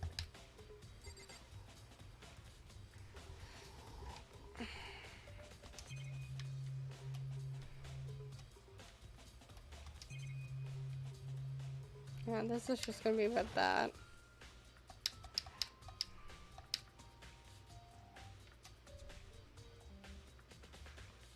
I'm so glad you're best buddies with him. Sure. That's not by choice.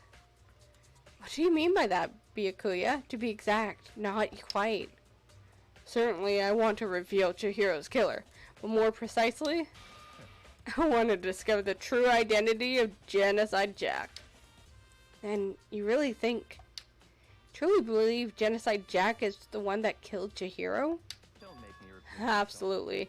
I have no doubt that Genocide Jack is a culprit in this case. That murderous fiend is Genocide Jack, right? What? There's nobody else it could be. A murderous fiend who killed again and again using the bizarre and brutal method. It's like a ghost attacking suddenly, then slipping away before the police can catch up to them. It still possibly could be him. And what nickname did the internet give to this mysterious serial killer? Genocide Jack. Because he's so hopped up on himself, and the fact that he's been like so hopped up on Genocide Jack, I wouldn't be surprised if it's him. They say he killed thousands of people, but that's gotta be an urban legend. So could one of us really be a demented, psychotic killer like that? You're not wrong to wonder. But words mean little right now. I have something that will prove it, and I can show you. Okay. Are you gonna show me?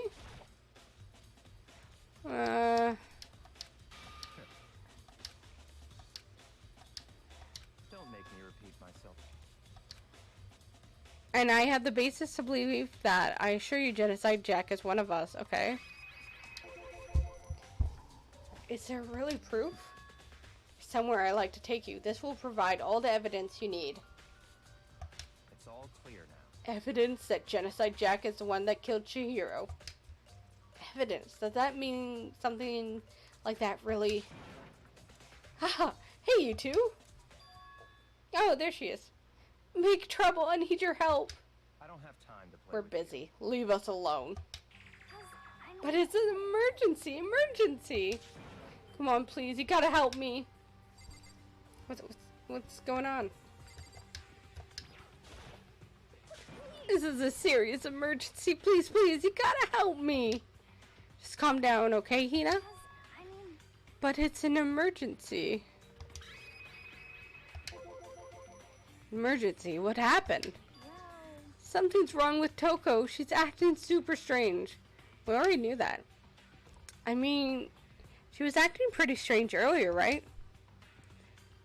What should we do, Byakuya? Very strange. Since it's Toko, I must admit, I'm intrigued. I suppose we could take a second to see what's going on with her. Are you sure? Don't make me repeat myself. I didn't expect that. I thought for sure you'd just say no. That'd be the end of it. Okay, come on. Hurry. Wait for us, Ina. Let's go. Looks like she headed to the dorms, to Toko's room, most likely. You're right.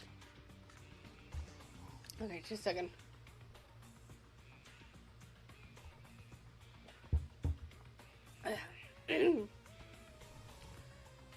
Alright. You guys are too slow. I think you're just too fast. So what's this emergency? so, Well, after what happened in the girls' locker room, we left Toko in her room so she could lay down. After a while, we came back to check on her, to see how she was doing.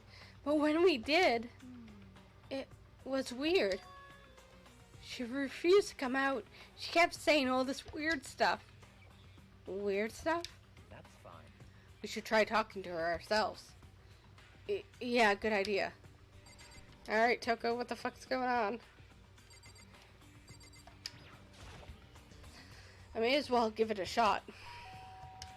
The door swung open slowly and silently.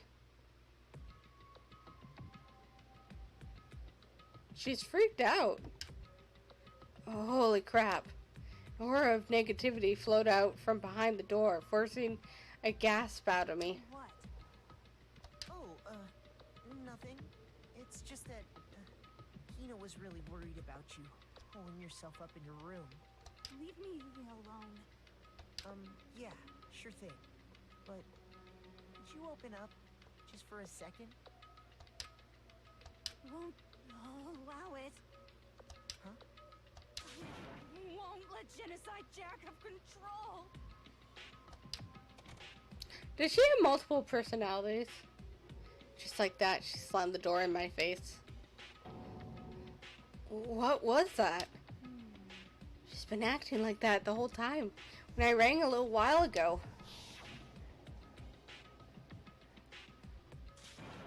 I'll drive it out. The killer. Drive out the murderous fiend. It doesn't make any sense, right? I was afraid to leave her in there alone, so I tried to bust down her door. But it felt like something was holding it shut on the other side. I couldn't even budge it. Toko was scared enough to bar her door? Does she think the same thing as Byakuya? Does she think the serial killer Genocide Jack really murdered Chihiro? Is that why Toko's so scared? Whatever it is, I'm really worried about her. Is there anyone who might be able to persuade her? Yes! I'm looking at you, bitch. Hey, Byakuya, you think you could ask her? To come out of her room, I mean. That's fine. Sure, whatever. Huh? You're gonna talk to her, Byakuya? Wow, I guess you can be nice when you want to. What if he does actually like Toko? Wow. Byakuya stood in front of the door, not making a sound, and pressed the doorbell. After a few moments. What do you want? Leave me alone. You're all so annoying. Bakura. It's Byakuya. Hey, he said it Byakuya. Byakuya. Byakuya. I keep saying Byakuya. Byakuya. Yeah, it's Byakuya. Or at least the English says it like that. I'm sorry, I couldn't keep our promise. What? But don't worry. Never again. I won't let Genocide Jack have control ever again. And with that, the door slammed shut. Even Byakuya couldn't pull it off. What? That was totally, like, revealing of shit. There's nothing else we can do. Let's get back to the investigation. Hold on. Hey, Byakuya. What was Toko talking about just now? Something about a promise? What? Oh, I have no idea. Another one of her delusions, I'm sure. But Stop talking. if I say I don't know, that means I don't know. Just let Hina take care of her. Oh, yeah, okay. I'll stay here and keep an eye on her. Let's go. Well then, let's go. Without waiting for a reply, Byakuya sped away. Byakuya. Right, now, fuck. And I hurried to catch up. I tried to talk to him several times as we walked, but he didn't even look back, let alone say anything. He just kept on walking towards his destination. Finally, his feet brought him to a stop in front of a certain room. The library? Come on, let's go in. He's gonna show me something. He's gonna finally show me the archive room.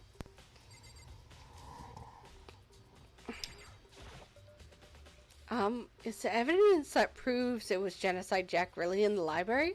Don't make me repeat myself.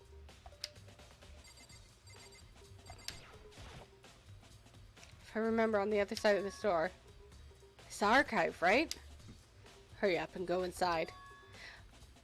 I bet you it has a list of who all came to school. It all makes sense once you're inside.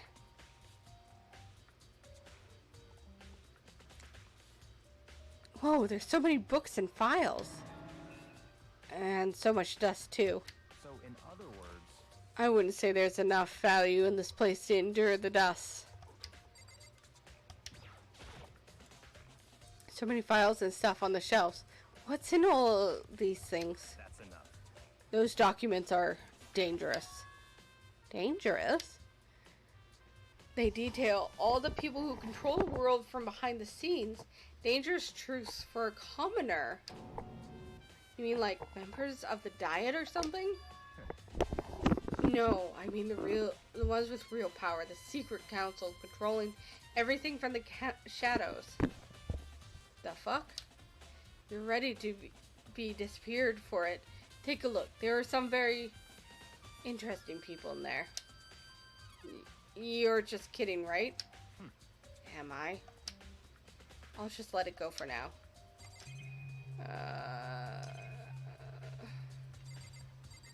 Okay, the one behind him is probably important.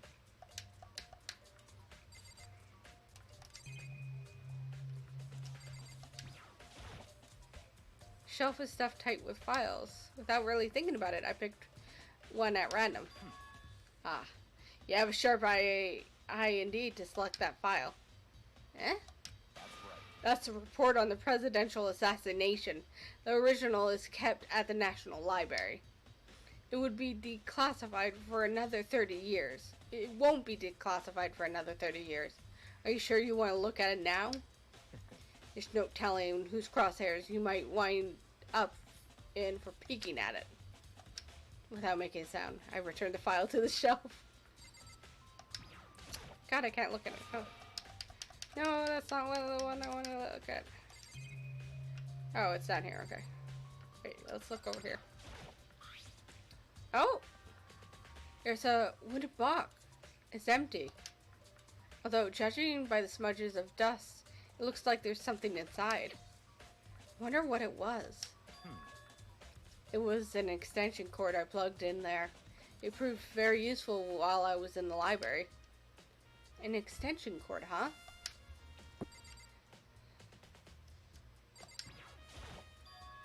Huh? It's a desk lamp. Oh, yeah, it's the same one I saw Byakuya using in the library before. What? Do you have a problem with that lamp? It was here before, then I moved it over there. It's too dark over there, so I thought I'd put it to good use.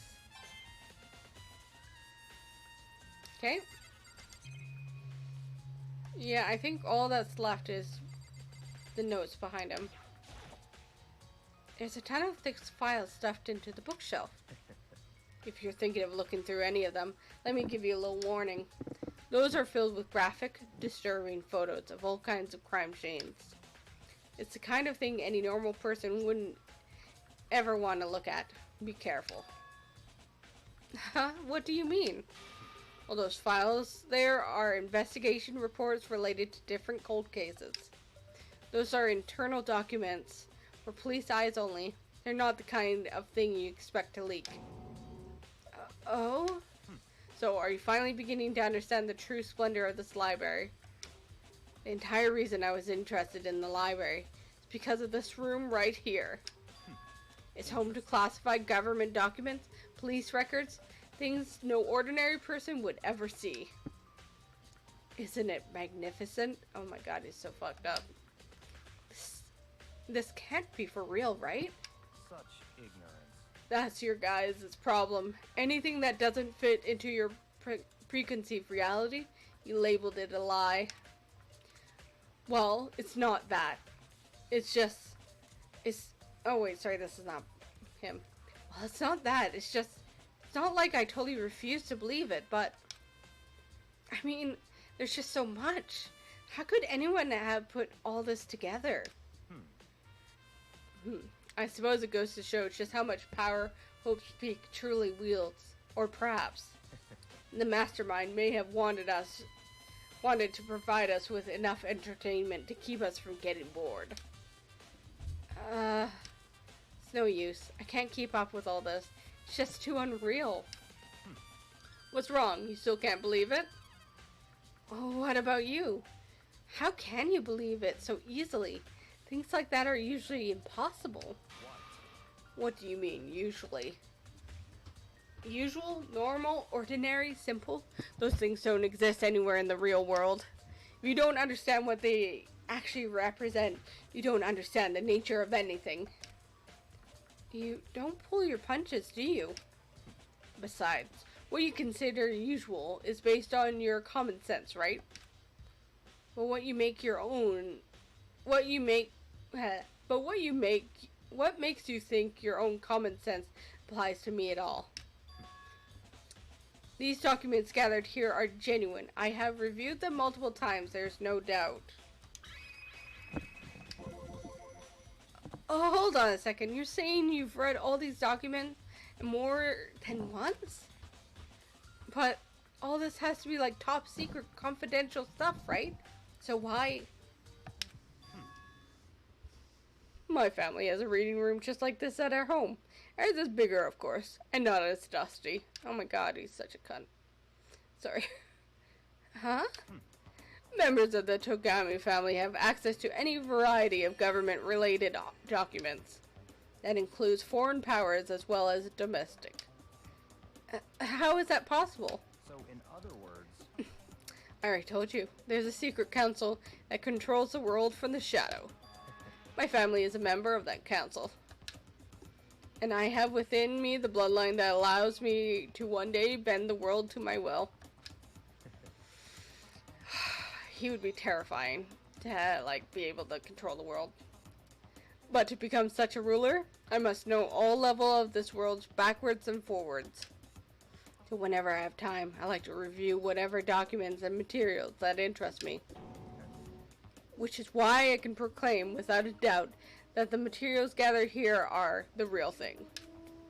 This is beyond believing or not believing. Byakuya is actually starting to scare me more than the actual mastermind.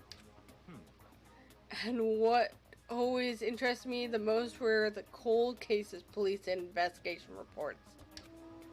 Reading through those reports have always been a hobby of mine ever since I was little. Imagine a little kid looking at cold cases. Oh my god. It's an excellent mental exercise. I've solved more than a few of those cases just by reviewing the reports. And among all those reports, one of my recent favorites is the Genocide Jack cases. As he talked, Byakuya grabbed a specific file from the shelf. That's right. This is the complete case file. Every single report surrounds the Genocide Jack case has been compiled in here. Because there are so many, allow me to quickly summarize the main points. To begin, there are two notable characteristics in every Genocide Jack murder. The first characteristic is that in every crime scene, the word bloodlust is written in the victim's own blood. And second, is that the victims are murdered, their bodies are suspended in a certain way. Oh! Bloodlust is written in blood and the victim's body is suspended. It's exactly the same as what happened to Chihiro. Savior, surprise. The best part is yet to come. The second characteristic, where the victims are suspended. The only ones who knew about that particular fact were members of the police and other higher ups. Oh! By all accounts, nobody in the media ever found out. Huh? In other words, no one on the news, no one online, nobody knew about the aspect of each crime. Only key officials and killer himself knew about this act of mounting the victim. Now, if you recall Chihiro's corpse, her body was most certainly mounted in this fashion. So, how could the killer have known about this suspending the victim? That's right. That's the key question. But in fact, the answer is quite simple. So, in other words... The culprit isn't a copycat killer. It's a real Genocide Jack. In other words... That's right, there is the evidence that Genocide Jack has hidden himself among the rest of us. Then, Genocide Jack really is such a brutal, fiendish killer, really is walking around among us. Interesting. Things are really starting to get interesting, aren't they? I never imagined a killer with such a reputation would ever become part of our little game. Now, don't you think it would be good for you to take a look at what I've already seen? Might just manage to ferret out a clue or two. Such ignorance. If you get down on your knees and beg, I might even show you myself. God, this guy's creepy as fuck. Bikuya, about Genocide Jack's case file. Could you let me see it? That's fine. Well, you didn't beg, but I guess it's okay this time. Feel free to look at it here, but you can't take it with you. Oh my goodness. Bikuya handed me the file and flipped through it with tense, nervous fingers. Suddenly, my hand stopped. I had reached the page where the photos from the scene of each crime had all been collected. The names of Genocide Jack's victims ran on for several pages. A lot of scissors. Ken Harada, 32, Tish, 17, Oh my god, so many. There's no name to it. End to it. One thing became perfectly clear as I read. All the killer's countless victims were killed and suspended in exactly the same way.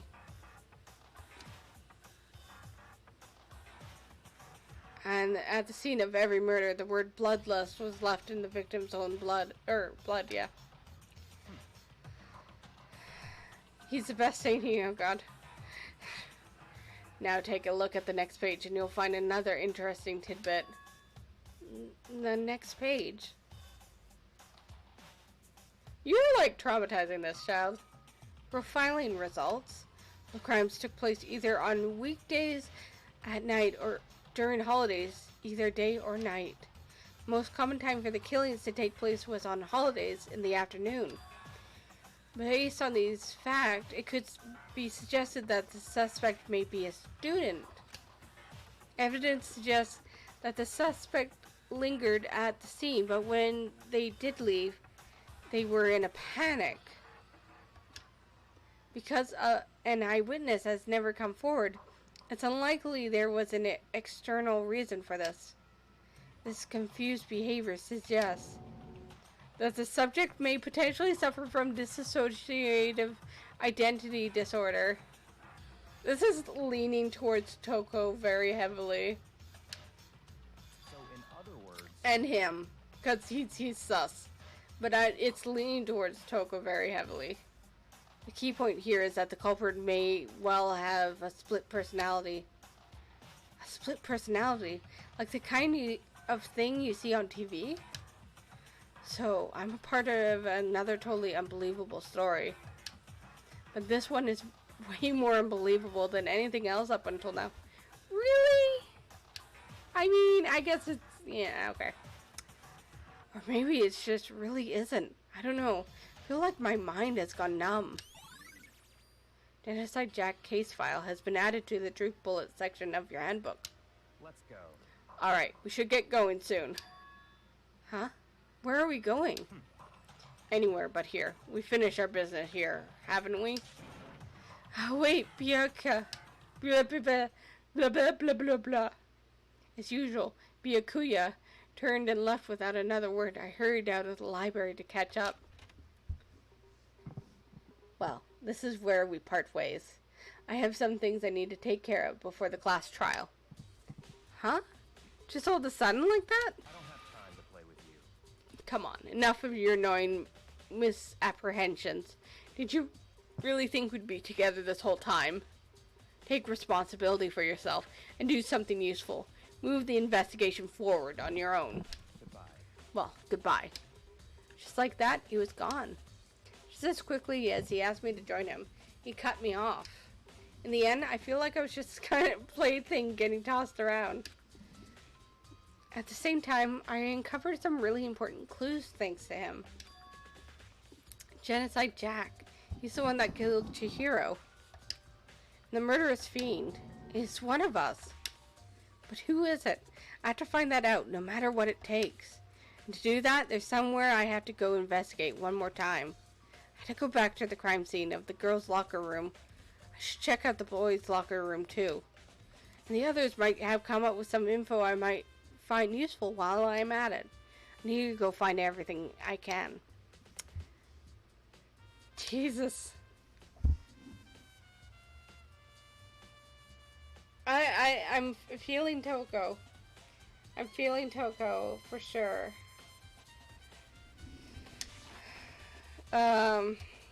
Okay. Is there anyone upstairs besides... Okay, no one is. As far as I can tell via map. Oh, my throat is fucking dying.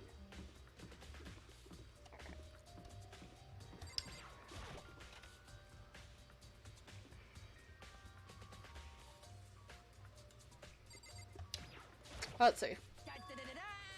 Hifumi has discovered evidence revealing the identity of the culprit. I feel. Another stat increase for me. Evidence? What did you find? I cannot reveal that just yet. But I guarantee that what I found will steal the killer's breath from his lungs. Are you sure about that? You're close to the end of the investigation. Only a little more to go. Oh yeah. Miss Lundenberg said she witnessed something worthwhile too. Really? What did she see? You refuse to tell me. It's like when girls bullies the boys she likes, right? Right? Okay, so where's Celeste now? The warehouse by the dorms. She was there, but at the same time, not there. What is it going to be? Okay, can I go into the boys' room?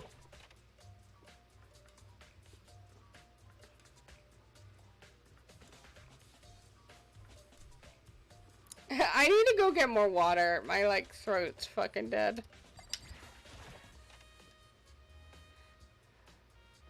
Oh, this is the pool. I've never actually been in the pool.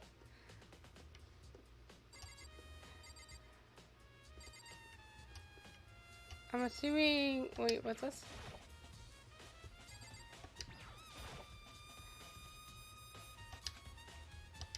Guess not.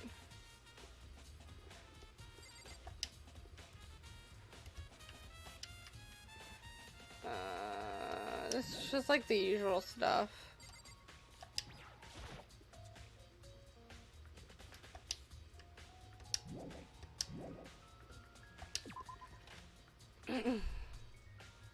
Yeah,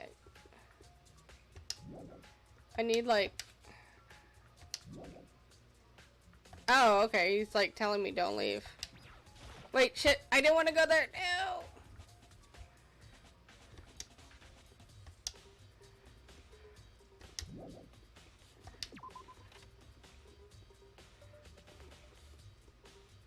Oh, yeah, I see that stain now. A strange stain on the carpet. What is it? Boys' locker room carpet has been added to the truth bullet.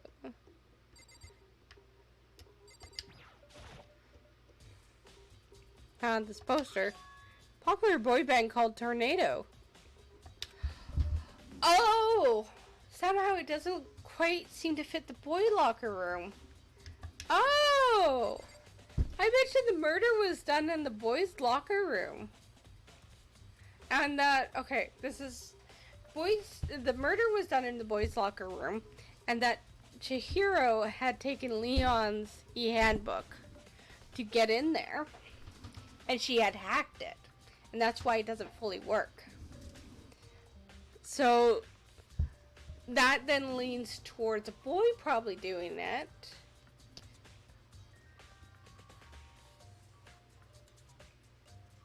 So it still could be Byakuya.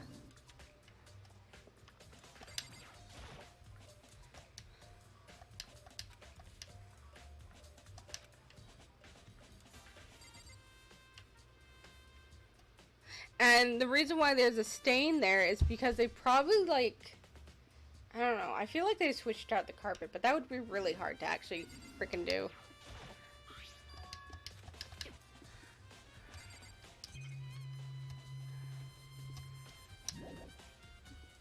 Yeah, I found the thing. Yeah.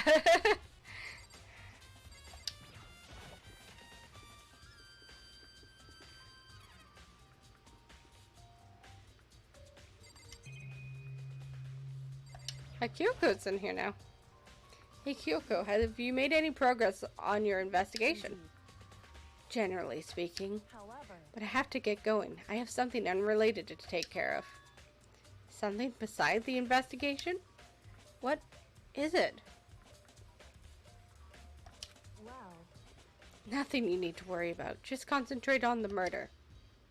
But so then, before I go, let me give you one piece of advice. You should examine Chihiro's body one more time thoroughly. Also, her handbook is missing. You might want to determine where its whereabouts. goodbye. That's it. I'll be praying for your success. With that, Kyoko turned and left the girls' locker room. Guess I'll take another look at the body then. Also, Chihiro's handbook is missing. That's definitely worth worrying about.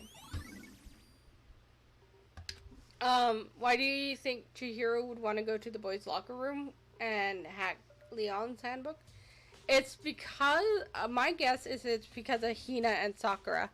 Because she wants to get stronger, but she's really, like, shy about her own body. And so, maybe she thinks, the boys won't use the locker room as much. The other option is that she was getting supported and trained by a boy. God, I hope it's not Mondo. Because Mondo did say that she wanted to be supported by someone. So she could have been trained by a boy. And you have to have a handbook in order to get there because you can't, like, just hold the door open for somebody. So that's why she would have Leon's. Kyoko said I should examine the body one more time. I know she said thoroughly, but I do have my limits. Well, I better give it a shot anyways. Let's see. Oh, something on her finger. Chioko's hands are bound with what looks like some kind of rope. Is it a skipping rope? Rope was used to prop her up in some kind of crucifix position. Huh?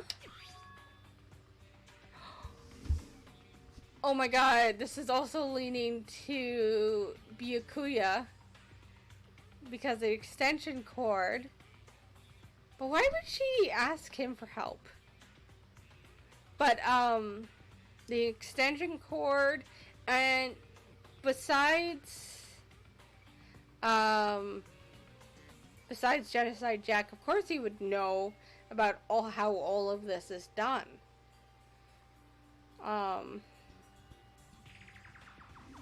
This rope has a pluck? Wait, so then this isn't a rope at all.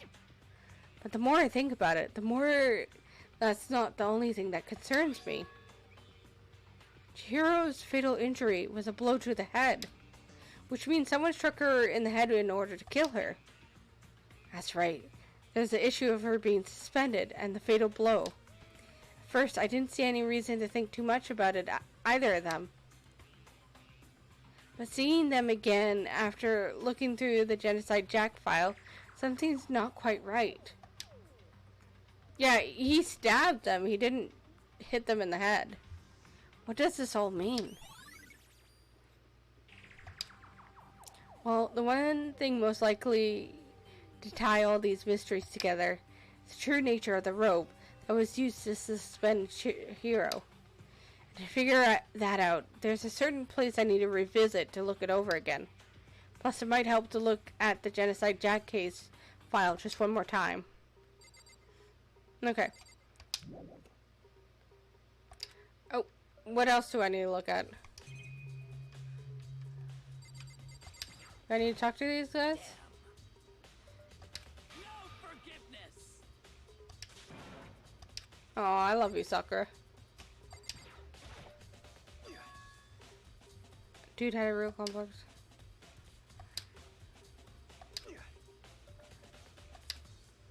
See, I can also see it being Mondo. Just follow me here, because he kind of helped her out, and I could see her like seeing him as really strong and just be like, "Hey, can you help me out, Mondo?" But also that seems a little too obvious.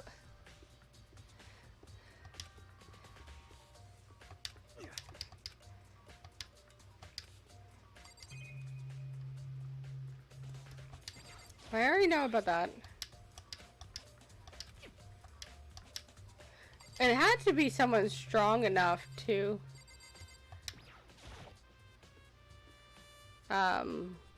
kill somebody with that. The big-breasted swimsuit model is pretty noticeable too. Yeah, it happened in the boys' room. And the girls' locker room doesn't seem like the kind of place you'd find something like this. Oh, but wait, that reminds me. The poster in the other locker room is... That's right, there's definitely something strange about this.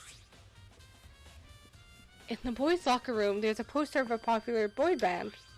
In the girls' locker room, there's a poster of a big-breasted swimsuit model. The posters have been switched? But if they were, why? What's the reason would anyone have? Maybe I should talk to someone who knows a little more about the locker rooms. Yeah.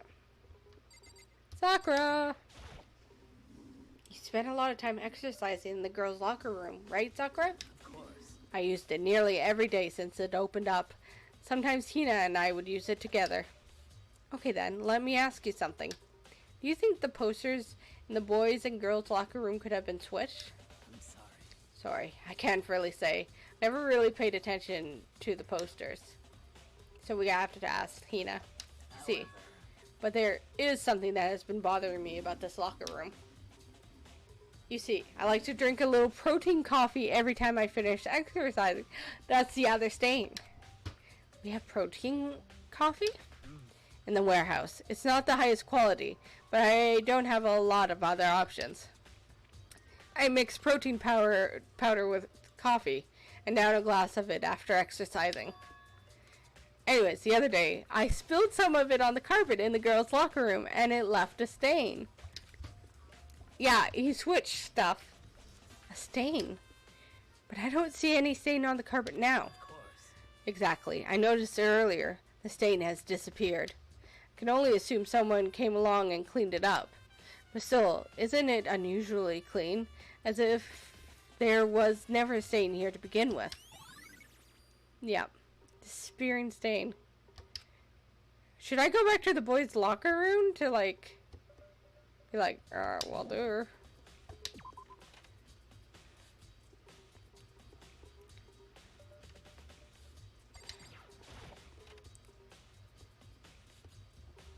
Yeah, there's like the stain there.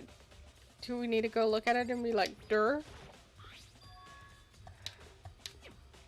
No, he's not gonna put two and two together. Okay, let's go find Hina.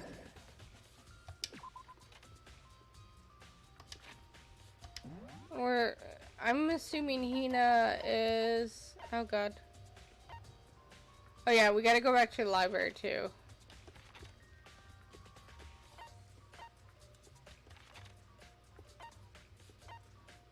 Oh, there's Hina. And we're gonna talk to her. Okay. Let's go down here. I can't remember why we have to talk to Celeste, but we do.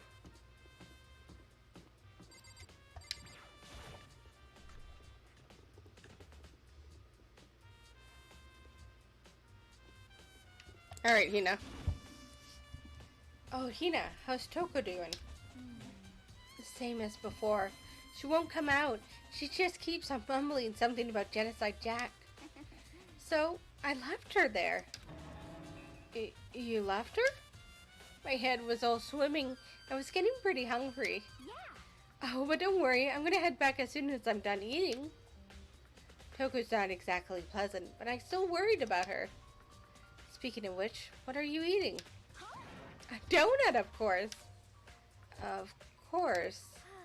There's two things I'm sure God created. Outer space and donuts. You can teleport right into the rooms? Oh, okay. I should try that next time. Really? I bet Chihiro would have liked to eat more donuts.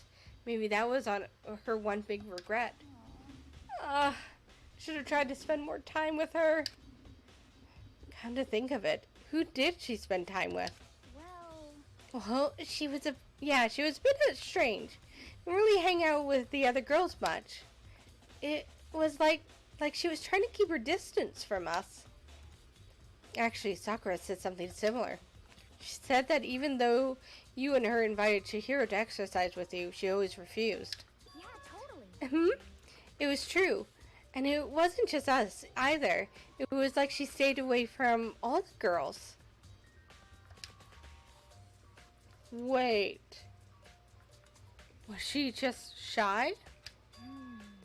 I don't know. She talked to the boys all the time. Isn't it kind of weird to be shy around your own sex, but totally be fine with the opposite sex? Was Chihiro trans? This is what I'm leaning towards. Is Chihiro trans? M to F? Oh wait, maybe. Maybe she was used to guys spoiling her. The law says you can't judge a book by its cover, right? You think so? Never really saw her as that kind of girl. I was account, yeah. Can I ask her too? Yeah, totally.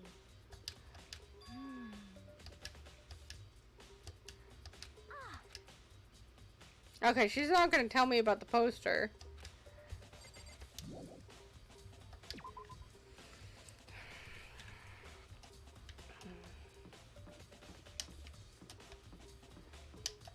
I can't remember what I needed to talk to Celeste about.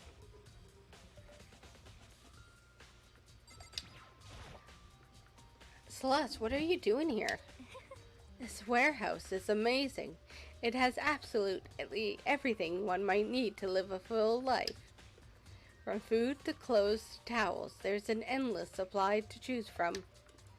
I see that, but have you found anything related to the case? Most unfortunate. I knew you were going to ask me that. I thought talking about the warehouse itself might misdirect you, but I see it was pointless. Then you did find something. Very well, I will tell you, and only you. Actually, Last night, I saw her here. Chihiro was in the warehouse. What, really? indeed. This was right before nighttime. What are you doing out this late? Oh, I was just... Are you planning to go exercise, perhaps? What? How did you know? Yeah, she was getting in gym clothes. Because I can see a blue track jacket sticking out of that duffel bag you're carrying. Oh, you're right. Thanks. Well, I'd better get going. I'm kind of in a hurry. She stuffed the jacket into her bag in a hurry. It was almost like she was trying to hide it. And just like that, she was gone. Yes, indeed. That might be her embarrassing secret, but like, that's not embarrassing. Well, some people, I can't say that it's not embarrassing. Because some trans people really find it hard. But I assume she was merely stocking up to go exercise in the morning, but it would appear she ignored the nighttime rule and headed directly into the girls' locker room. If she hadn't broken our rule, none of this would have ever happened. You get what you deserve, I suppose. So apparently, she went into the girls' locker room late at night in order to exercise without anyone knowing. But the strange thing is, there's no trace of the track jacket or duffel bag Celeste said she saw Chihiro carrying, which would mean the killer would have gotten rid of it somehow.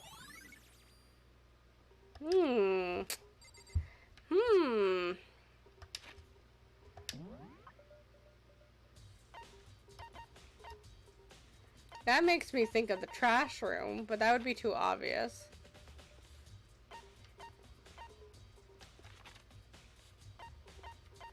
Okay. No, it's not letting me teleport there.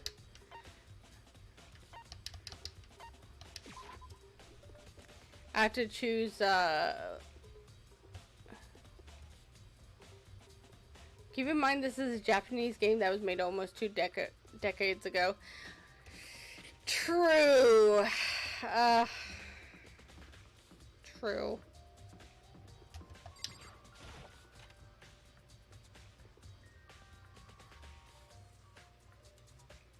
Yeah, wait. No, it is. Oh my god, you dumbass. Where do I have to click? Maybe the lamp?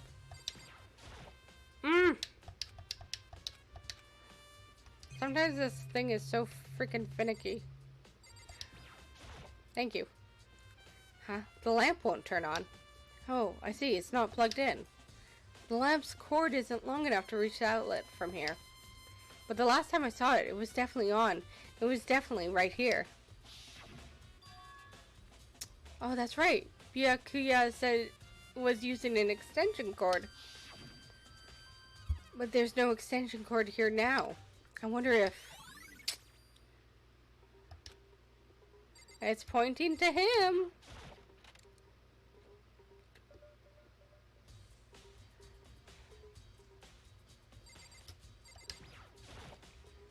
I want to take another look at Genocide Jack's case file. I know it was around here somewhere. Huh? It's gone. Someone take it out of the archive? The only one who would do something like that. I can't think of anyone but Byakuya.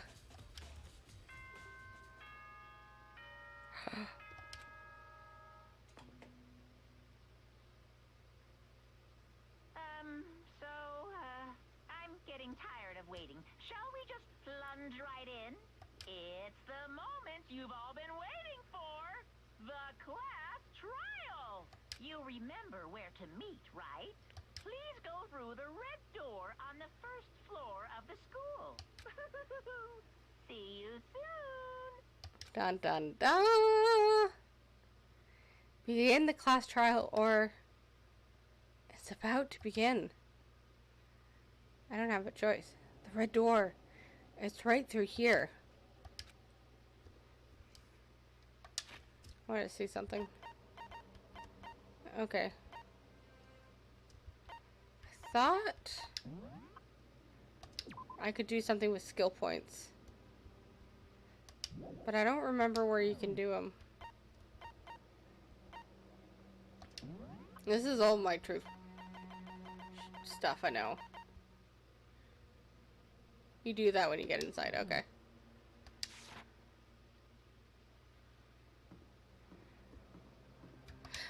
But, to be an absolute butt, my throat is absolutely killing me. And we've gone 5 hours. I'm gonna continue this tomorrow. I'm gonna call it here. I need to go rest my throat. I don't think I could, do more.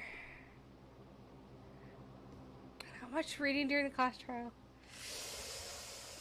Okay, give me 2 minutes to grab some water.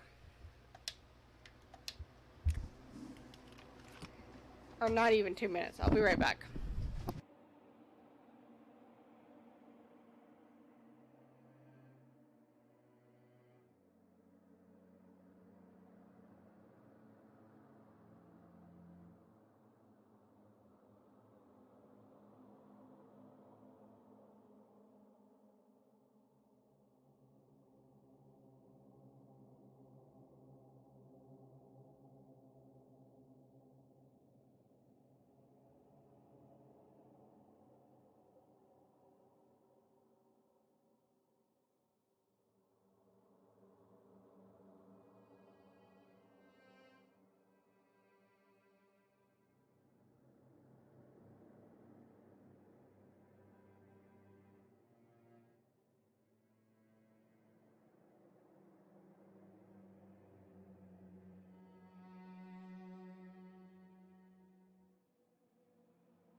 I am so easily convinced. I need to rest my voice. But it's voice acted. Okay.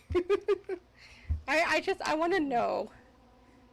And I feel like it's Byakuya.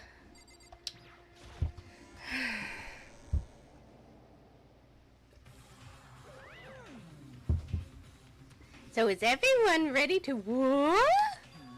Am I blind or are we missing someone? Who? Oh, Toko. Yeah, Toko's not here. And Toko is? Really don't remember? I'm not gonna do voices right now. Kidding, I'm just kidding. How could I forget that little nut job? She's a crucial part of the class trial this time. Okie dokie, I'll go ahead and drag her out here kicking and screaming. Just one moment, please. Just like that, a few minutes later, he reappeared, dragging Toko behind him.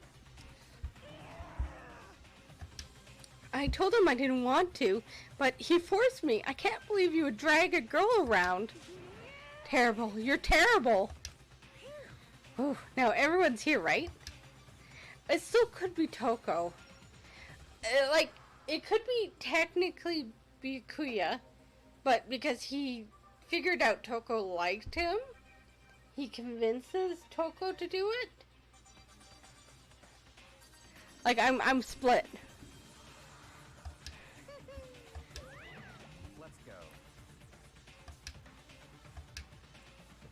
Chihiro. She was so gentle, so calm and meek. Nobody had any problem with her. She was easy target. Someone made the choice to kill her. A girl like that. And that murderer is one of us. Someone standing right here. Do I talk to all of them? Hey, come on. Wait, I didn't want to... Okay. Yeah, let's fucking go.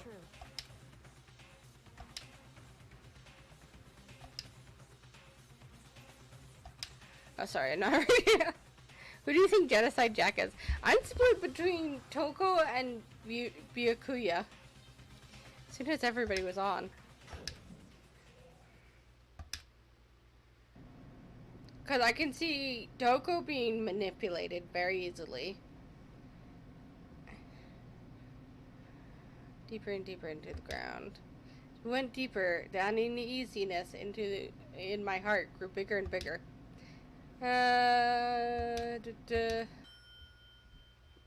Came to a sudden stop. What do you think? I redecorated. Isn't it so fresh? Isn't it so exciting? Don't waste our time with stupid questions. Let's get this over with. Good, good. You're rip-raring to go. I gotta say, I don't hate it. Not at all. Okay then, let's get this show on the road. Everyone, please find your assigned seats. And so the curtain opened once again. A deadly judgment, a deadly deception, a deadly betrayal. Deadly riddle, a deadly defense, a deadly faith, a deadly class trial. Yes, I want to save. Even though I saved right beforehand, we're saving.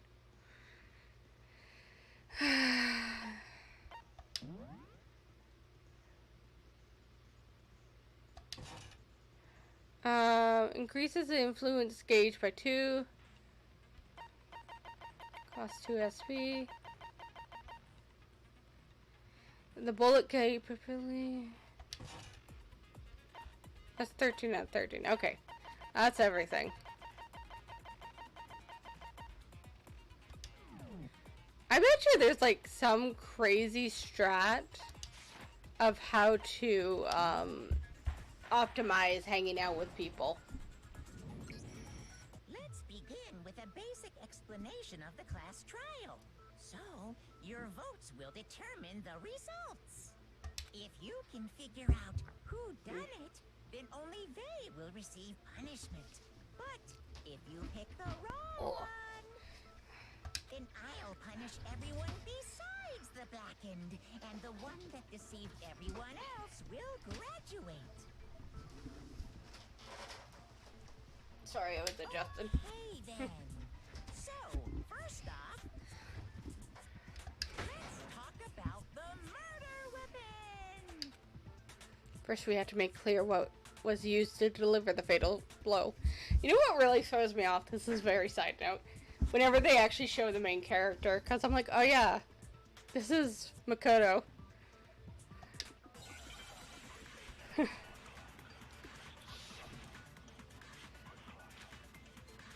Locker room dumbbell.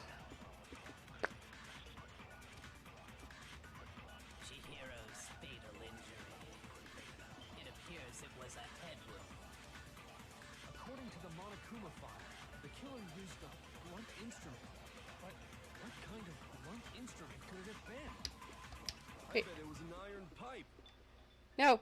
How do I shoot this again? Oh wait. It would make for a powerful weapon. Poor Chihiro. Can I skip through this? Oh wait.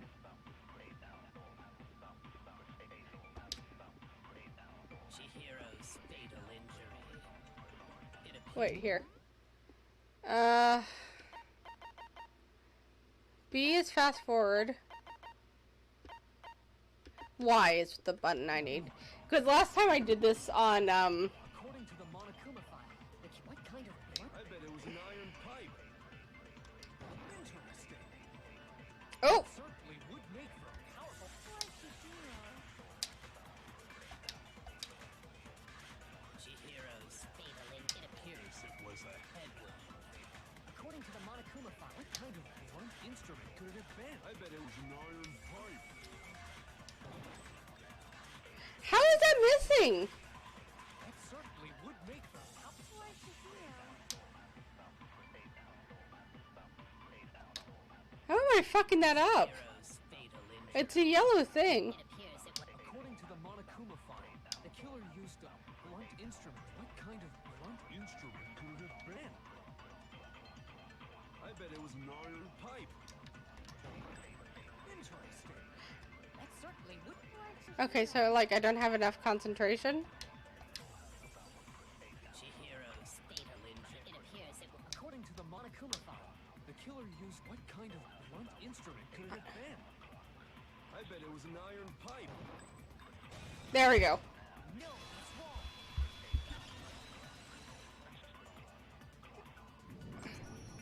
When I was doing it with mouse and keyboard. The fatal blow was the dumbbell found at the scene of the crime. It was covered in blood, and there was nothing else at the scene that could have caused that kind of injury. And the wound on the victim's head is consistent with the shape of the dumbbell.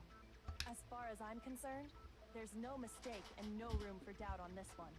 You looked at her head wound? Yeah. That's so creepy! And she's like, whatever. If you don't mind, I will proceed from here. Let's move on to discussion of the culprit. Although, I believe the criminal behind this heinous act is already quite clear. Mm-hmm. What? For real? Chihiro's killer is the fiendish serial killer, Genocide Jack. Genocide Jack, the fiendish serial killer. Did he really kill Chihiro? A new element has been added to the non-stop debates. Would you like to hear more? Absolutely. For this debate, lines of white noise will appear to disrupt your reactions. Truth bullets will disappear if they hit these lines, so think of them as obstacles, okay? But there's a way to keep this whole white noise from getting in your way. Press the A button to attack the silencer, which can attach a silencer, which can shoot down the white noises. However, if you shoot an actual remark with your silencer instead of a white noise, the time limit will decrease. So take careful aim when you have your silencer out. Okay. Oh, but if your action's difficulty is set to general,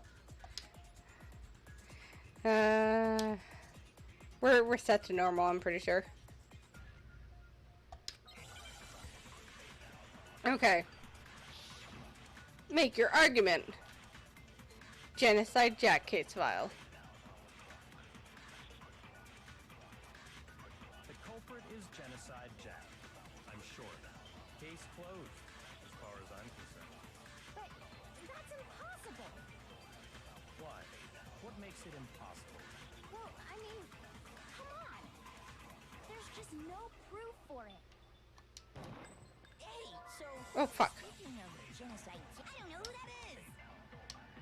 Okay, so I know what I have to do. The culprit is Genocide. Case closed, as far as I'm concerned. Oh, I have to press A to shoot. Impossible. Why? What makes it impossible? Well, I mean, come on. There's just no proof for it. There we go. No, that's wrong. I might know one reason reason he could be involved. What? I found this file while I was looking around the archive in the library. Why isn't he mentioning Byakuya? I guess it's some kind of confidential file the police put together about the Genocide Jack case. What? That's kind of weird as shit, isn't it? What was something like that doing in the library? The why of it is probably more trouble than it's worth. So let's forget about that for now. More importantly, it outlines all the specifics of every Genocide Jack case in exceeding detail. According to the file, there appear to be two defining characteristics in every Genocide Jack case. The first is that a bloody message is found written at the scene of every murder. Oh, that's right. Boob lust. Boob lust, oh my god. No. It's actually bloodlust. But more important is the other characteristic, and it's something that has never been made public. Never made public? What the hell is it? Why don't you tell them, Makoto? If I'm not mistaken, it has to do how the victim was positioned. Apparently, in every Genocide Jack case, the killer suspends the body in a certain way. Other than the killer, the only people who know about this are the higher-ups in the police department. However, Chihiro was most definitely suspended in the same way. So, how did the culprit know about this when only high-level police officials were aware of it? There's only one logical answer I can think of. It's because the culprit in this case is the real Genocide Jack. Or it's you. No fucking way. You're saying Genocide Jack is one of us? Yes, in fact, it's Toko. What? Genocide Jack's true identity is Toko Fukawa. I think that's too convenient. What? Hey, okay, wait, hold on a sec. Toko has like bloodophobia or whatever, remember? What kind of serial killer is afraid of blood? Is Toko Genocide Jack? The answer is yes and no. Another riddle. Man, why is this gotta be so complicated? Right? Riddle for sure, but I feel like I understand it. What it means for Genocide Jack to be Toko, but also not Toko. Answer to that, she's not just one person, but multiple people, right?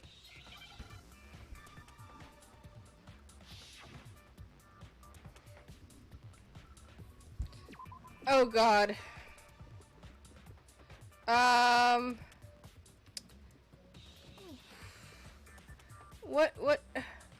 What word are we thinking of? Oh, it's, okay, it's not S.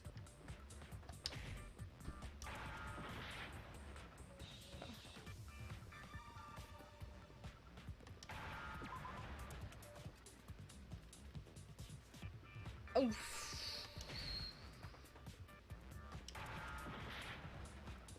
It's not A.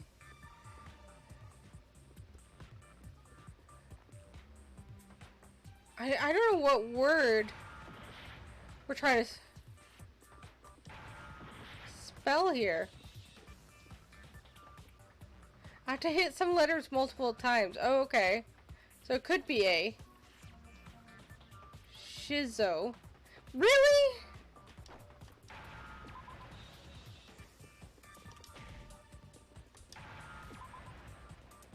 Thank you for telling me. Because I would not get that.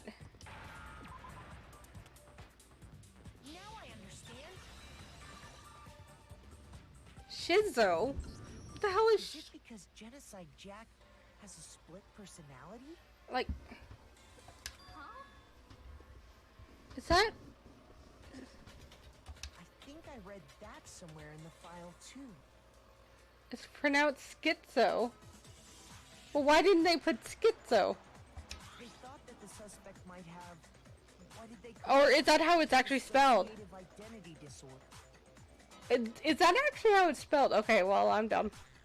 Oh, okay. But still, going I thought it straight was about spelled these with a K. bars. Perfectly acceptable. Toko's strange behavior after seeing the body is proof enough that she has a split personality. The one thing that shows Toko could have a split personality has to do with her behavior. Her behavior changed. I got it! You're talking about how she started acting totally different than usual, right? Yeah, that's why I wouldn't have guessed what that word is. She fainted when she saw Chihiro's corpse, and then, when she woke up... Yeah, she had a super psycho.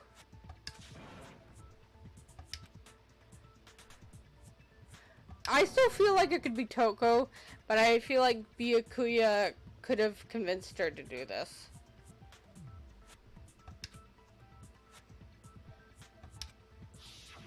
She was acting funny, that's for sure.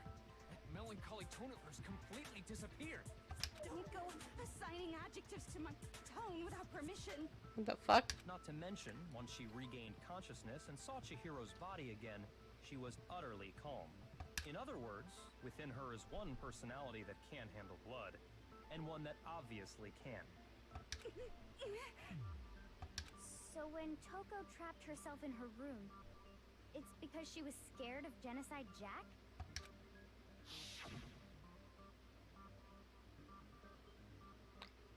Yeah, I won't let Genocide Jack have control.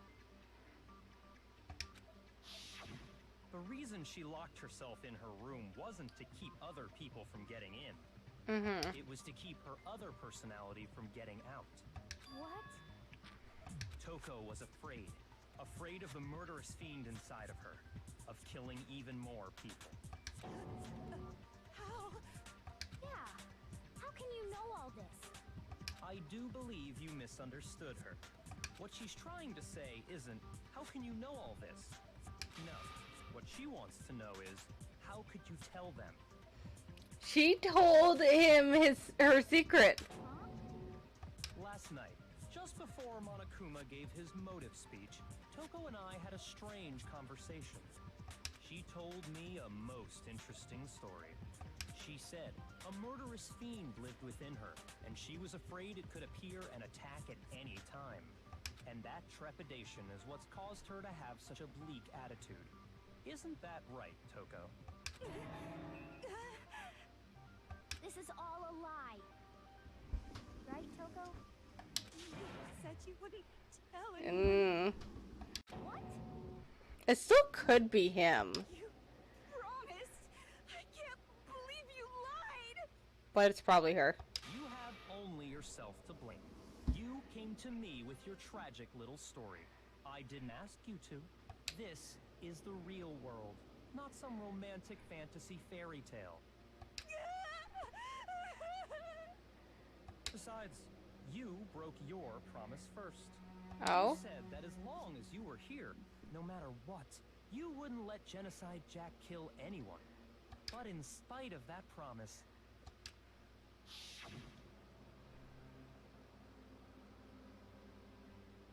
I'm sorry I couldn't keep her promise. Never again. Yeah, she kind of admits to it there. Oh, what? That's the only reason I promised. How many times do I have to tell you? I never said that. But you weren't able to do it. You just couldn't resist that rush you got from killing. Could you? I tried. I swear I tried to control it. But your efforts were useless. What a disappointment. I still feel like it's him. This is lining up way too perfectly. I hate you. Well, the opening act is nearly finished. But it still could All be that's Toko. left is to hear from the person in question directly. The person you don't mean. Thud. Toko's body suddenly lunged backwards. A huge thud echoed across the courtroom, but in the next second... Holy fuck. There. Is it me you were hoping to see? Genocide Jill. What the heck? So you figured it out, huh? Well, whatever.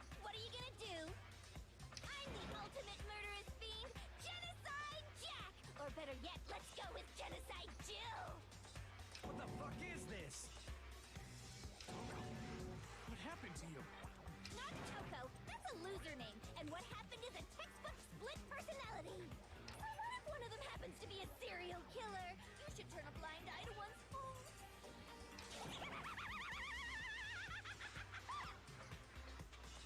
Intense. Like they say, sound in murderous mind, sound in murderous body. This one is so different from the one we've come to know. Yes, well, the world is composed of a front and a back, you know. Just like how every inning has a top and a bottom, or how in the depths of every truth lives a little lie. Behind every dark and gloomy soul lives another that shines as bright as the sun! This is the murderous fiend, Genocide Jack. This is beyond insane. Miss Jack, Jill, can I ask you a question? What's up? Some of us think you might be the mastermind behind our entire situation. What are your thoughts on that? Well, I'll tell you, I am the mastermind of all masterminds! Just kidding! Then it's not true? Of course it's not true. How dare you try to link me to that creepazoid? And another thing, the police and government and society in the outside world are totally powerless. I mean, they just let this idiotic, bloodthirsty maniac go buck wild all over town. Yup. Sure, I'm a bloodthirsty maniac, but life is pain, right? To live is to hurt other people. It's a necessary evil if you want to survive. The act of living itself causes pain for everyone. Just kidding again! This should be enough to convince you. This murderous fiend is responsible for Chihiro's death.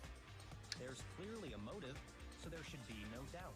A motive? Remember what Monokuma told us? If someone didn't murder and graduate within 24 hours, an embarrassing memory or secret would be revealed.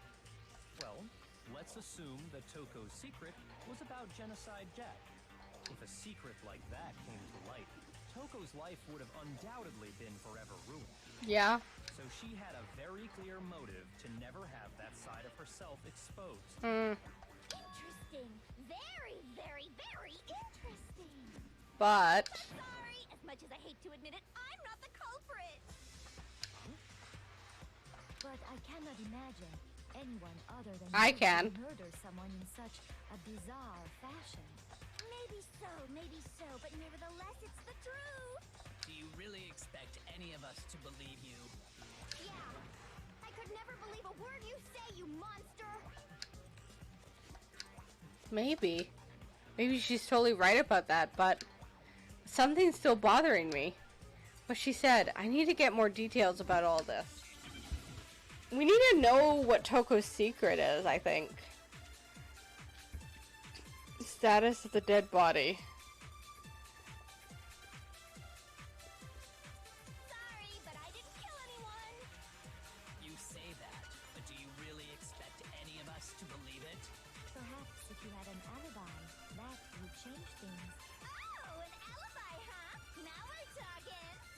When you compare your past murders to this incident, the modus operandi matches completely. What more proof do we need? Give it up. You killed her. Okay, I think it's the modus operandi. Sorry, but I didn't kill anyone. You say that, but Perhaps if you had an Oh, an alibi. When you compare your past murder, the modus operandi matches complete. What more proof do we need? Ah, give it up. You killed her.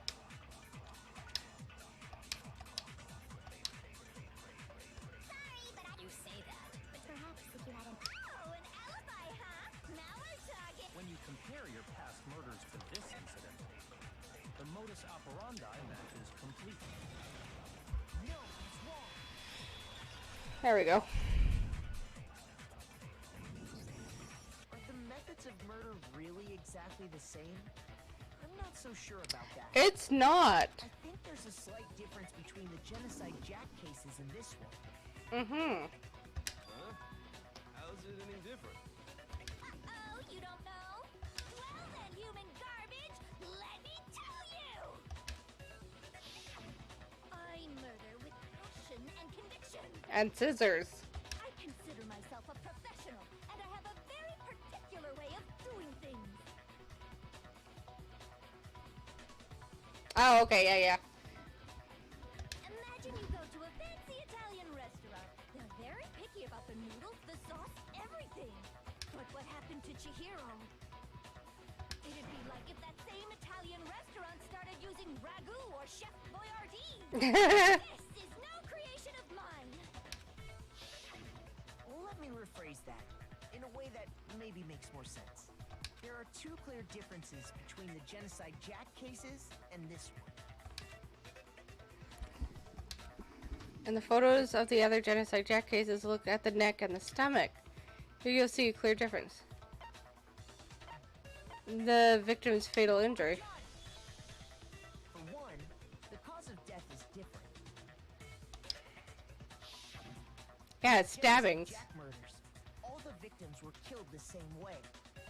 According to the case file, they were all apparently killed with a pair of scissors. Mm-hmm. But Chihiro died from a blow to the head, right? Ah, yes. That is remarkably different from the other murders. Wouldn't it be strange for someone who kills the same way without fail to suddenly change their method? And there's more. One more conflicting detail. That's right. In my recipe of murder, if the bloody message is the tortellini, then the arrangement of the body would be the pesto sauce.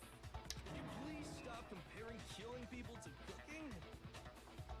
So, are you saying the other difference has to do with how the body was arranged? Sorry, the second difference is related to how she was suspended. In the photo of the other Genocide Jack cases, all the other victims were stabbed through their hands. Here you see a clear difference. What was used to suspend her? What was used to suspend her? Do you remember what the killer used to suspend her? They used some kind of rope to hang her up by her wrists. What is your point? Well, in all the previous Genocide Jack cases, something else was used to suspend them. Specifically, pairs of razor-sharp scissors. Okay, this is gonna be a little bit morbid, but I'm really impressed that she could stab it into walls and have them hold up people. And guess what? I use my own specially designed scissors for the murders and the arrangement. Like I said, I'm a professional, so naturally I'm very picky about the tools I use. And you know what else? Big Mac said there's two differences, but he's wrong. Big Mac? Are you referring to me? Yeah. Listen up, Big Mac. There's actually one more difference. Huh? My word, you really didn't notice? Take a look at who the victims were in each genocide. They were males. There's a pattern there, just waiting to be discovered. And this is a female victim. Figure that out, and it'll be plain as death why I couldn't have possibly killed that little lolly girl.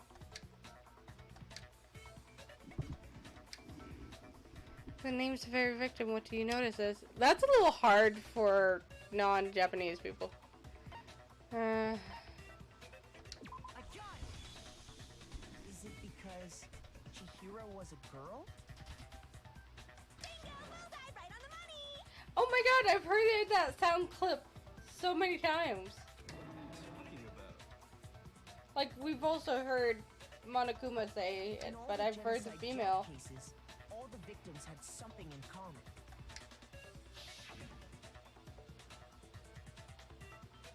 I guess a lot of them are masculine names.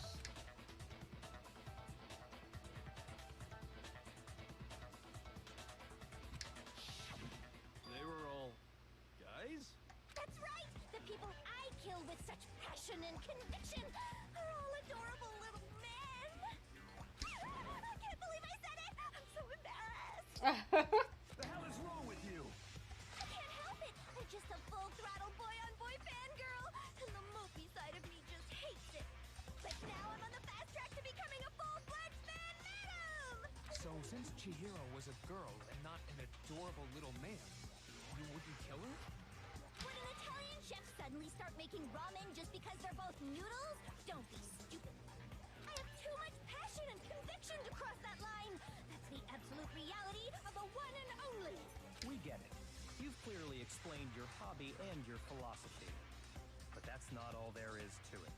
It's a different matter entirely, when you're forced to kill in order to survive. Quiet, lollipop! Hey, tell him. Her? I would never kill for a reason as petty as mere survival. And if by some fluke I did kill to survive, why would I bother with the message and arrangement? It'd make me the obvious suspect. Yeah. That does make some amount of sense. Plus, whatever reason I have for killing, I would never leave out my prized scissors. Who would go out of their way to use a big, stupid, heavy dumbbell? Maybe you used the dumbbell because you couldn't find any scissors in the school? Any scissors? I don't just use any scissors. I only use my own set of high-class envy of the entire world scissors. Okay, whatever. There still aren't any in the school. Are you sure about that? She has some in her pocket? Oh shit. She's fully equipped. That's right. So I can kill anywhere, anytime. Why would I resort to dumbbells or rope when I have my trusty scissors by my side? Go ahead, tell me I'm wrong. You can't, can you? Gutter dogs, all of you. So even if she didn't do this murder, she's... The rope's totally out of the question anyway. Even if she didn't do this murder, she's still gonna be like super scary, and what are they gonna fucking do with her? I have no idea what's going on anymore. Could such a heinous villain really be innocent? Yes. But the body really was suspended, right? And nobody but the police knew about that. Yeah. That's why we figured it had to be the real deal and not some copycat killer. Somebody else knew about it. Yeah.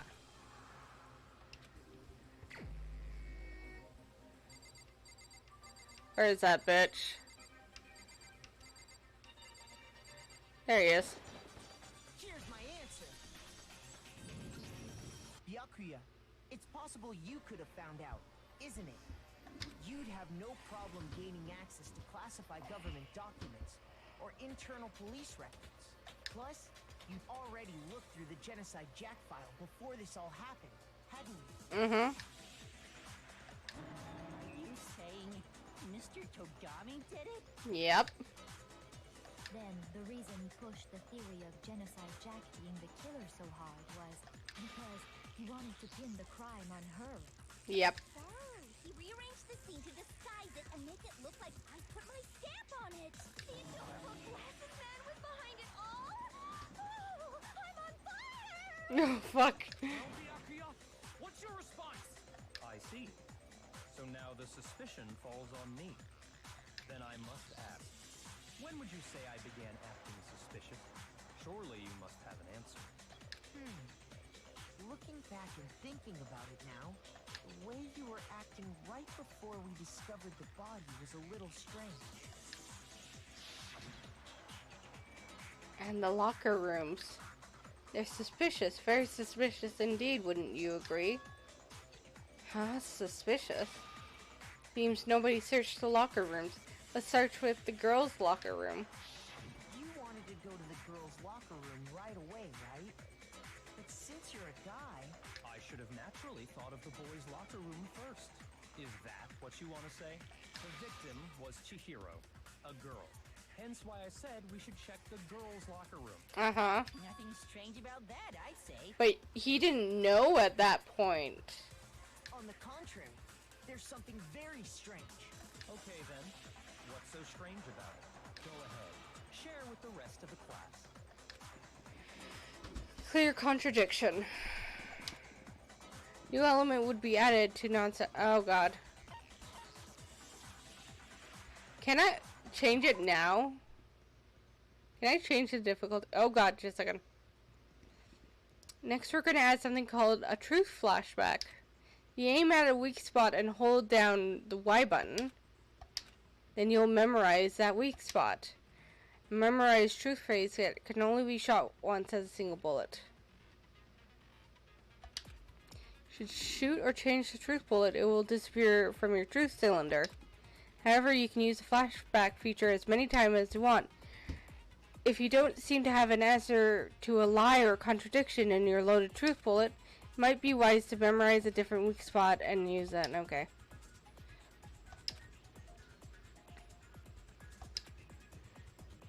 Okay,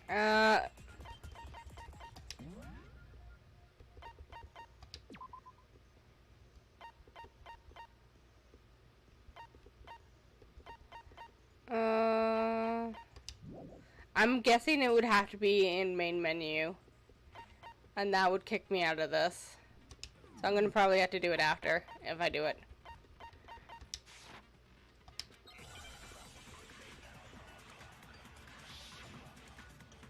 Okay.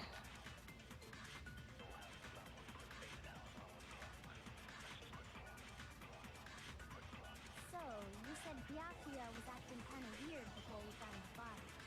But he was acting weird... how? If you're presented with the opportunity to check out the girls' locker room, You absolutely take it! That's a natural reaction for any guy! The victim was Chihiro, who was a girl. So of course I would suggest we check the girls' locker room first. There was no time for pointless distractions. What's so strange about that? you wish you'd taken me with you. Okay.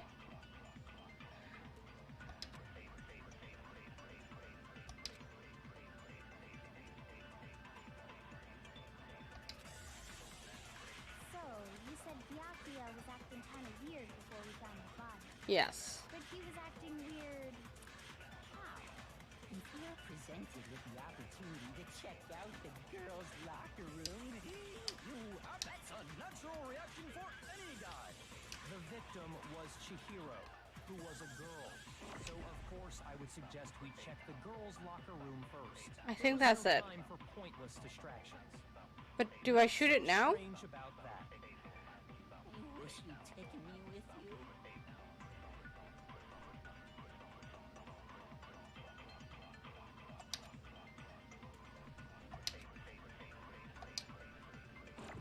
So, you said Byakuya was acting kind of weird before we found the body. That's not it? Shoot!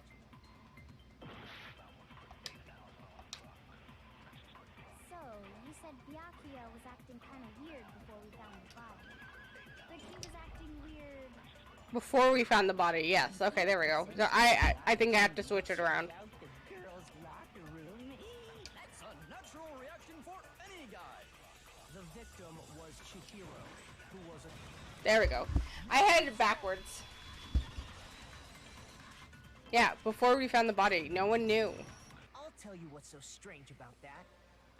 Because up until we actually discovered the body, we couldn't have known who the victim was. Because we were missing Mondo and Taka at the time thing. Your claim that you went to the girls' locker room first because Chihiro was the victim doesn't hold up. I see. That's a good answer, I must admit. Interesting. Very interesting indeed. But your reasoning is still too weak. Mm-hmm. What's wrong? Is that it? Surely you've got more than that. Go ahead. Show us. It's like he doesn't even care. I got him cornered, but he's acting like it's nothing to do with him. What's the matter? You're not finished already, are you? There must be more to it. There is, I think. There is more to it. Think about it. We just talked about the differences between this case and past It's gonna be about the rope. The proof you're looking for is hidden in there. Oh? Proof that I'm the culprit, you mean? Differences between the case and the other.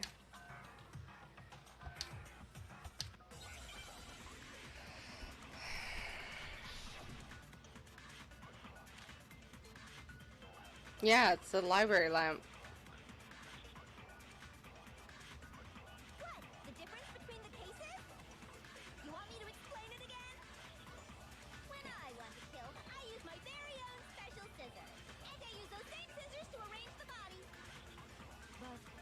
Maybe the arranged body. It was some kind of rope, was it not?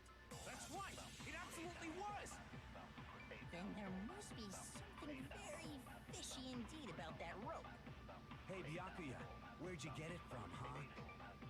I'd never seen that rope before in my life. Obviously, somebody else must have had it hidden away somewhere. I think it was that last one. What? The difference? You want me to explain? When I want to kill, and they use those things. But Chihiro, it was some kind of rope. That's right! It absolutely... Then there must be something very fishy indeed about that rope.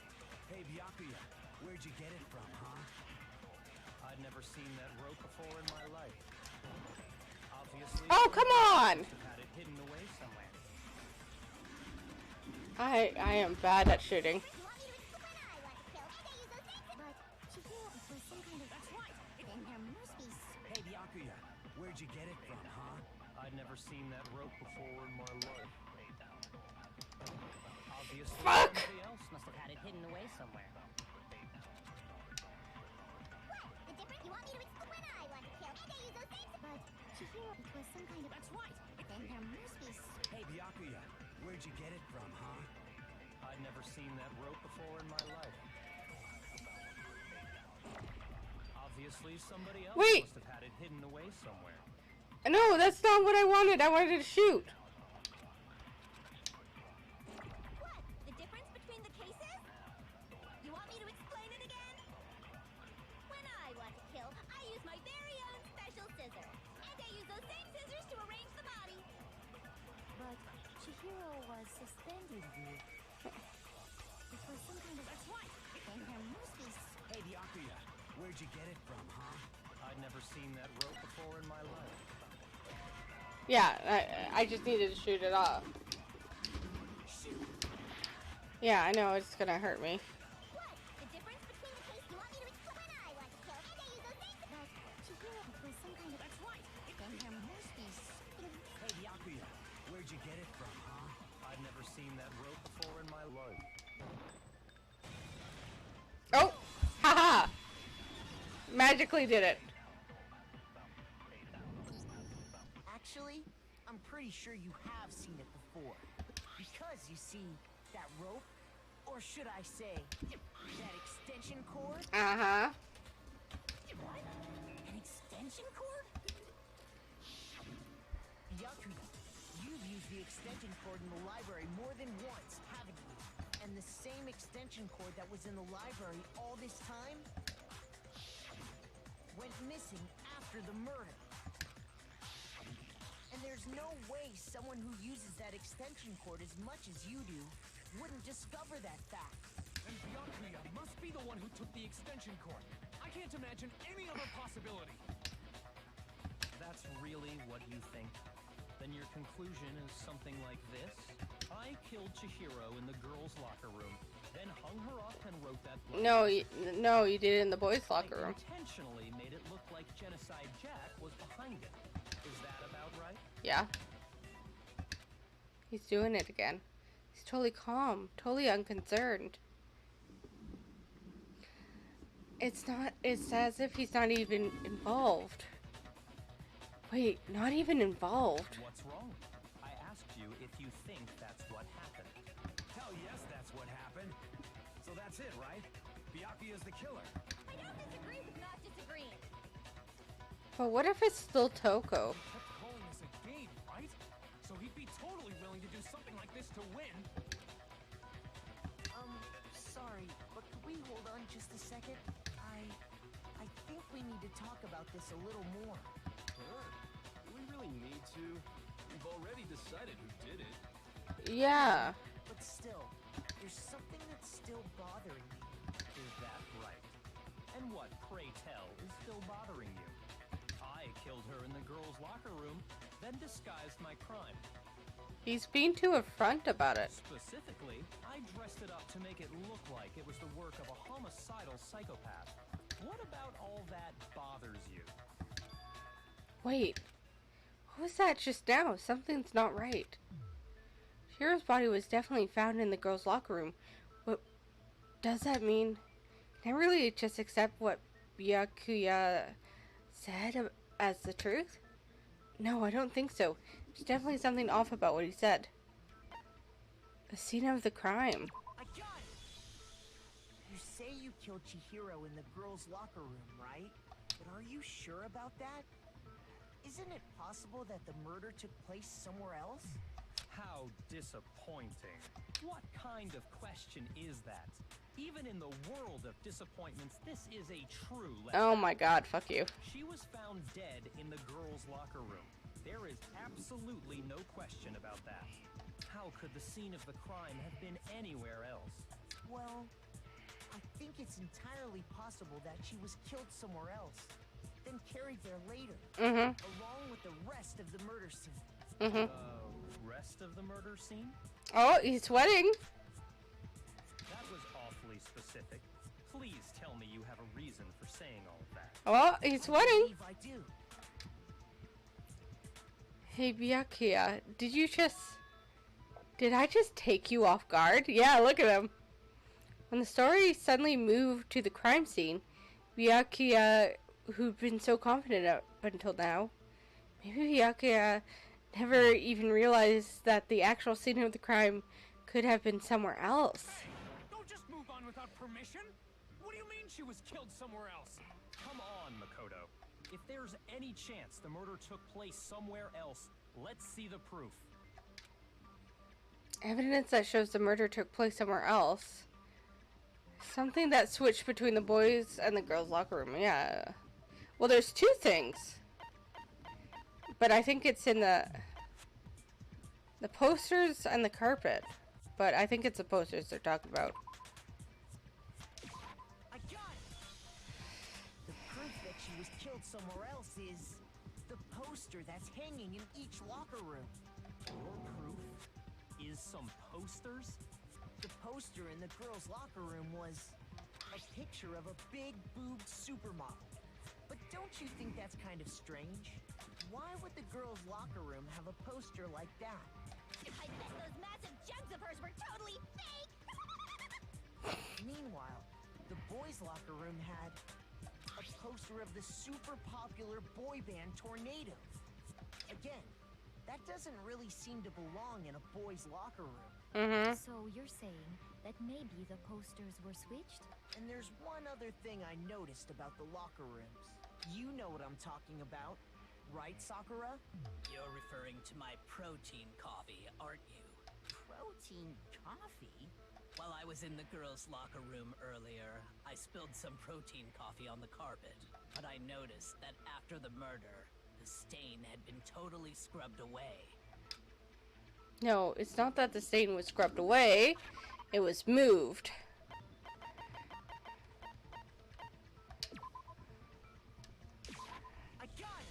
I got it! The stain on the girls' locker room carpet wasn't scrubbed away. In fact, I found it on the boys' locker room carpet. That's definitely the stain from my protein coffee.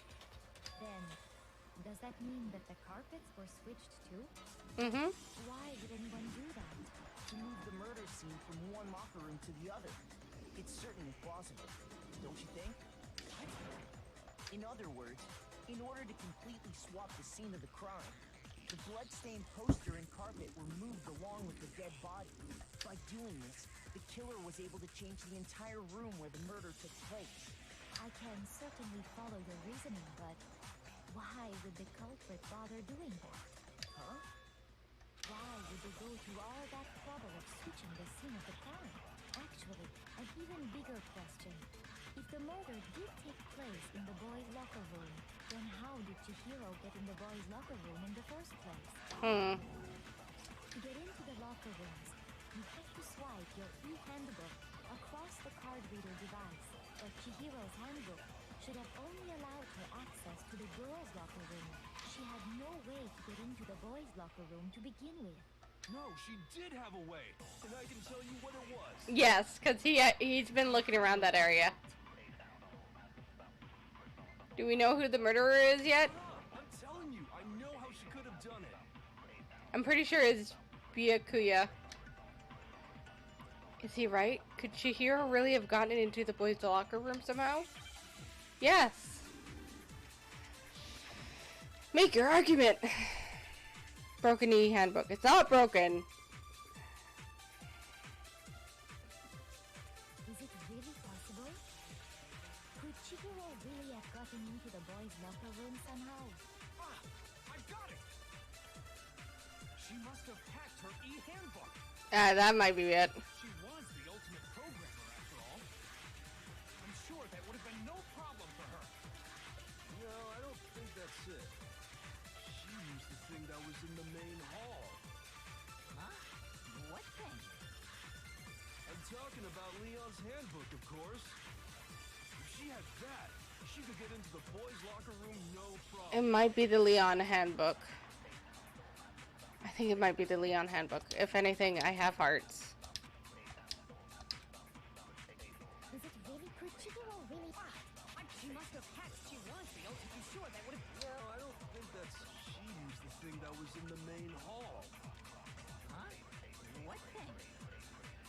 I'm talking about Leon's handbook, of course. No, that's wrong. We're pretty sure it's Byakuya, No, I don't think Chihiro used Leon's handbook. and he's trying to make us not believe ourselves. Because Leon's handbook was broken. Oh. Well, then, yeah, I guess that'd be pretty impossible, huh? I am struck silent by how quickly you gave up. Lost. Isn't there a regulation against using someone else's handbook? Actually, the rule states that loaning your handbook is prohibited. It says nothing about borrowing one. In other words, you could borrow a dead person's handbook all you want, and you'd be safe. Yup, yup, yup. Hit the nail square on the noggin. Of course, if it were broken, that wouldn't make any sense anyway. So then, she must have hacked hers, like I said. Yes. Ultimate programmer skills and... You can't fix an e-handbook. The instant you open one up, a security buzzer starts blaring. So, if she didn't use Leon's handbook, and she didn't modify her own handbook...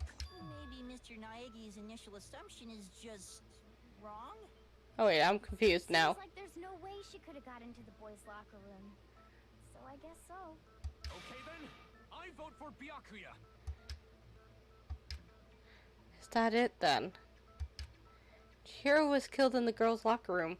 Byakuya, the one who did it, really. I don't know what else I can do. Hold on a second. Yeah, I'm a little confused. I agree with you, though. I think you're on the right track. What the? You finally decide to open your mouth and that's what you've got to say? There's no way she could get in the boys' locker room, right? So... Why are you so sure she couldn't get in? There's still one other way she could have gained access. What? What are you talking about? What other way is there? Well, to explain that, why don't we take a little break from the trial? I'd like you all to come see something. Is it from the pool room? Wait. Just what do you think you're doing? Don't worry. This'll make the whole trial more exciting. I'm sure that thought must please you. Huh? It'll make things more exciting? Well, all right then. I declare an official class trial recess. For real? Now then, what is it you want to show us? It better not be boring or I'll be very unhappy. Oh, I have no doubt it'll meet your lofty expectations. So, shall we go? Feel like it's gonna be the pool room. But before I even knew what was happening, the class trial has been put on hold. We headed off with Kyoko in the lead. And where she took us was... okay. The girls' locker room? We've already searched this place top to bottom. What are you trying to pull, Missy? I'd like you to examine the victim's body one more time. Was I right about Chihiro being trans? You want to check it again. Be sure to examine the entire body very carefully. Take your time. I know this was several years ago, but still. Examine her carefully. Like you. Okay, you go away. No, wait. It's probably best if I don't run my hands all over a girl's dead body. It's not that I'm creeped out or anything. It's just based on religious grounds, you know? Very well. I'll do it. But you're a girl. You shouldn't have to touch a dead body. Just let one of the boys do it. Because you're a girl? Oh, okay. No, it's okay. I think Chihiro would rather have a girl examine her. So just leave this to me. Sakura. What is this? Some kind of secret girl-on-girl action? Is that what you two are about? Oh my god. That's not it at all. Stop screwing around. Okay, here I go. I'm sorry, Chihiro. Please excuse the intrusion. Putting her hands together in a brief prayer, Sakura then began to quietly examine her body. Be sure to check her entire body, and I believe we will solve this particular mystery. Her entire body? I know you say that, but... What? This is... What is this? What is it? Not possible. It's not possible. Chihiro's trans! Sakura's eyes were staring wildly at Chihiro's lifeless form, her massive frame trembling. This girl is what? Is a boy. I called it. And no, Chihiro's not a boy. Chihiro's a girl. Interesting. Thank you for confirming this fact. Gotta remember this was made 20-ish years ago, a couple decades. Right? I wouldn't joke about this.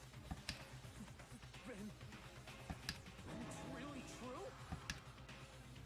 Chihiro was a guy? Oh, what? You guys didn't know? Heck, I knew that right off the bat. Chihiro Fujisaki was totally a guy. He was a cross-dresser? No. Really on fire! I wish I had killed him! She was trans. Or unless... What Ryoko wanted to show everyone, huh? Interesting. Unless Chihiro That certainly actually was a does make creep. Things much more exciting. Now let's ride this wave of excitement back to the courtroom and get back to the trial. I do apologize for keeping you waiting. Now then, let's resume the class trial. We've all just learned of the shocking revelation that Chihiro was actually a boy. Let's pick up from there. Yes, well, I don't know his reason for hiding it, but the fact is, Chihiro was not a girl, but a boy. To think that Chihiro was actually a guy. Thought never crossed my mind. And because the victim was male, he would have had no problem gaining access to the boys' locker room. And that's why they did it at nighttime, because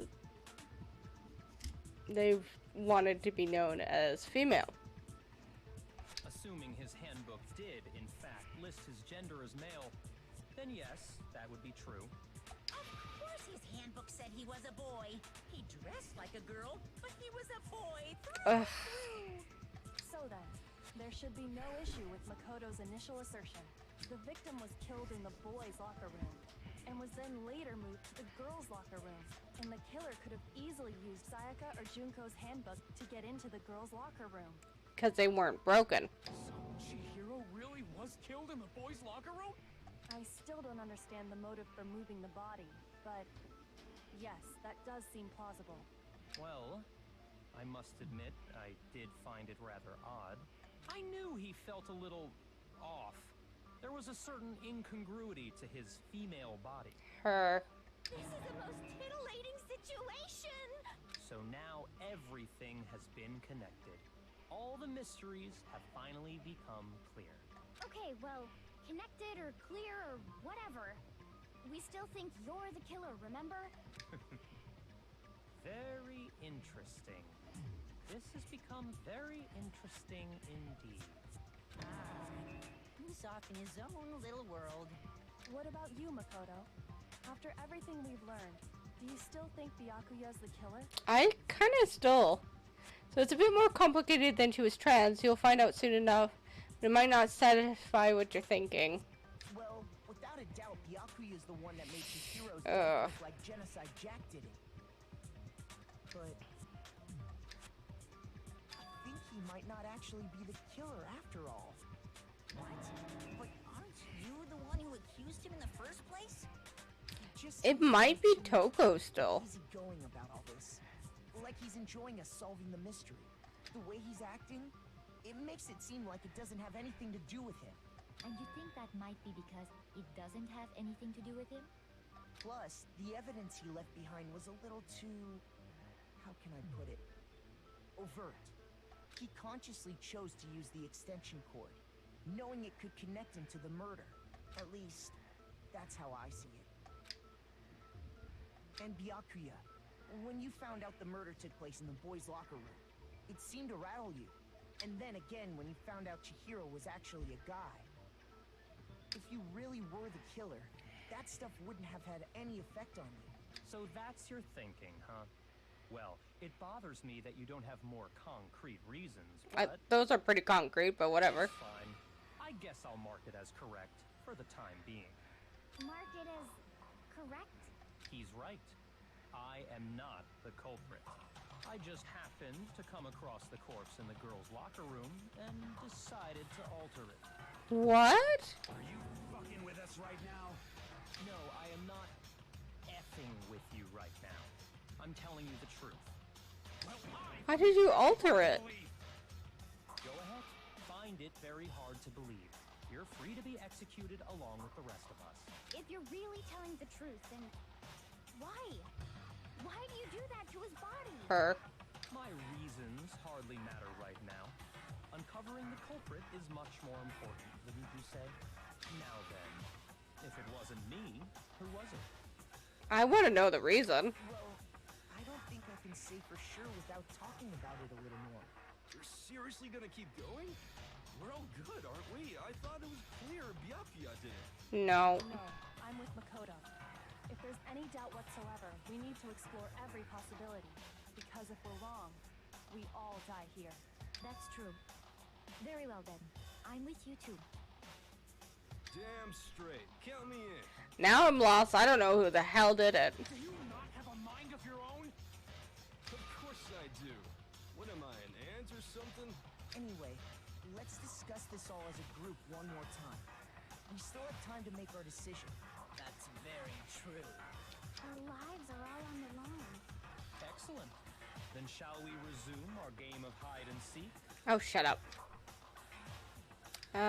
Who's the real killer? Who murdered Chihiro? There's one thing we can be sure we know about the killer. The killer was able to gain access to the real murder scene, which means the killer is a guy. Since the crime scene was in the boys' locker room, you would need to be a boys' handbook to get in.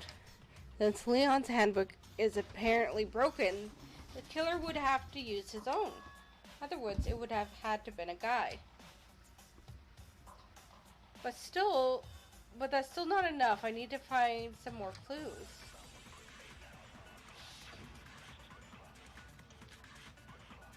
Celeste's account. Yeah, but the gym closed. Isn't there a single clue that might lead us to who did it?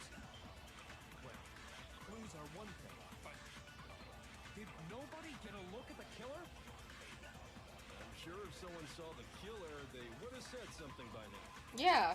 Perhaps someone saw the victim at some point. Even that might be enough for now. Yeah. All we need right now is any kind of new info. That's gonna be it. It's all over. You want to know who saw the victim? The killer. And only the killer. And it's not like they're just gonna turn themselves in. Game over, man. Game over. Yay! No! Not game over! Isn't there a single clue? Did nobody get... I'm sure if someone saw the killer, they would have said something by now. Perhaps Perhaps someone saw the victim at some point. Even that might... Yeah. All we need right now is any kind of new info. Oh, okay, it wasn't that.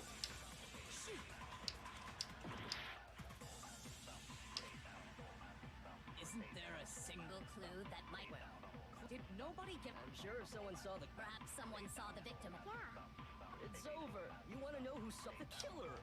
And only then it's not like they're just gonna Turn those kids Ugh. over back. Isn't there a single clue? Did nobody get... I'm sure someone saw the... Perhaps someone saw the victim. Yeah. All we need... It's over. You want to know who saw the victim? The killer. And only the killer. No, it's wrong.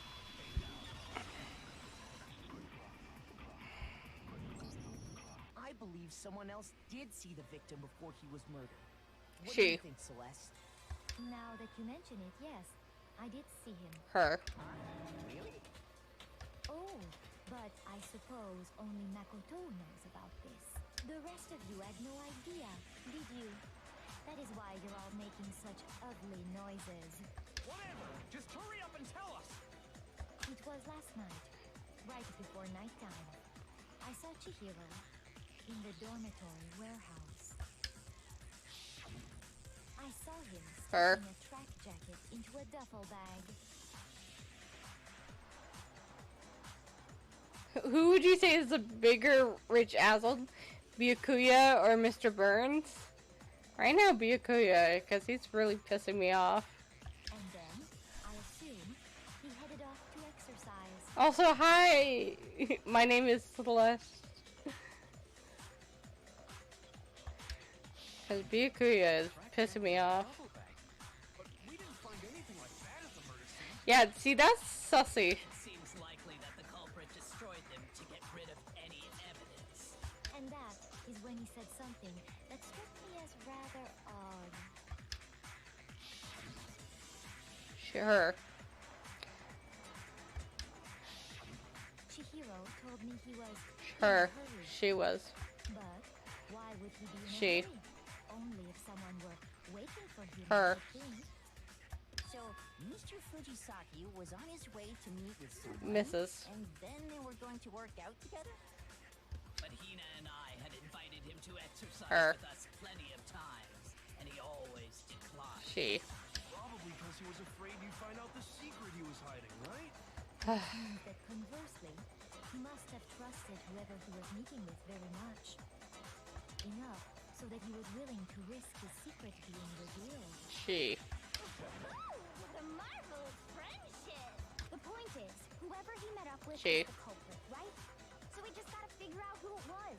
But knowing what we know, I can't even guess. No. You already have what you need to make the connection. I do? Huh? I don't freaking know.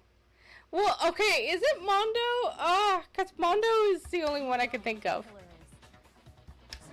Seriously? Who is it?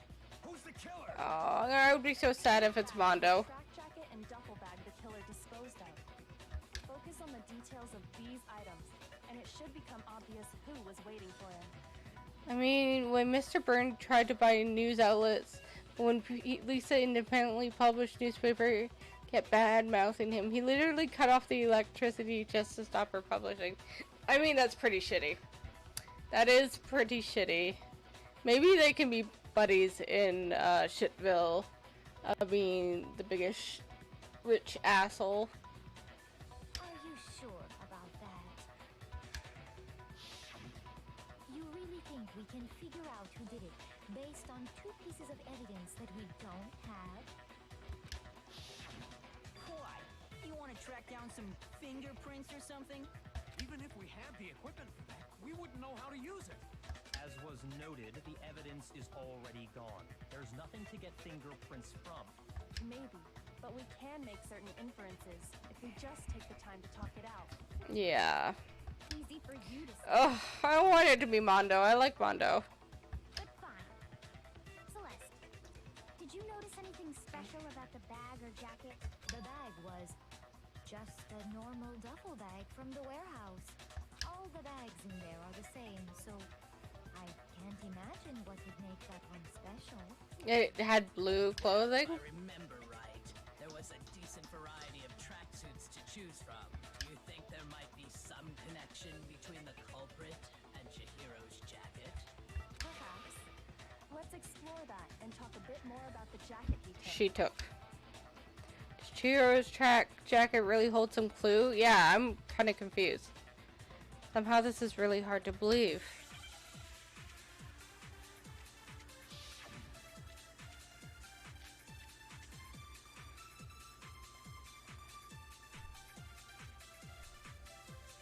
Hey, Gabs! We know where Chihiro was headed. He was on his way to go exercise. So next we have to ask, why did he choose the specific tracksuit that he did? What do you mean, the specific tracksuit? I got it! He picked that tracksuit because it matched the one the culprit was wearing. So, what you're saying is, the killer was wearing the same blue tracksuit as him? My tracksuit is black.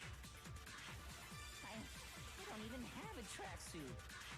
Cause exercising sucks. I have a white tracksuit personally. I got it from the warehouse, if you must know. Did any of that really help us get any closer to figuring out who the culprit is? No way. Not a chance. Huh. You heard him, right? What he just said without even realizing it?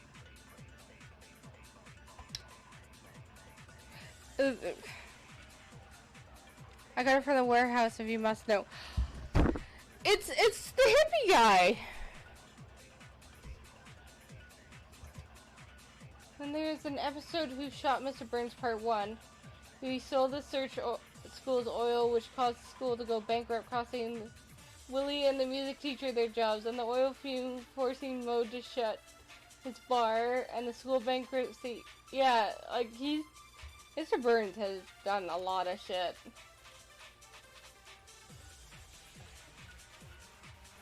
Like, the ones that really I think about, yeah, and Destroyed Park, and even so sent us a little helper's leg. And he, like, wanted the puppies to make, his vest, and all the animal skins. He's a piece of shit. I know what it is, okay. We know where Chihiro was headed. He was on his way, so next bit, why did he choose? What do you mean? I got it! It's not the color, it's the location. My tracksuit is black. I don't even have a tracksuit. Cause exercising sucks. I have a white tracksuit personally. I got it from the warehouse. Okay, so it has to be the white tracksuit. Really help us. No way. Not a chance. First of all, he was on his way, so next bit, why did he choose? What do you mean? I got it! It matched the one. So, what you're saying, the killer was wearing the same blue track? My tracksuit is black. I don't even have a tracksuit. Cause exercising sucks. I have a white tracksuit personally. No?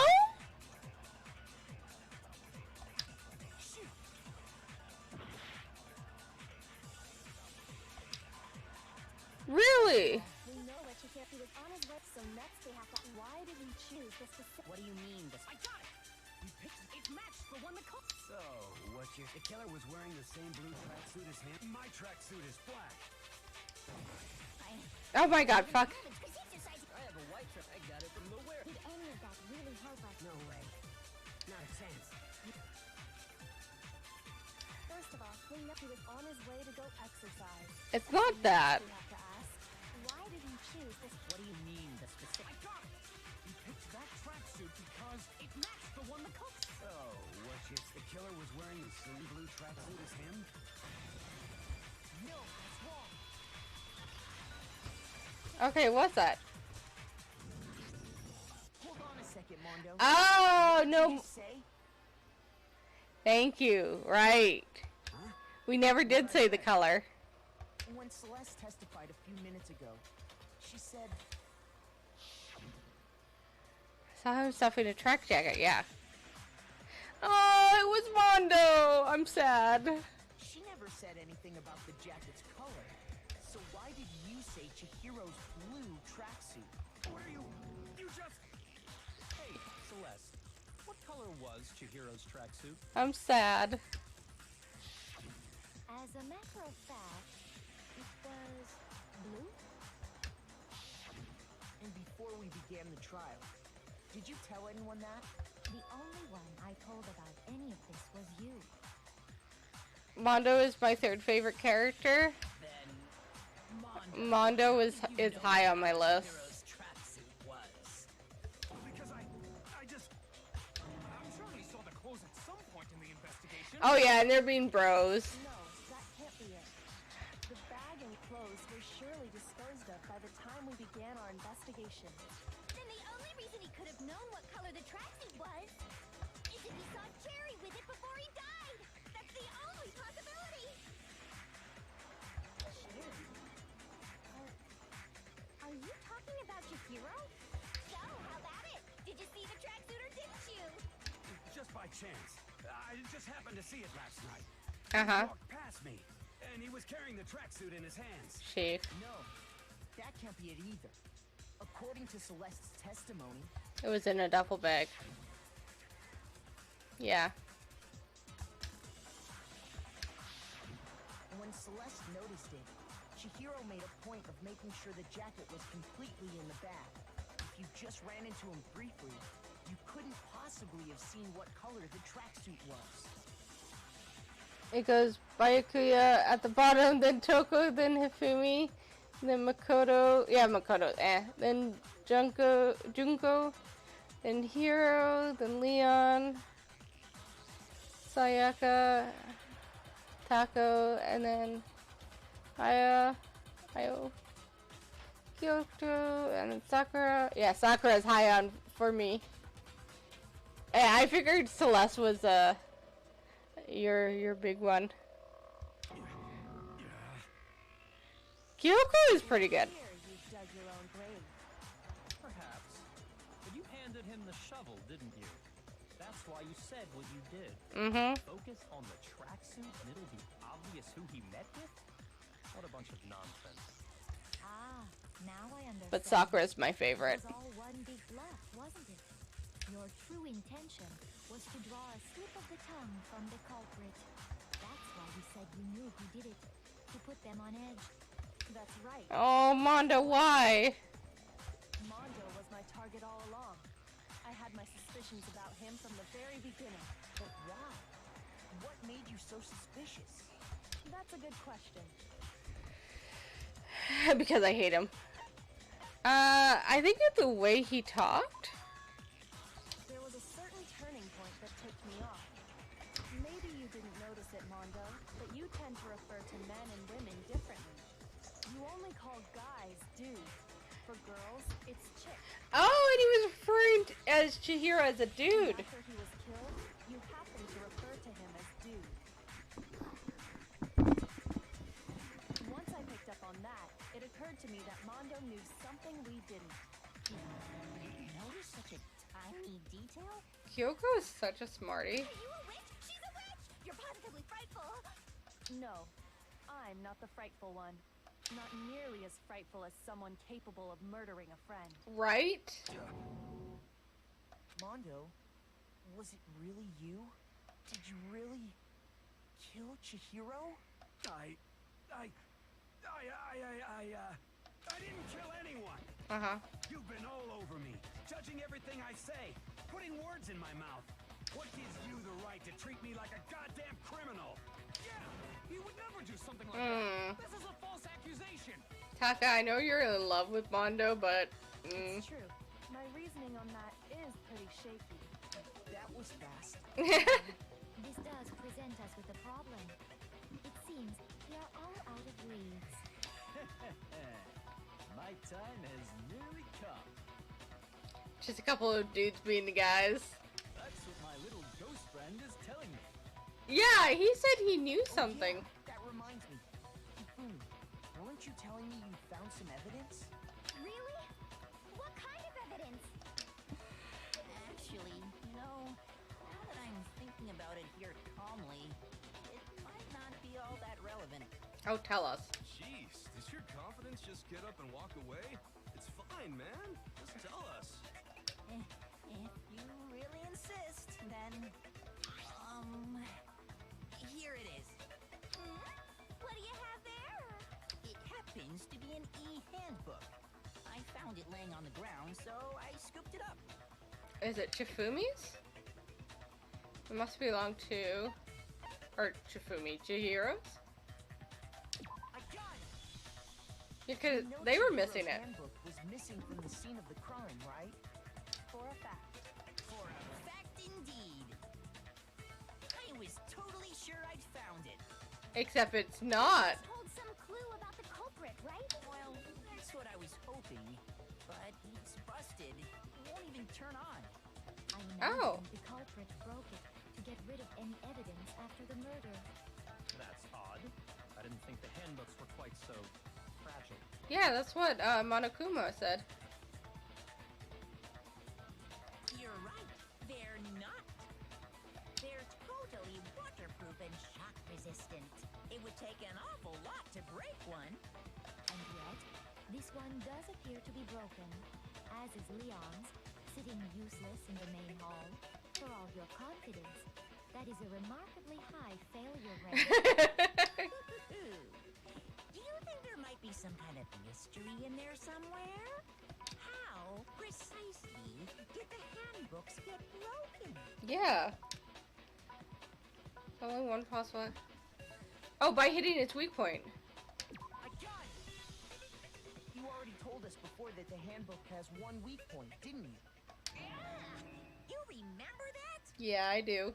Sure, maybe I let that slip, but I never told anyone what the weak point actually was. But if the handbook is supposed to never break, and two of them broke in quick succession, Then we can only assume that someone's figured out its weakness. You know what the weakness is, right, Monokuma? So, what is it? You're asking me? I think it's a necessary piece of information if you want this to be a fair trial.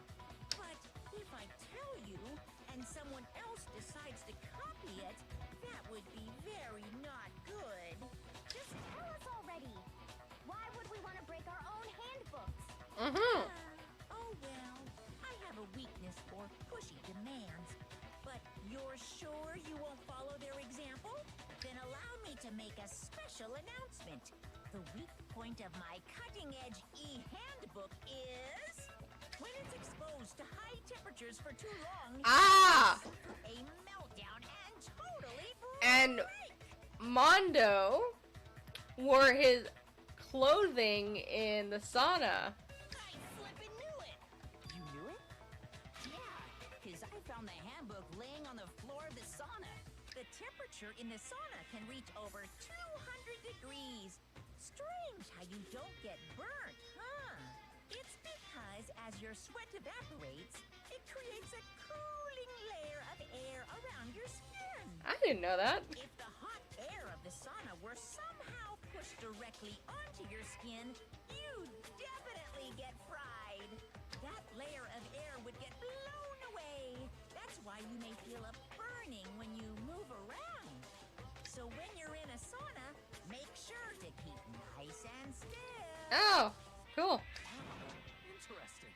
I learned one new fact today. Same. That is a mere trifling speck of knowledge.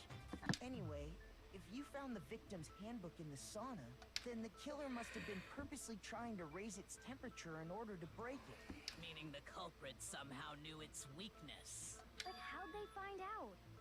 Monokuma said he didn't tell anyone, right? They didn't. Indeed. Quite the mystery. What if they found out by accident? Right? What do you mean by accident? What if the killer took their own handbook into the sauna, not knowing its weakness, and it broke? They'd realize it was broken, of course, and it wouldn't be hard to figure out why. Yeah, I don't feel bad for Junko either. She was warned not to attack Monokuma. And once they had Chihiro's handbook, they knew they had an easy way to dispose of it.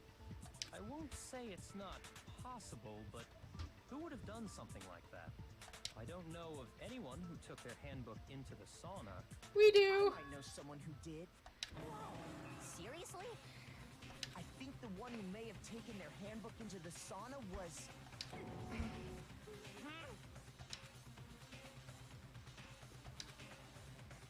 who wore all their clothes into the sauna. It was... Where's my bro?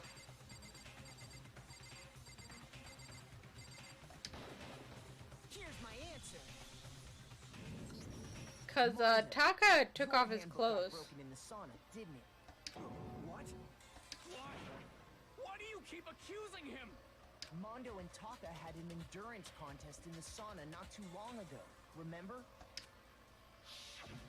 And for the contest, Mondo just so happened to keep his school uniform on. But little did he realize, he'd also left his handbook in one of his uniform pockets. And when it was all over, Mondo discovered that taking your handbook into the sauna could easily destroy it. No, wait, hold on. You got it all wrong. He would never kill. Taka's like, my boyfriend! Show me the proof. The actual solid proof. I mean, I don't want to believe it either, but I found something that proves it beyond a shadow of a doubt. He just found love.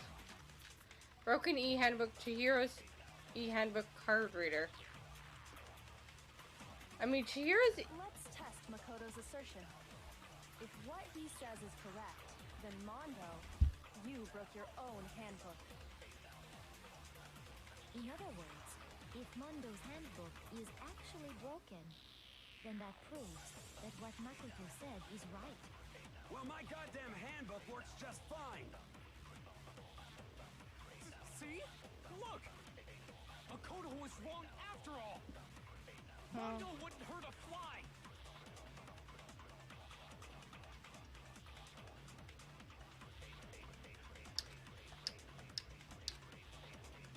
Let's test if what he said you broke your own handbook. In other words, if Mondo's handbook is actually, then that proves that what Makoto said is right. Well, Might be wrong. my goddamn handbook works just fine. It's not that. Okay. Hey, he called me a little bitch. Let's test Makoto's assertion. If what he says you broke your own, in other words, if then that proves. Well, my goddamn handbook works just fine. See? Look! Makoto was wrong after all. Oop. Mondo wouldn't hurt a fly. Oh, wait, is this one of those things where I have to copy it? You're the only one. Oh. Let's test Makoto's assertion. Wait, wrong button. What he says you broke your own, in other words, if Mondo then that proves. Well, my goddamn handbook works just fine. See? Look! Makoto was wrong after all.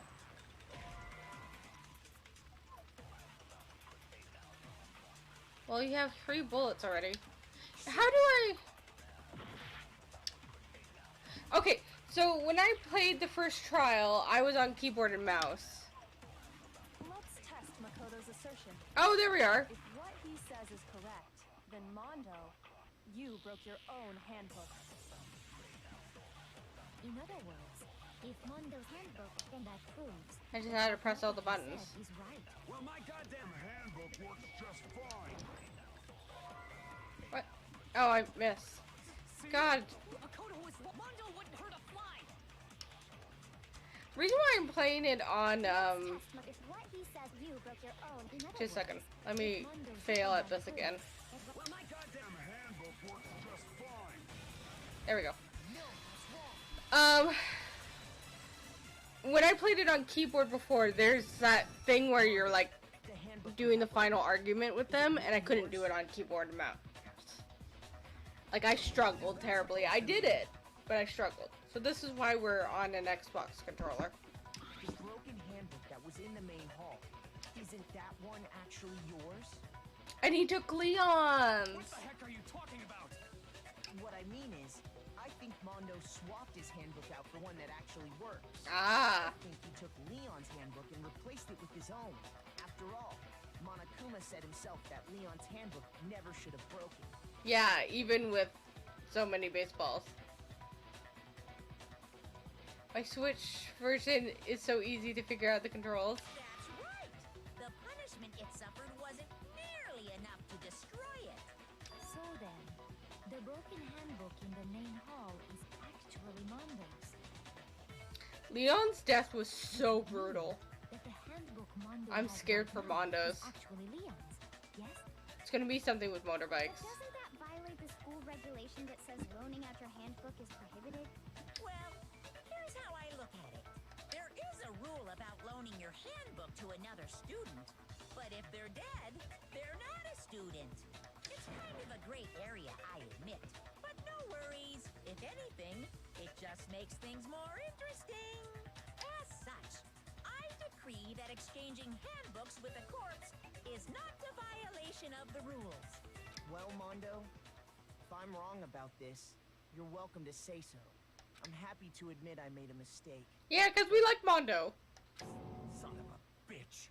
What's wrong, bro? Come on, tell him he's wrong. Come on, bro. You are wrong. You have to be wrong. Right, bro? Everything you just said is wrong. You made it all up. Bro? Okay, then why don't we look back on this case one more time, from the beginning? Yeah, bro. That way, everything will become clear, and we'll all see if I was right or wrong. Okay. Okay, so yes, now we're on the back of that. Okay.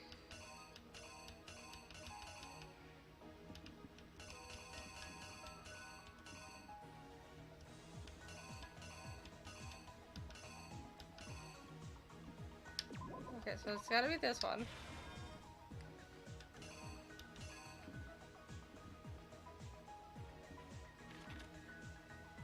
And she goes, hides it, and and then she enters the boy. Oh wait.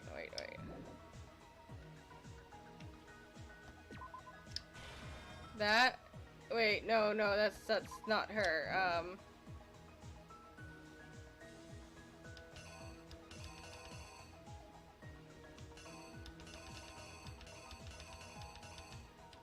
Maybe this? You look at the girls' locker room, but she doesn't. She actually goes into the boys' locker room. And goes, hey, and it's Mondo. And she's like, I grabbed this, and yada yada. And...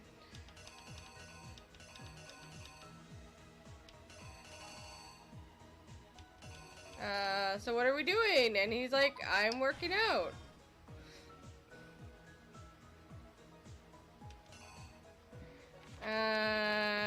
Yeah, because he has that, and she's like, what? And then,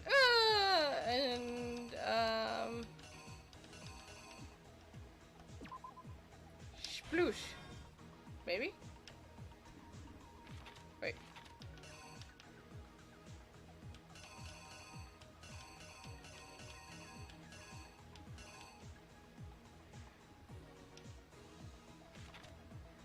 And then that fell.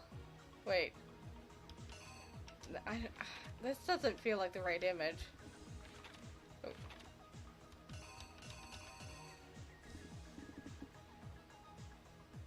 Yeah, I think it's the poster. That's what I was just thinking. And he's like, ooh, I murdered her. So he rolls up that stuff.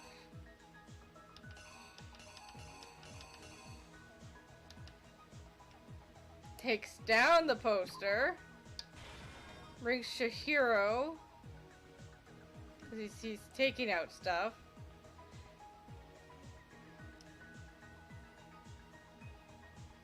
Okay, that image is already in there. So it can't be that. Oh, grabs her. Her thing falls. He's like, oh shit, perfect. Grabs that, goes in.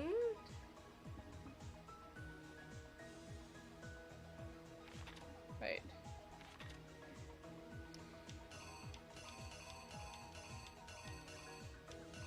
I think that's to do with the sauna. Oh, wrong button.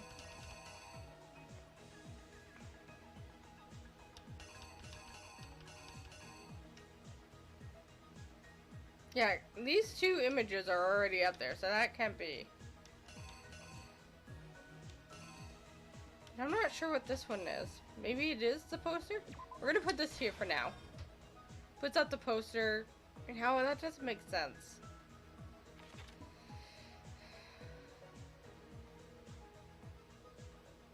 Puts everything down. And then for some reason this fucker comes. And he's like, haha, I'm gonna make things complicated.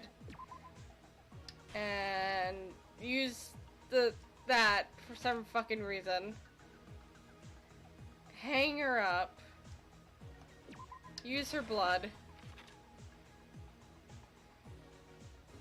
Oh.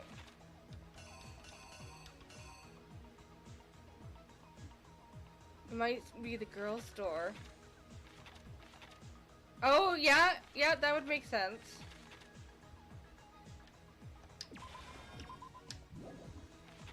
But what would go here? Maybe no, it can't be the handle. Oh, maybe it is the inn.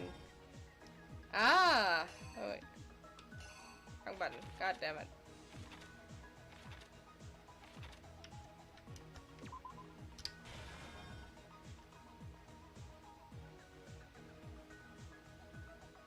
Yeah, he's just straight up messed up. He's like doing that for shits and giggles. Tie her up, write it up. She's tied up.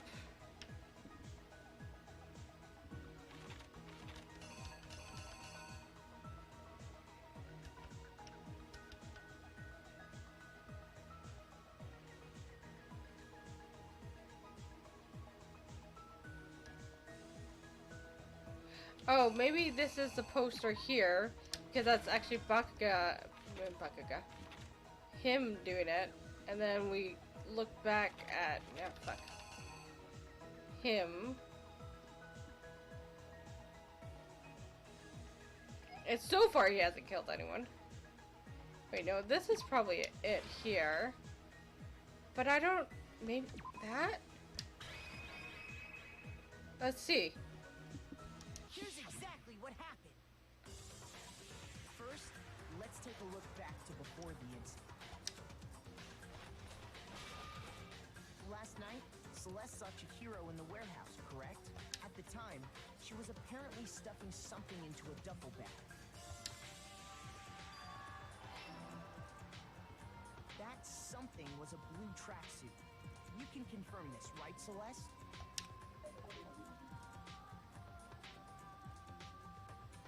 Act 2. Bag in hand, Chihiro headed out, even though it was officially nighttime. She made her way to the locker room, specifically the boys' locker room. But how could the victim, who was apparently a girl, access the boys' locker room?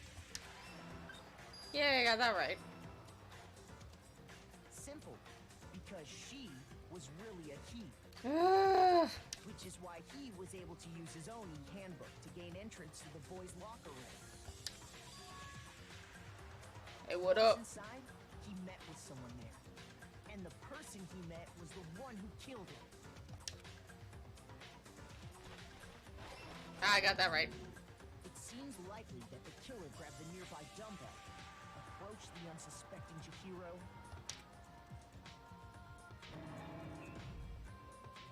and attacked him. Her.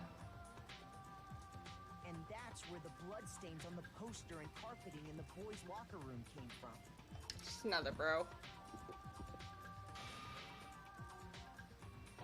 So, I want to know what his secret was. The body was arranged, but the murder itself felt unplanned.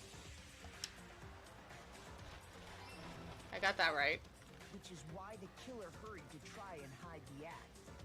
First, pulling up the bloodstained carpet. Then, removing the bloody poster. Oh!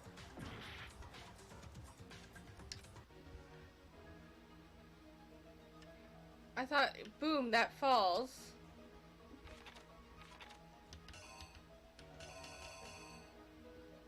Oh, maybe it's putting out the poster. Just a second. Cause this that doesn't feel. That makes more sense. Here's exactly what happened.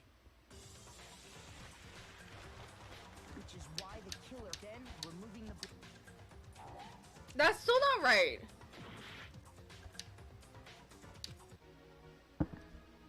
Then maybe it's.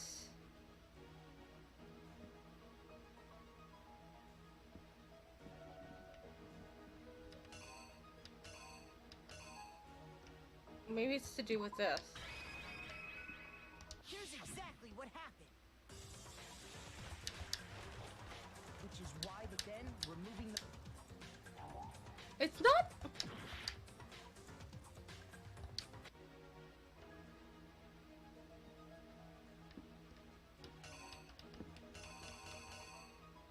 It's not that.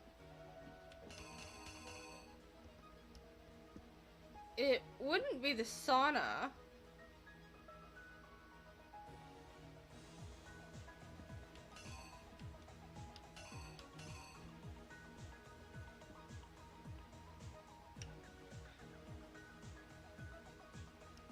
Maybe it is the sauna? Check the ones I've used. Okay, we gotta look this way. I feel like that's still right. Or maybe it's the girls' washroom here. And then, haha, I used Shiro's. I did. And then. Oh, wait.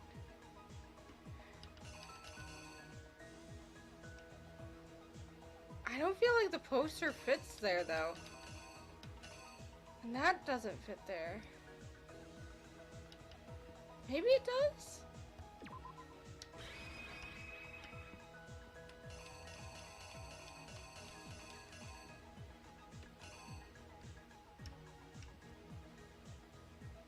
Yeah, putting the poster, or even putting the dumbbell down before. Because that seems right. This one I'm not super sure about, but it looks visually right.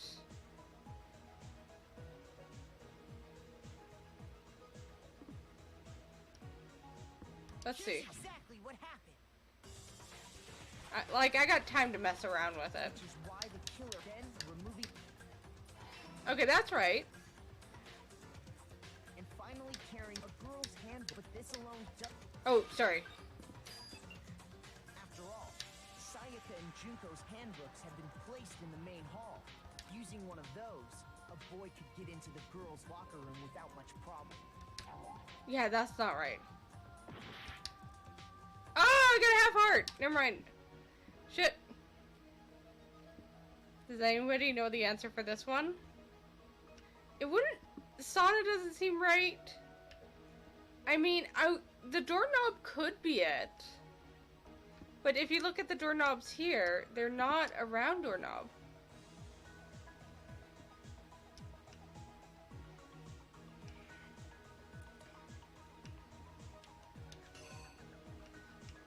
The sauna wouldn't make sense.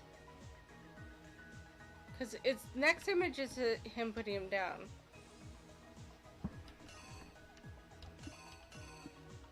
It wouldn't be him putting up a poster. Because he puts her down in the next image.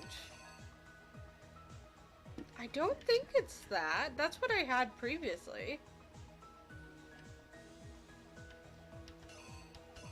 It wasn't the dumbbell. Like, it could be that.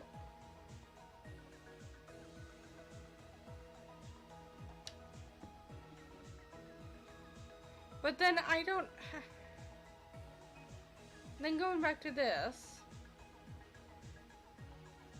Is the last image the dumbbell?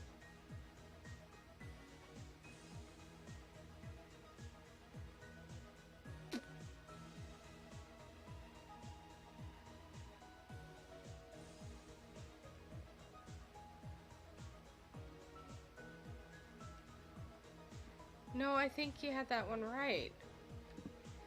Cause, okay.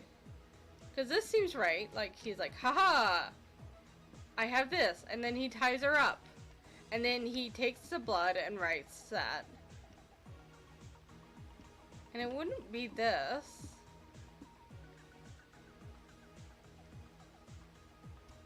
Like, cause then he pulls it out, chucks it, and it lands. Oh. So the only thing that's left is the sauna and the doorknob and the poster. But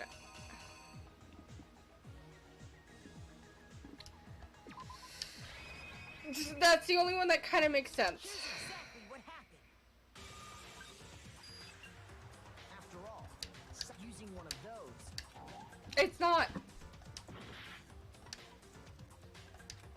Please tell me I don't have to go through all this. No, wait, I've failed before.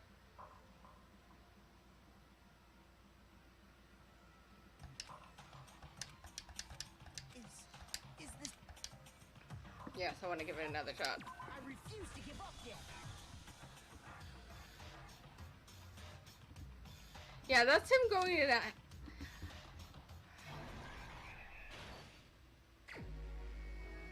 Oh god, I have to do it all over again. Okay.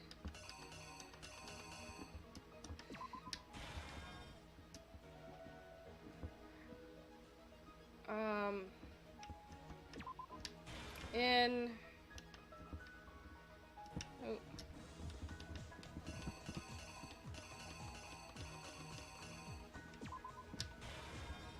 Hey, what's up? No, wait, where is it? He lifts the dumbbell. He goes, they're like, God, what was this image? Oh, it was the poster. I'm like, oh shit.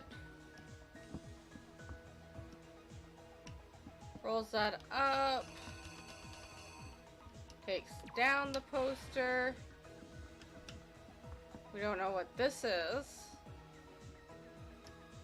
No, we don't know what that is. What did this end up being? Oh, the girl's room. Don't know what that is. Then this psycho comes in.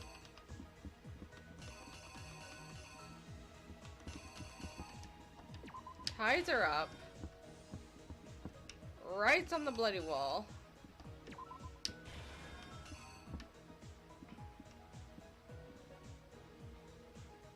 Oh wait, is this the sauna?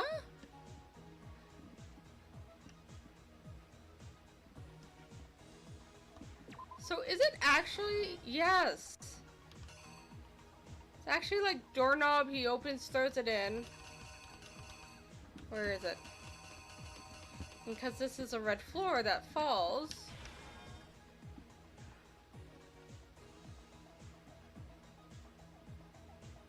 So then that means this image is him. Yeah? Here's exactly what happened. No. First, last night. Well, okay, let's get there. It's already there, yeah. That something was a blue tracksuit. You can Okay, what is it, guys? If you know what it is, like, I'm about to go look it up. She made her way to the house. Simple, which is why he was able to use. Once inside, it seemed and attacked, and that's where.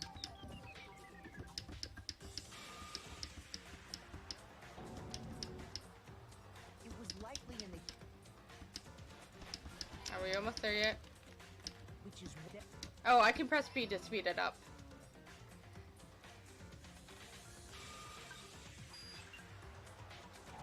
Yeah, it's not that, okay.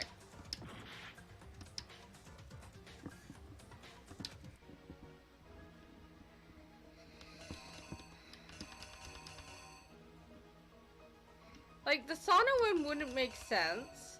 Poster one wouldn't make sense. We tried the dumbbell one.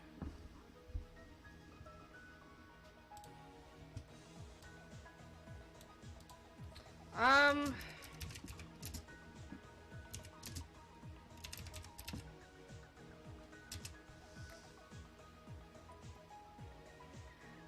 mean, yeah, but like, why would it be okay?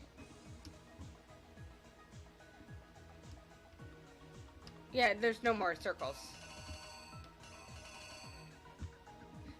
So if the dumbbell is the last one,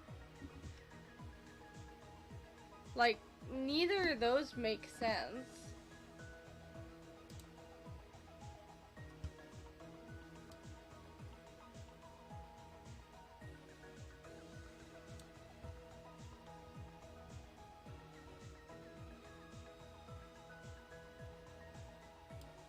I'm sorry guys, I am looking it up.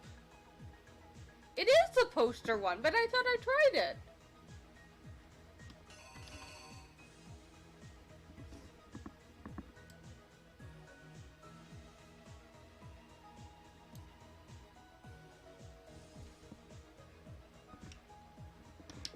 And then apparently it's not this one.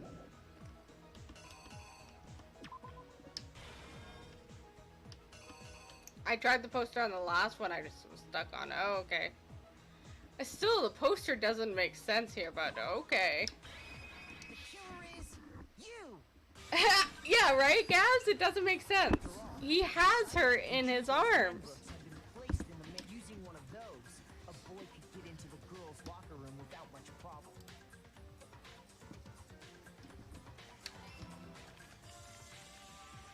This doesn't make sense. How the killer did. With the carpet and the poster they brought with them, they got to work. They changed the layout of the boys and girls locker room. Oh, sorry. Then for some reason this fucking psycho. The end of things. But no. Byakuya discovered the body and decided to intervene in the situation, making things even more complicated. Because he's a freaking psycho. So, after stumbling on the crime scene, he went and grabbed the extension cord from the library, and then he got to work. He used the cord to string up Chihiro's lifeless body.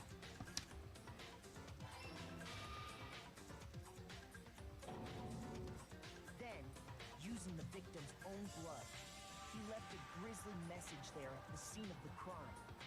He wanted to create the illusion that Genocide Jack was responsible for the slaughter.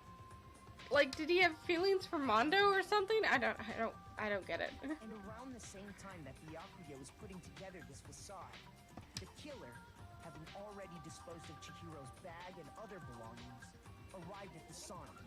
There, they planned to destroy the last piece of evidence, Chihiro's handbook. Mondo is Taka's man, like, yeah. The killer expected. The steamy sauna was enough to ruin the electronic gadget. Somehow, the killer knew that the handbook couldn't stand up to the heat of the sauna. And the reason they knew that is because the sauna had already wrecked their own handbook. And that's how it all played out. Oh my god, look at his drawing! Isn't that right, Mondo Arata?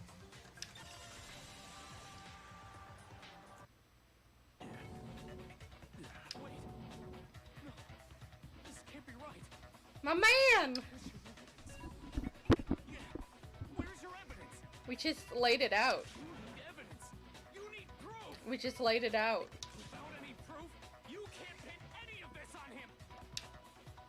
Evidence that Mondo is a killer that already revealed itself earlier in the trial. If I can somehow show where Mondo's handbook is right now. Oh, I know what to do. Once I do that, everything will be clear. New element has been added. Oh god. Stop with these elements. Let's talk a little bit about fever time and nega time. Oh god. If you press the RB button, fever time will activate and the tempo will be forced to its max. At this point, even if you push the buttons at random, you won't miss. Okay. A-Y, however you want to destroy the oh god.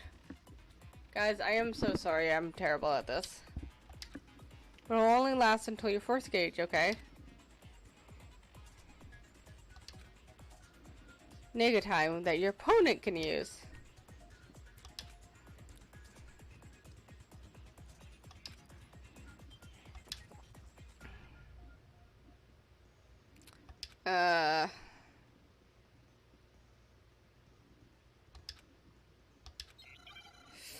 Alright, let's fucking do it. Wait, we're fighting Taka? Okay. Show me some evidence. You're wrong. I won't listen. I refute you. Oh god, I don't remember how to fucking do this, because I have to... Show me some evidence. I won't listen. False. I refuse to false. Show me some evidence. You're wrong. I won't listen. I refute you. False. Am I winning? No, I'm losing. Show me some evidence. I won't listen. False. You're corrupt. I refuse to false. I refute you. False. You're corrupt. Show me some evidence. I won't listen. I refuse to false. Show me some evidence. You're wrong. I won't listen. Did I win? Show me some evidence. This should prove it. Time's so painful. It is! I feel really awkward about doing that. I feel like I'm really bad at it. Well, I am. Mondo must have replaced his broken handbook with Leon's.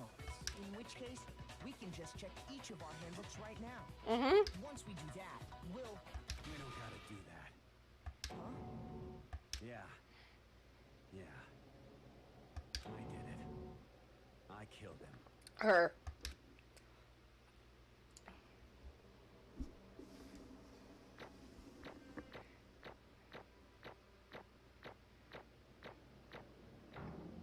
I got an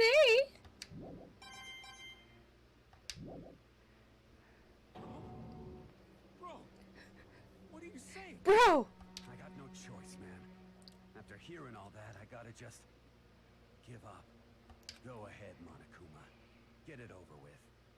Ask for the goddamn verdict. Roger that. Hold on! Is he not gonna explain himself? No waiting, no holding on. Time for the moment we've all been waiting for. Grab your lever and give it a yank. Who will you elect as the Blackened this time around? Will you make the right choice or the dreadfully wrong one? What's it gonna be? What's it gonna be? Bro.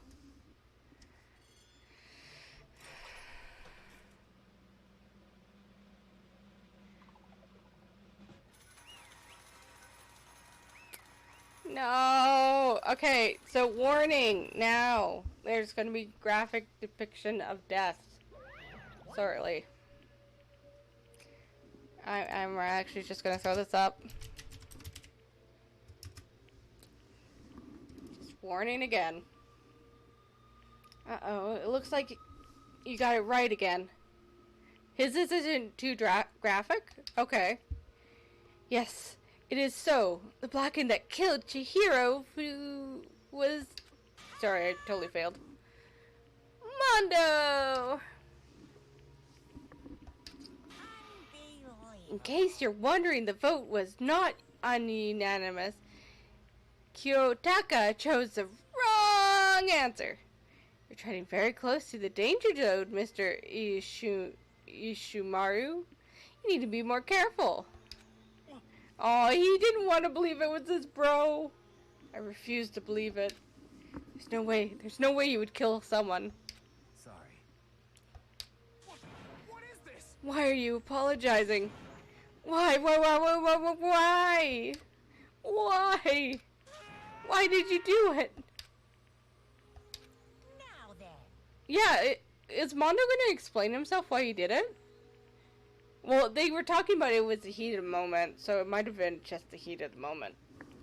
Well, it looks like Mondo's taken a vow of silence, so allow me to explain on his behalf. Oh, wait, there we go. The story of the murder this time is a sad story of two men.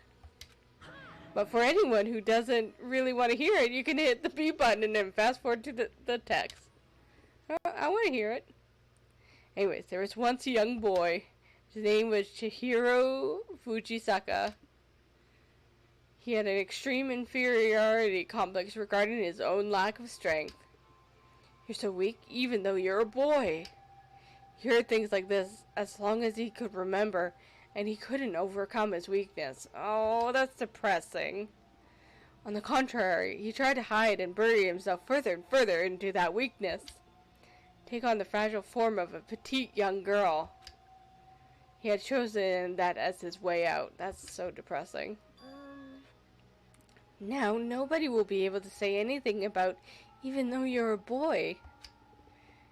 But no matter how tightly he wrapped himself up in that shell, the inferiority complex had already taken root deep inside of him and was not so easily weeded out. As it turned out, the shell was completely empty. That complex didn't disappear. Instead, it only grew stronger and stronger. I'm weak.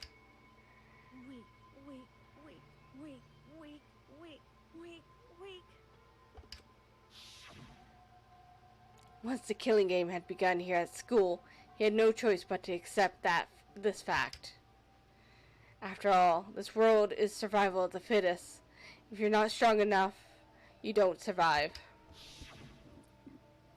And that was the secret. Oh. And then the lovely and hateful Monokuma announced the revealing and embarrassing secrets. Which of course included Chihiro's embarrassing secret, which I was more than willing to divulge. Even though he dresses like a girl, Chihiro is actually a boy. Okay. And that was something Chihiro couldn't let anyone find out, no matter the cost.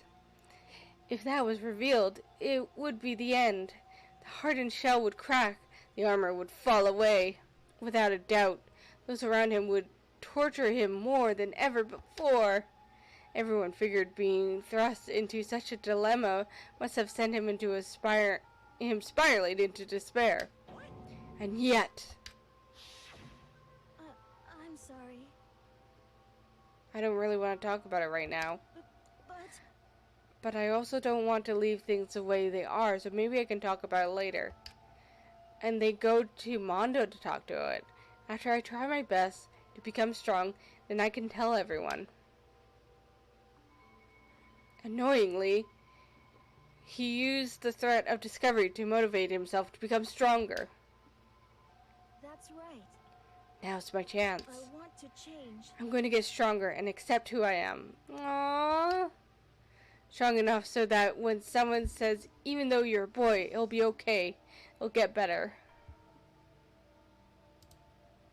Chihiro wanted to be themselves, but hid as a girl because it was what the world expected. That's literally the only reason I accept them laying on it so thick with their gender in this game. Right? I'm getting annoyed. With that thought at the front of his mind, he resolved to take his immediate action. And so, that day he made the commitment to begin exercising. He was prepared to restrain his mind and body. But sadly, that would be the first and only chance he would get at it. When he decided to start exercising, he thought it would be good to ask for someone's help. But he wanted to tell the person in secret first, and then ask them to help him from there. And that person he went to... Yeah, that's right. It was me. Yep, it sure was. The biker gang fella had been painfully clear about how important his manly promise were. So Chihiro probably figured that even if he confided in Mondo, his honor would make him keep it a secret. Plus, Mr. Macho Mondo was the very symbol of a strong man that Chihiro had always aspired to be. Maybe talking to Mondo about it will help give me some courage. So he went and asked Mondo to help him become strong. That was his aspiration. And he thought that only with Mondo's support would he be able to come close to that. Correct. So then, you must be why Mondo did what he did, to keep that promise he made to Chihiro. Oh! Huh? He did what he did what he did? You mean that's why Mondo carried Chihiro from the boys' locker room into the girls' locker room? Indeed. Aww. Yes, that's exactly what I mean. Wasn't that to cover up what he'd done? Certainly. That could have been part of it, but I don't think it was the main reason. Real purpose was to keep the promise between men he made to Chihiro. But how does moving the body keep a secret? Because if everyone knew he'd been killed in the boys' locker room, then everyone would have been arguing about how she got into the boys' locker room, right? Once that started up, at least a few of us would have immediately begun to suspect his identity, so he tried to protect Chihiro's secret by putting him in the girls' locker room and stealing the handbook, see? What a bro. Even though you murdered Chihiro, what a bro. Then Mondo did all he do to keep his promise he made to Chihiro, who he also killed? Why would he do that? The more I hear you talk, the more I don't understand. I mean, you guys trusted each other, right? Why did you? To keep the secret as well? Because no matter what, I didn't want anyone to know. I knew it. So that's what triggered it after all. Possibility of having your embarrassing memories and secrets exposed. What is this? That's impossible. Nothing could have been that bad. Something he didn't want anyone to know, even if it meant killing someone? It's impossible. Don't make me repeat myself. How many times must I repeat myself? To judge others by your own standard is the height of folly. Even if you can't comprehend it, you obviously can.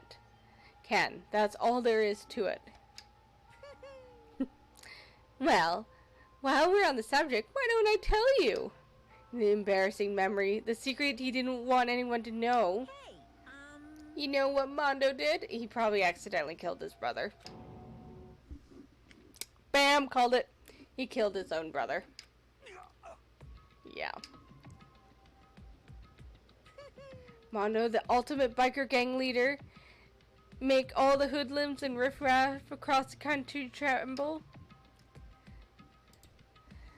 But the only reason he had the chance to join a gang in the first place was because of a certain someone.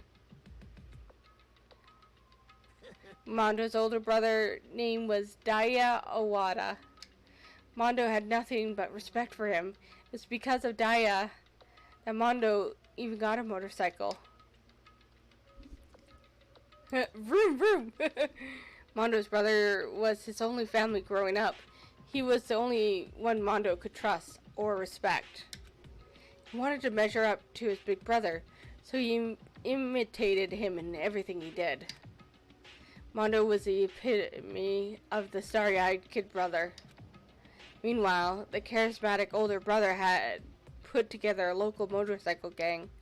Before anyone knew it, had grown into the biggest biker gang in the country. Daya, the older brother, number one in the gang, and his number two, his younger brother, Mondo. In the beginning, everything was peaches and gravy. What? But when Mondo started to think about how he would have to take over the gang from his brother someday, his brother's greatness, his reputation, began to gnaw on Mondo's very soul. The kid's gonna take over for Daya, huh? Daya created the gang with its bare hands. Mondo's just along for the ride. Can somebody like that really be our leader? So he kills Daya to prove himself. All that'll do is make the gang look bad. Almost every day, Mondo heard the gossip and whispers of the other members of the gang, which is why I gotta get stronger than Daya. Once, just one time. No matter what, I gotta win. Don't fuck with me. I don't care what it takes. I gotta come out on top. And on the night of his amazing brother's retirement ceremony, Mondo challenged him to a street race. But during that race, tragedy struck. The kid brother pushed ahead with reckless abandon, eager for victory, and dashed into oncoming traffic. But suddenly... Oh, he didn't actually outright kill him. He was just being an idiot. Laying in his kid brother's arm, the older brother delivered his final words. My bad, kid. I fucked up. Sorry. Sorry. Of course, he knew it was his brother's fault, but Daya never blamed him for what happened. It's not really his brother's fault, but... Hey, kid. Rest is up to you. No matter what, you gotta keep the gang together. 'Cause it's the team you and me put together. It's a promise between men. He decided to hide the truth of what happened from everyone else in the gang, in order to keep the gang together and keep the promise to his brother. He could never admit to anyone that it was his own weakness that had caused the accident. And, as a result, the team was made even stronger under the banner of the kid who bested his big brother. Daya was going to lose to his kid brother, so he got stupid and got himself killed. Yeah, that's because the explanation for what happened, Mondo's lie, became the truth. He wanted to lead the team so bad, he was willing to tell all kinds of lies about his brother. I'm strong. Strong. And yet, as soon as our killing game began, he realized no matter how tough he pretended to be, he was just another weakling that could die in an instant. And then the hateful Monokuma announced the revealing of the embarrassing secrets. And at that point, it was clear I would have no problem shedding lights on the secret. Mondo killed his own older brother. No matter what, I couldn't let the other gang members find out that if that happened, everything would have been ruined. Everything me and my brother have worked to create would have been destroyed. His death, all the guilt I've been carrying around, would have been for nothing. So that's why Mondo, after I saw what Monokuma had on me, my head filled with all kinds of fuzzy uneasiness, and I just started swirling around. Never felt anything like it before. I didn't know what to do about it. I wasn't sure what to think or say, but after a while that fuzzy uneasiness turned itself into a rock-hard lump of anxiety way down in my stomach. And it was right around then that Chihiro asked me to start working out with him. And right then he told me a secret. Seriously? Jesus. I'm sorry. Yeah, I'm sorry I lied to you. But why? Why now? Why are you telling me all this all of a sudden? Huh? Because, I mean, you've kept us that secret all this time, right? If anyone found out, you would... But... You're right, but... I want to change. I wrap myself in lies. I'm weak. I want to destroy that version of me forever. Aww. His words were like a knife in my gut. I felt like he was exposing the lie I'd been living myself. I have to change. I don't want to be weak anymore. You're so strong, it can't hurt you, right? Whatever secret Monokuma might tell us. You piece of So what? You're saying I should just say it? What? Saying if I really am, I should just be able to tell everyone my secret? What? I was jealous. I was jealous of Chihiro's strength. He had the strength to face his own weakness, to try and overcome it. It was the kind of strength I'd never had. I was so jealous of him. And that jealousy broke me.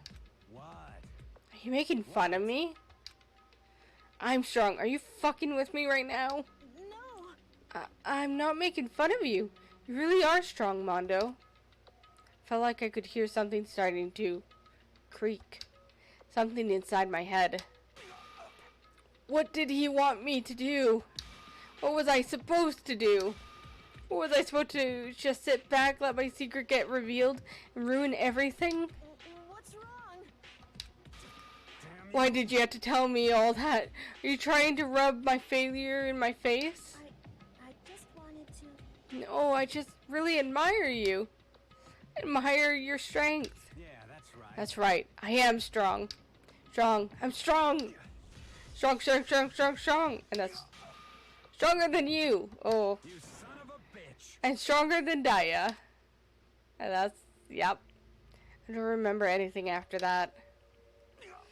When I woke up again, he was laying at my feet covered in blood. I had the dumbbell in my hand, and I was just staring at him down on the ground. Yeah.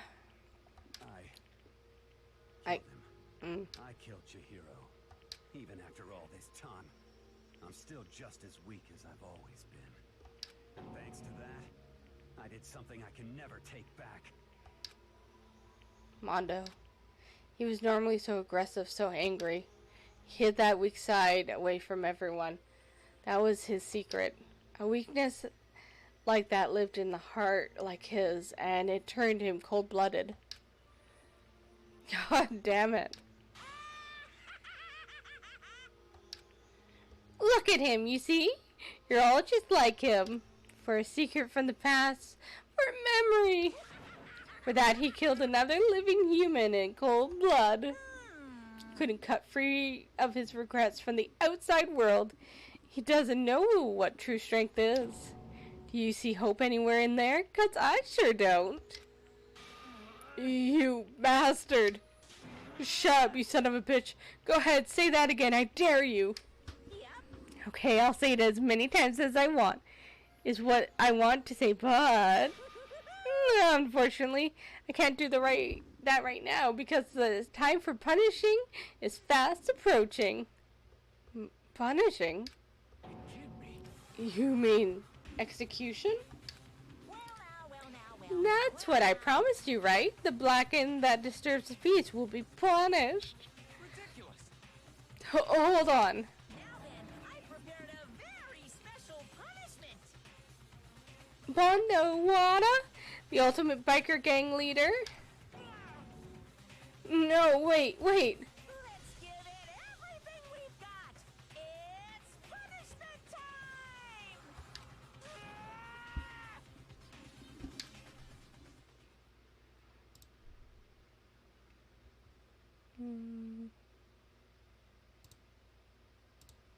Just a second. I just wanted to change something while I could. Good, okay. Sorry, man. I couldn't keep the promise we made. From one man to another. No! He still failed the promise. Game over.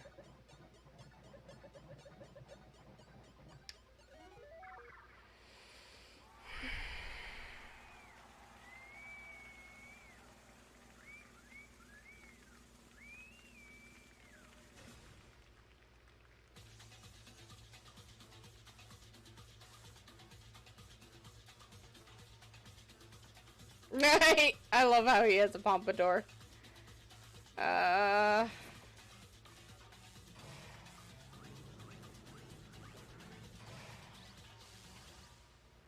Following scene is pretty fucked up. He's X-Roy. Welcome in. I believe it. After seeing Leon's death, I'm certain this is gonna be really fucked up. Is he gonna die from centrifugal force? Mm-hmm.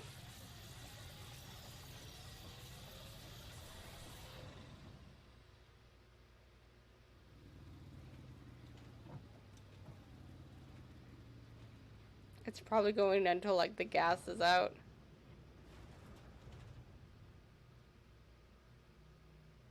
Wait, he's not on the bike anymore?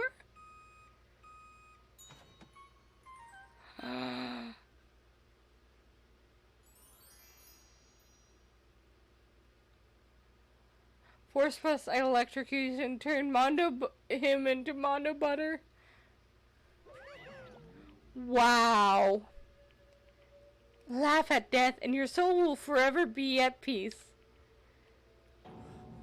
It can't be. My brother. Another murder and another execution. I want to feel again. Everyone's lives are taken so lightly here. I feel like I might be going mad. Maybe I'll just let it happen. Oh god, he's gonna be screaming. Asaka's sad screams invaded our skulls. We were each forced to realize once again. But of course he had to. What a disappointment. This is the end of the game. Myakuya? I hate this bitch. You're completely insane, you know that. A game? One of our friends is dead. Do you realize that? Death by becoming dairy. Who knew that? Right? Of course I do. Because this game is life or death. Hey. I don't have anything to say to you. I don't have a response except that. However, I just don't understand why.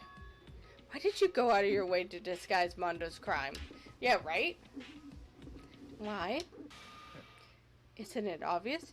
Because it made things more interesting. His voice was calm, emotionless, like the voice of death. It chilled me to the bone. So, we have two people we know that can easily kill now.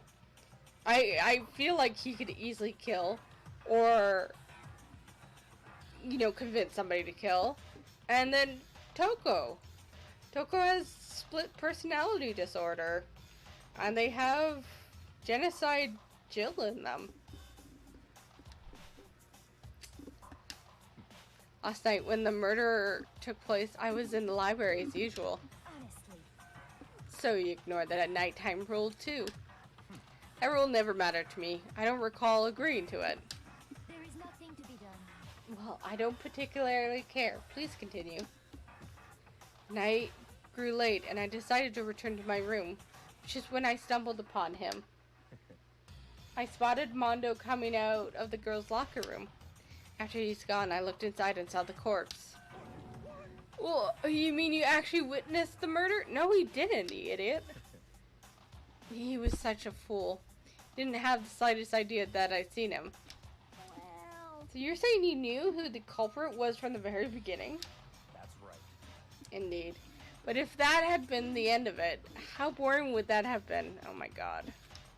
I mean, what a waste of time to have the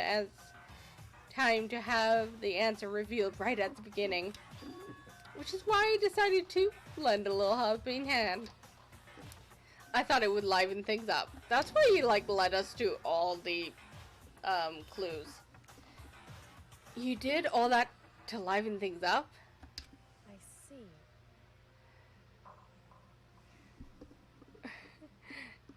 see.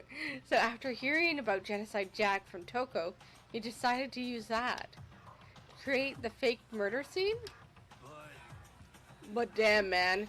If we hadn't figured out who really done it, you would have been dead too, right? Well, obviously I would have revealed the truth before we reached that point. Of course. Byakuya turned and looked me in the eye. I could feel his sharp eyes piercing into me. thanks to a certain remarkable someone, it never did. And I was able to perform an interesting experiment. Oh my god. Once I do decide to become blackened, I now know who I'll have to watch out for. Uh-huh. It's Makoto, because Makoto and Kyoko are really smart. That was your reason. Are you satisfied? Indeed. Yes, we're done listening to your story. Moving on. Hey. There is something I'd like to ask Monokuma. What's this? Oh, I'm up next. You like to perform these elaborate executions each time, correct? My question is, why? Do you like them? But you know, this punishment, this despair, it's not just for you. All this punishment, all this despair is my gift to mankind itself. What? You're over-exaggerating. I'm not over-exaggerating. These punishments are meant to transform all hope to despair. What do you mean? Mean? Mean? Mean? Mean. Good grief. I don't understand why you have to pick apart every little stupid thing. Whatever. It doesn't matter. In the end, I'm going to stand alone as a victor, and then everything will be revealed to me. The noble son of a noble family. Truly, you understand me. I think this is the start of a terrifying friendship. Shut up. I would never stoop to the level of a childish criminal like you. Really? Take a shot every time despair is mentioned by despair? Yeah, no, you'd freaking die. Let me just say this. After all I achieve complete victory, you're up next. I'm gonna find you and kill you. Understand? In the name of my family. In the name of the Togami family, for which victory is a foregone conclusion. You're getting all riled up. Oh, so cool. It's like you're the main character of a video game or something. No trash mob for you. I swear, whatever it takes, I will kill you. Temper. Sounds like someone needs a nap.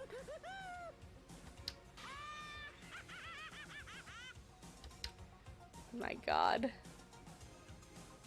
Monokuma's laughter pealed across the courtroom, and the curtain closed on the case of Chihiro and Mondo. But I knew that wasn't the end. The killing game would still continue, because the mastermind wouldn't let it end. For those of us who were still alive, our worst fears and despairs kept on multiplying. It was the kind of despair that felt like a blind puppy in hell had more of a future than us. All of our courage, our efforts, our friendship, it just felt like it amounted to nothing at all. And Taka mourns his boyfriend. I know, right? It was the worst kind of despair. I think Taka is like going to be in such major despair now. Well, anyway, like I was saying, What? this is a pretty good spot. Yeah, a really good spot. Anyway, isn't it amazing how that girl went Oh my and God. killed someone before things even had a chance to get boring? It's amazing how that girl went and killed someone before things even had a chance to get boring. Wait. Once things really get moving, it'll be like a roller coaster. There won't be any stopping it. Fear and despair charge forward at a speed nothing can hope to match. But I must admit, I'm disappointed. I went to all the pain and effort of making you part of the group, and you couldn't play your part. Who is he talking to? You do remember you were supposed to make the first move, right? Well, no biggie. Nothing we can do about it now, so just do your best to make things more exciting from now on, okay?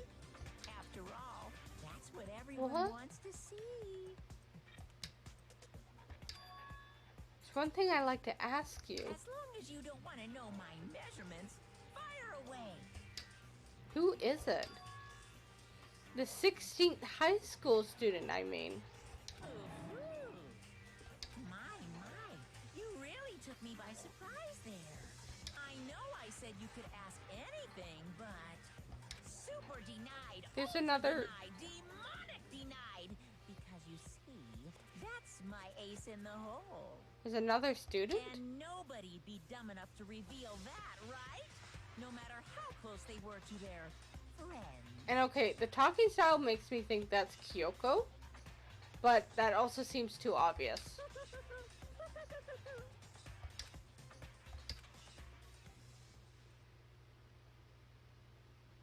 Shit. The end. More people are dead. To be continued.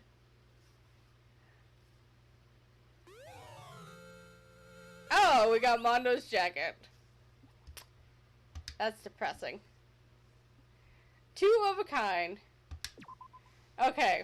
Now that we got to here. Oh wait, it forces me into the story. Just a second. Give it to Taka. Aww.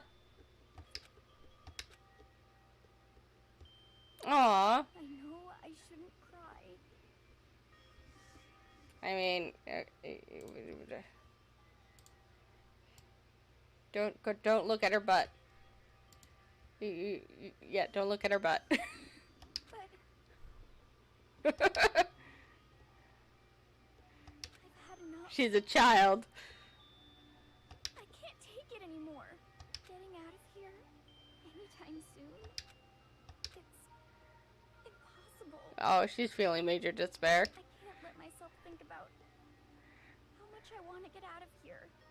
If I keep thinking like that, I might decide to Kill. Donuts.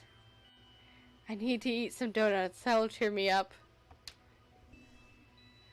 Okay. Alright. Now that she's back to being closed, let's move myself back. Weep. Glazed donut, twisty donuts, jelly donuts, cream-filled donuts, donut holes, malasadas. I know what those are, but I can never pronounce it. Donuts cheer me up too. They're high schoolers, I believe. Yeah, so no, they're babies.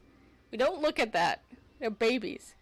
Oh God of donuts, I'm praying for a wonderful encounter. I hope she doesn't die.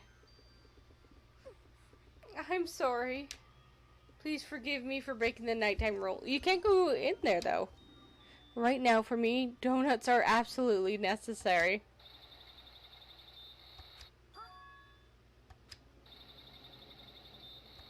Huh? What's that sound? Is this the sound that Weed Man heard? Sounds like it's coming from the bathhouse.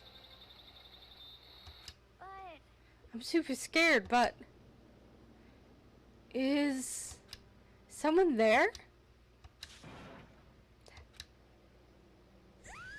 The frick? The frick? Then a next generation legend, Sentinel Galactic Hero. The morning after the conclusion of the second class trial, everyone met up in the dining hall, just like always. And I expected it to start like any other day. That's what I expected, but today's count kinda sucks, huh? Toko and Byakuya still refuse to show up. I haven't seen Miss Asahina anywhere. She said her stomach was hurting, so she's taking it easy in her room for today. oh, That is rather unusual for her. Normally she is so full of energy. Which is exactly what makes me worry. So then, So, it's just the 7 of us then. It looks that way. How about that? It's time like this where the committee chairman needs to get things going with a bang. Oh my God, look at him! Impossible. He's not in this mood. Taka hasn't said a word since everything that happened yesterday. Look at him. He's traumatized. One look at his face showed he hadn't slept a wink last night. Oh, must be because of Mondo. Two of them became so close, and then he finds out Mondo killed Chihiro. You love how Taka reacts to Mondo's death? Yeah, he's getting hit really hard. And then having to watch Mondo get punished, and nothing he could do about it. I can't even imagine what it must have done to him. Well... So, I mean, what's going to happen now? We haven't found any way out, and we have no idea if help's ever going to come. Now I'm all depressed just thinking about it.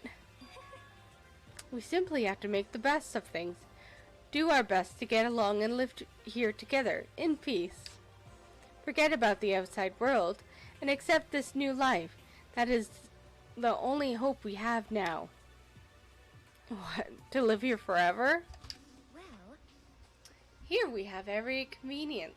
We have food, clothes, our every need is seen to. Why are you dissatisfied? In fact, let me ask you this. What is it about the outside world that you long for? Right, she's not wrong. Competition, discrimination, victimization, and violence? As society grows, so does its perversions. In which case, is our current situation not... Demon, angel, pretty, pudgy princess! Huh? Here we go. Maggie, the drill shop owner, the bunny-eared Amazon, cat, girl, dog, boy, robo, justice, the galactic king, and, I mean, what I mean is, there's no 2D here. There is nothing to be done. The mastermind puts such base desire to their advantage, bending you to their will. You know? Okay, well, anyway, since Taka's, like, catatonic, as the oldest one here, I'm officially stepping up to take the lead. So, we're all going to work together and spend the rest of the day searching the school. Searching? I'm right? Well, I mean, since the class trial is over and all, yeah, actually he has a point. Perhaps. There should be new places for us to investigate. Yeah, that's the ticket. Maybe we'll find some kind of clue this time. Well Then, once we're done eating, let's split up and begin looking around. Do you have any problems with that, Celeste? There may well be a discovery waiting for us, which may further enrich our lives here. No, the point is to look for clues. And just as we were starting to come together, she barged in and ruined the conversation. I don't think you realize that we're all 2D characters. Yeah. Oh my god. So she stole Genocide Jill? You called for me, so I appeared. Genocide? Nobody called for you. What the? How come it's Genocide Jill and not Toko? God, this place is amazing. Finally, a place I can just be my murderous self. Which is why I decided to stop holding back and spread my wings. No more hiding in a cave for me. Plus, I have another battle to fight. She goes back and forth. Oh, okay. The whole killer with a split personality thing is so overdone. Gonna destroy that stereotype. I'll fight all day and all night to murder those totally slanderous cliches. But you are a killer with a split personality. If she weren't here, my chances of survival would go up at least 10%. Come on, you gotta back me up here. Even the biggest star needs the little people to hold them up. I love the laugh. Well, whatever we do today, first we should eat. We can't do anything on an empty stomach. Sakura's like, whatever. Fuck it, I'm hungry. You're right. Let's hurry up and eat so we can start an investigation.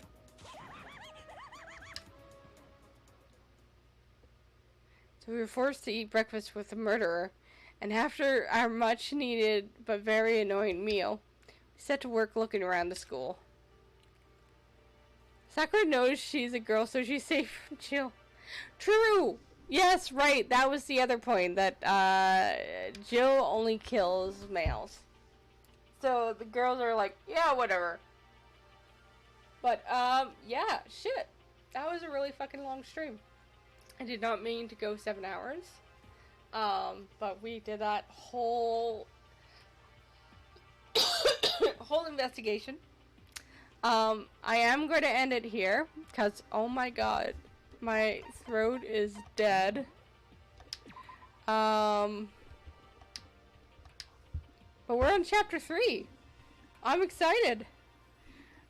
The beginning of the chapter. Okay. I'll do that off stream, definitely. But yeah, so, thank you everybody for watching. I should head to bed because it's almost 6 a.m. my time. Although I might eat first. But yeah, have a wonderful stream. If you ever want to see any of my VODs, I do have a YouTube channel that I update regularly. So please check it out. Drop a follow there. Otherwise, if you want to see me stream more, I'm going to try to be consistent this year. And yeah, drop a follow. Otherwise, have a wonderful night or day wherever you are. And I will see you guys next time. Bye-bye.